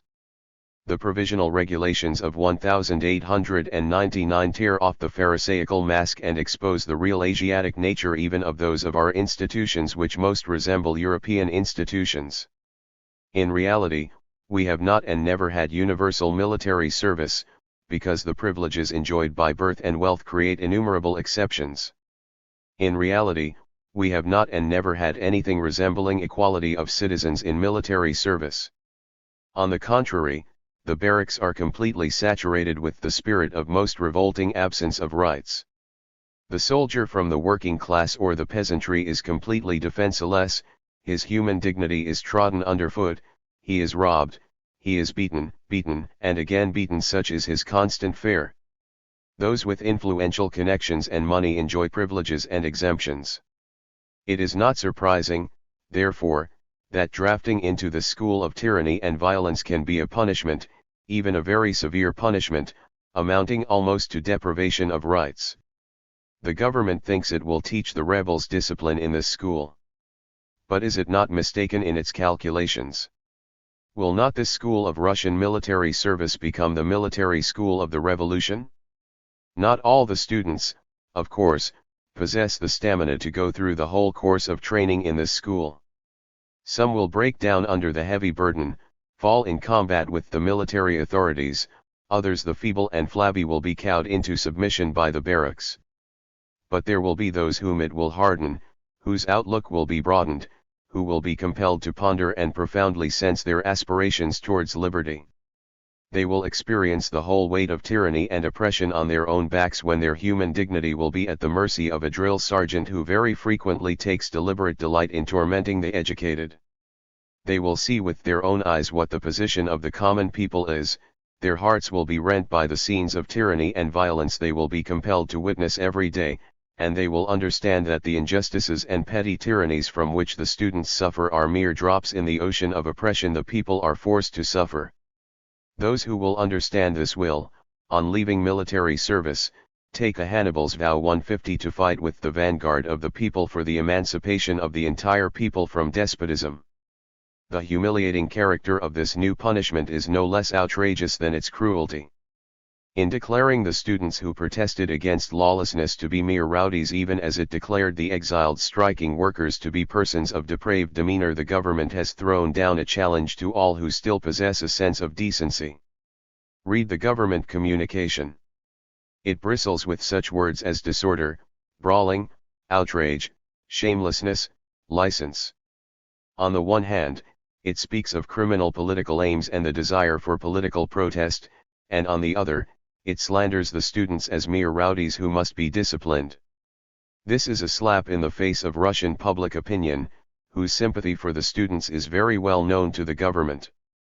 The only appropriate reply the students can make is to carry out the threat of the Kiev students, to organize a determined general student strike in all higher educational institutions in support of the demand for the repeal of the provisional regulations of July 29, 1899. But it is not the students alone who must reply to the government. Through the government's own conduct, the incident has become something much greater than a mere student affair. The government turns to public opinion as though to boast of the severity of the punishment it inflicts, as though to mock at all aspirations towards liberty. All conscious elements among all strata of the people must take up this challenge, if they do not desire to fall to the level of dumb slaves bearing their insults in silence. At the head of these conscious elements stand the advanced workers and the social democratic organizations inseparably linked with them. The working class constantly suffers immeasurably greater injuries and insults from the police lawlessness with which the students have now come into such sharp conflict. The working class has already begun the struggle for its emancipation. It must remember that this great struggle imposes great obligations upon it, that it cannot emancipate itself without emancipating the whole people from despotism, that it is its duty first and foremost to respond to every political protest and render every support to that protest. The best representatives of our educated classes have proved and sealed the proof with the blood of thousands of revolutionaries tortured to death by the government their ability and readiness to shake from their feet the dust of bourgeois society and join the ranks of the socialists. The worker who can look on indifferently while the government sends troops against the student youth is unworthy of the name of socialist. The students came to the assistance of the workers must come to the aid of the students. The government wishes to deceive the people when it declares that an attempt at political protest is mere brawling. The workers must publicly declare and explain to the broad masses that this is a lie, that the real hotbed of violence, outrage, and license is the autocratic Russian government, the tyranny of the police and the officials. The manner in which this protest is to be organized must be decided by the local social democratic organizations and workers' groups. The most practical forms of protest are the distribution, scattering, and posting up of leaflets, and the organization of meetings to which as far as possible all classes of society should be invited. It would be desirable, however, where strong and well-established organizations exist, to attempt a broader and more open protest by means of a public demonstration. The demonstration organized last December 1st, outside the premises of the newspaper Yuzhny Krai 151 in Kharkov, may serve as a good example of such a protest. The jubilee of that filthy sheet, which baits everything that aspires to light and freedom and glorifies every bestiality of our government, was being celebrated at the time. The large crowd assembled in front of Yuzhny Krai, solemnly tore up copies of the paper, tied them to the tails of horses, wrapped them round dogs, threw stones and stink bombs containing sulfur and hydrogen at the windows, and shouted, "Down with the corrupt press." Such celebrations are well deserved, not only by the corrupt newspapers, but by all our government offices.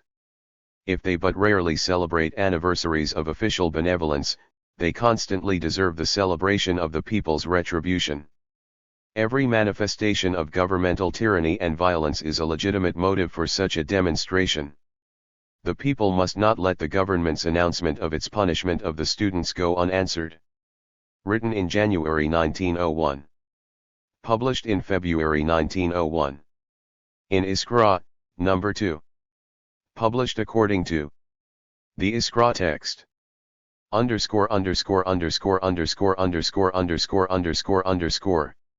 The Workers' Party and the Peasantry 152. 40 years have passed since the peasants were emancipated. It is quite natural that the public should celebrate with particular enthusiasm February 19th, the anniversary of the fall of old feudal Russia and the beginning of an epoch which promised the people liberty and prosperity. But we must not forget that besides genuine loathing of serfdom and all its manifestations, there is also much unctuousness in the laudatory orations delivered on the occasion. The now fashionable estimation of the great reform as the emancipation of the peasantry accompanied by a grant of land with the aid of state compensation is utterly hypocritical and false. Actually, the peasants were emancipated from the land, inasmuch as the plots they had tilled for centuries were ruthlessly cut down and hundreds of thousands of peasants were deprived of all their land and settled on a quarter or beggar's allotment. 153 In point of fact, the peasants were doubly robbed. Not only were their plots of land cut down, but they had to pay redemption money for the land left to them, and which had always been in their possession. The redemption price, moreover, was far above the actual value of the land. 10 years after the emancipation of the peasantry, the landlords themselves admitted to government officials investigating the state of agriculture that the peasants had been made to pay, not only for their land, but for their personal liberty. Yet, although the peasants had to pay redemption money for their liberation, they were not granted real freedom. For 20 years they remained temporarily bound. 154, they were left and have remained to this day the lowest social estate, subject to flogging, liable to special taxes, bereft of the right freely to leave the semi-feudal commune, freely to dispose of their own land, or freely to settle in any part of the country.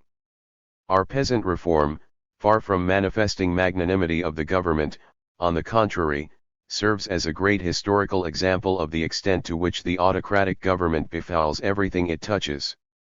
Under pressure of military defeat, appalling financial difficulties, and menacing discontent among the peasantry, the government was actually compelled to liberate the peasants.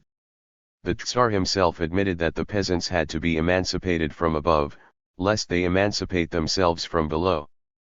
But in embarking on emancipation, the government did everything possible and impossible to satisfy the greed of the injured serf owners. It did not even stop at the base device of reshuffling the men who were to carry out the reform, although the men selected had come from among the nobility itself. The first body of mediators was dissolved and replaced by men incapable of refusing to help the serf owners cheat the peasantry in the very process of demarcating the land. Nor could the great reform be carried out without resort to military punitive action and the shooting down of peasants who refused to accept the title deeds to the land. 155 It is not surprising, therefore, that the best men of the time, muzzled by the censors, met this great reform with the silence of condemnation. The peasant, emancipated from corvée service, emerged from the hands of the reformers crushed, plundered, degraded, tied to his allotment, so much so that he had no alternative but voluntarily to accept corvée services. And so he began to cultivate the land of his former master, renting from him the very land that had been cut off from his own allotment, hiring himself out in the winter for summer work in return for the corn he had to borrow from the landlord to feed his hungry family. The free labor, for which the manifesto drawn up by a Jesuitical priest called upon the peasantry to ask the blessing of God, turned out to be nothing more nor less than labor service and bondage. To oppression by the landlords, which was preserved thanks to the magnanimity of the officials who introduced and carried out the reform, was added oppression by capital. The power of money, which crushed even the French peasant, emancipated from the power of the feudal landlords, not by a miserable, half-hearted reform, but by a mighty popular revolution. This power of money bore down with all its weight upon our semi-serf mujik. He had to obtain money at all costs in order to pay the taxes which had increased as a result of the beneficent reform, to rent land, to buy the few miserable articles of factory-made goods which began to squeeze out the home manufactures of the peasant, to buy corn, etc. The power of money not only crushed the peasantry, but split it up. An enormous number of peasants were steadily ruined and turned into proletarians. From the minority arose a small group of grasping kulaks and enterprising mujiks who laid hands upon the peasant farms and the peasants' lands, and who formed the kernel of the rising rural bourgeoisie. The 40 years since the reform have been marked by this constant process of depeasantizing the peasants, a process of slow and painful extinction. The peasant was reduced to beggary. He lived together with his cattle, was clothed in rags, and fared on weeds. He fled from his allotment, if he had anywhere to go, and even paid to be relieved of it, if he could induce anyone to take over a plot of land, the payments on which exceeded the income it yielded. The peasants were in a state of chronic starvation, and they died by the tens of thousands from famine and epidemics in bad harvest years, which recurred with increasing frequency. This is the state of our countryside even at the present time. One might ask, what is the way out? By what means can the lot of the peasantry be improved? The small peasantry can free itself from the yoke of capital only by associating itself with the working class movement, by helping the workers in their struggle for the socialist system, for transforming the land, as well as the other means of production, into social property. Trying to save the peasantry by protecting small-scale farming and small holdings from the onslaught of capitalism would be a useless retarding of social development. It would mean deceiving the peasantry with illusions of the possibility of prosperity even under capitalism. It would mean disuniting the laboring classes and creating a privileged position for the minority at the expense of the majority. That is why Social Democrats will always struggle against senseless and vicious institutions such as that which forbids the peasant to dispose of his land, such as collective liability, or the system of prohibiting the peasants from freely leaving the village commune or freely accepting into it persons belonging to any social estate. But, as we have seen, our peasants are suffering not only and not so much from oppression by capital as from oppression by the landlords and the survivals of serfdom. Ruthless struggle against these shackles, which immeasurably worsen the condition of the peasantry and tie it hand and foot, is not only possible but even necessary in the interest of the country's social development in general, for the hopeless poverty, ignorance, lack of rights, and degradation, from which the peasants suffer, lay an imprint of Asiatic backwardness upon the entire social system of our country. Social democracy would not be doing its duty if it did not render every assistance to this struggle. This assistance should take the form, briefly put, of carrying the class struggle into the countryside. We have seen that in the modern Russian village two kinds of class antagonism exist side by side. First, the antagonism between the agricultural workers and the proprietors, and, secondly, the antagonism between the peasantry as a whole and the landlord class as a whole. The first antagonism is developing and becoming more acute, the second is gradually diminishing. The first is still wholly in the future, the second to a considerable degree already belongs to the past. And yet, despite this, It is the second antagonism that has the most vital and most practical significance for Russian Social Democrats at the present time. It goes without saying, it is an axiom for every Social Democrat, that we must utilize all the opportunities presenting themselves to us to develop the class consciousness of the agricultural wage workers, that we must pay attention to the migration of urban workers to the countryside and to the markets where agricultural laborers are hired. But our rural laborers are still too closely connected with the peasantry, they are still too heavily burdened with the misfortunes of the peasantry as a whole to enable the movement of the rural workers to assume national significance, either now or in the immediate future. On the other hand, the question of sweeping away the survivals of serfdom, of driving the spirit of social estate inequality and degradation of tens of millions of the common people out of the whole of the Russian state system is already a matter of national significance, and the party which claims to be the vanguard in the fight for freedom cannot ignore it. The deplorable condition of the peasantry has now become almost universally recognized.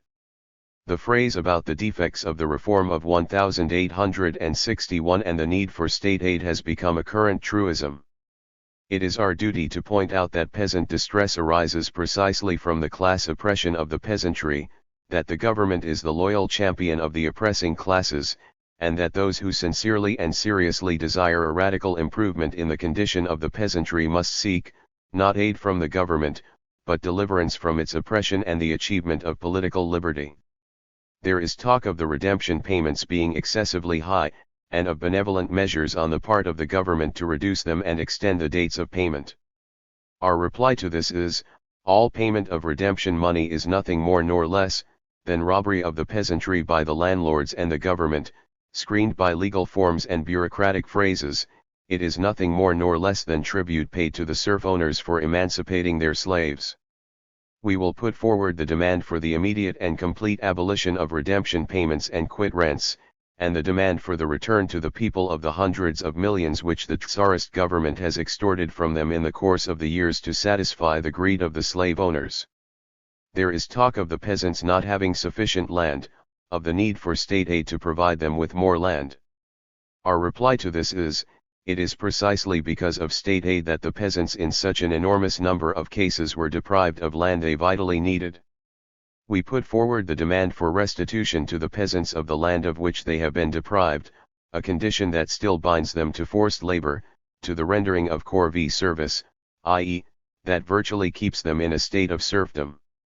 We will put forward the demand for the establishment of peasant committees to remove the crying injustices perpetrated against the emancipated slaves by the committees of nobles set up by the Tsarist government.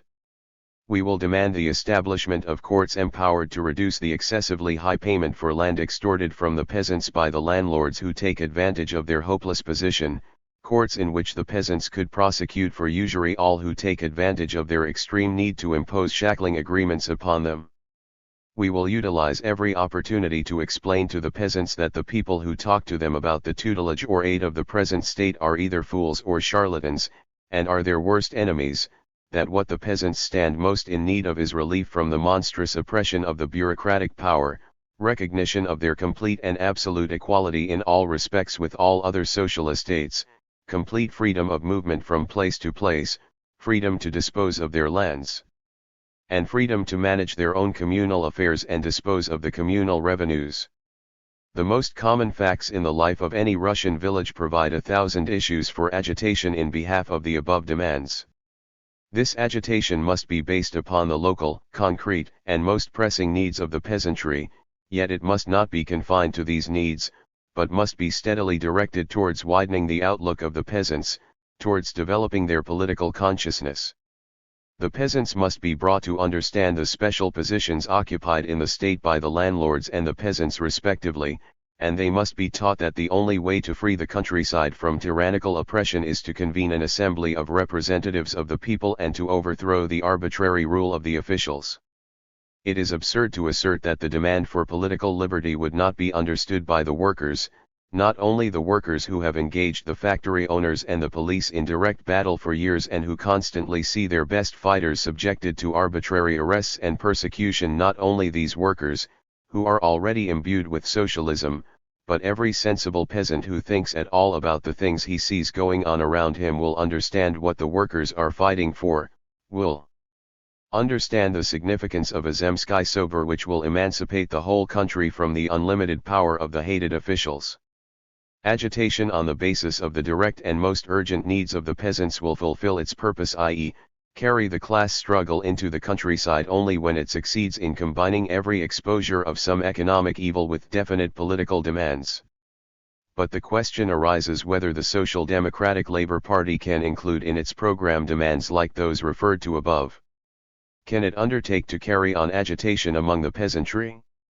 Will it not lead to the scattering and diversion of our revolutionary forces, not very numerous as it is, from the principal and only reliable channel of the movement? Such objections are based on a misunderstanding.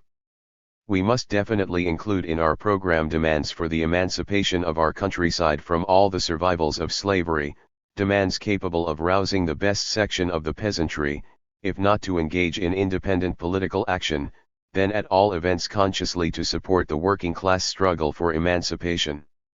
We should be making a mistake if we defended measures that would have the effect of retarding social development or of artificially shielding the small peasantry against the growth of capitalism, against the development of large-scale production, but we should be committing a much more disastrous mistake if we failed to utilize the working class movement for the purpose of spreading among the peasantry the democratic demands of which the reform of February 19, 1861, fell short because of its distortion by the landlords and the officials. Our party must include such demands in its program if it is to take the lead of the whole people in the struggle against the autocracy. But the inclusion of these points does not mean that we would call active revolutionary forces from the towns to the villages. Such a thing is out of the question.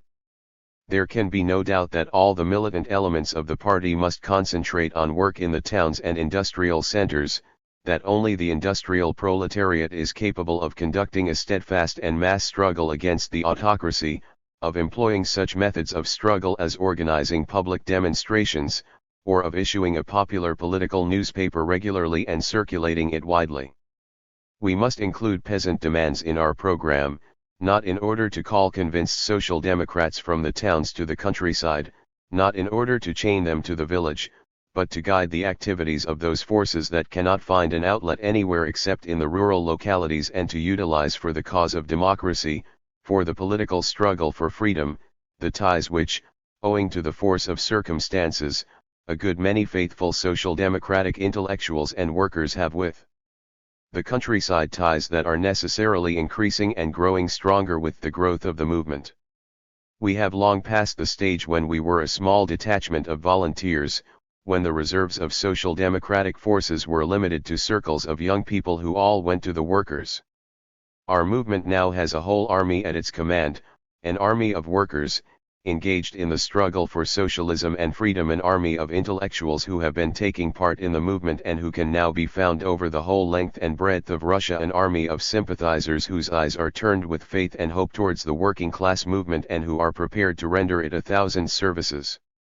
We are confronted with the great task of organizing all these armies in such a manner as will enable us, not only to organize transient outbreaks, not only to strike casual and sporadic blows at the enemy, but to pursue the enemy steadily and persistently, in a determined struggle all along the line, to harass the autocratic government wherever it sows oppression and gathers a harvest of hatred.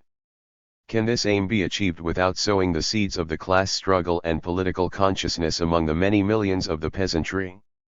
Let no one say it is impossible to sow these seeds. It is not only possible, it is already being done in 1,000 ways that escape our attention and influence.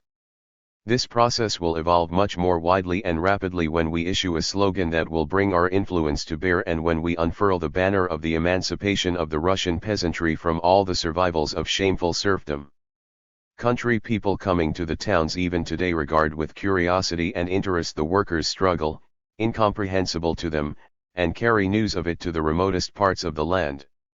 We can and must bring about a situation in which the curiosity of the bystanders is replaced, if not by full understanding, then at least by a vague consciousness that the workers are struggling for the interests of the whole people, by a growing sympathy for their struggle. and when that has been done, the day of the victory of the Revolutionary Workers' Party over the police government will come with a rapidity exceeding our own anticipation. Written in January 1901. Published in February 1901. In Iskra, number 2. Published according to the Iskra text. ________________________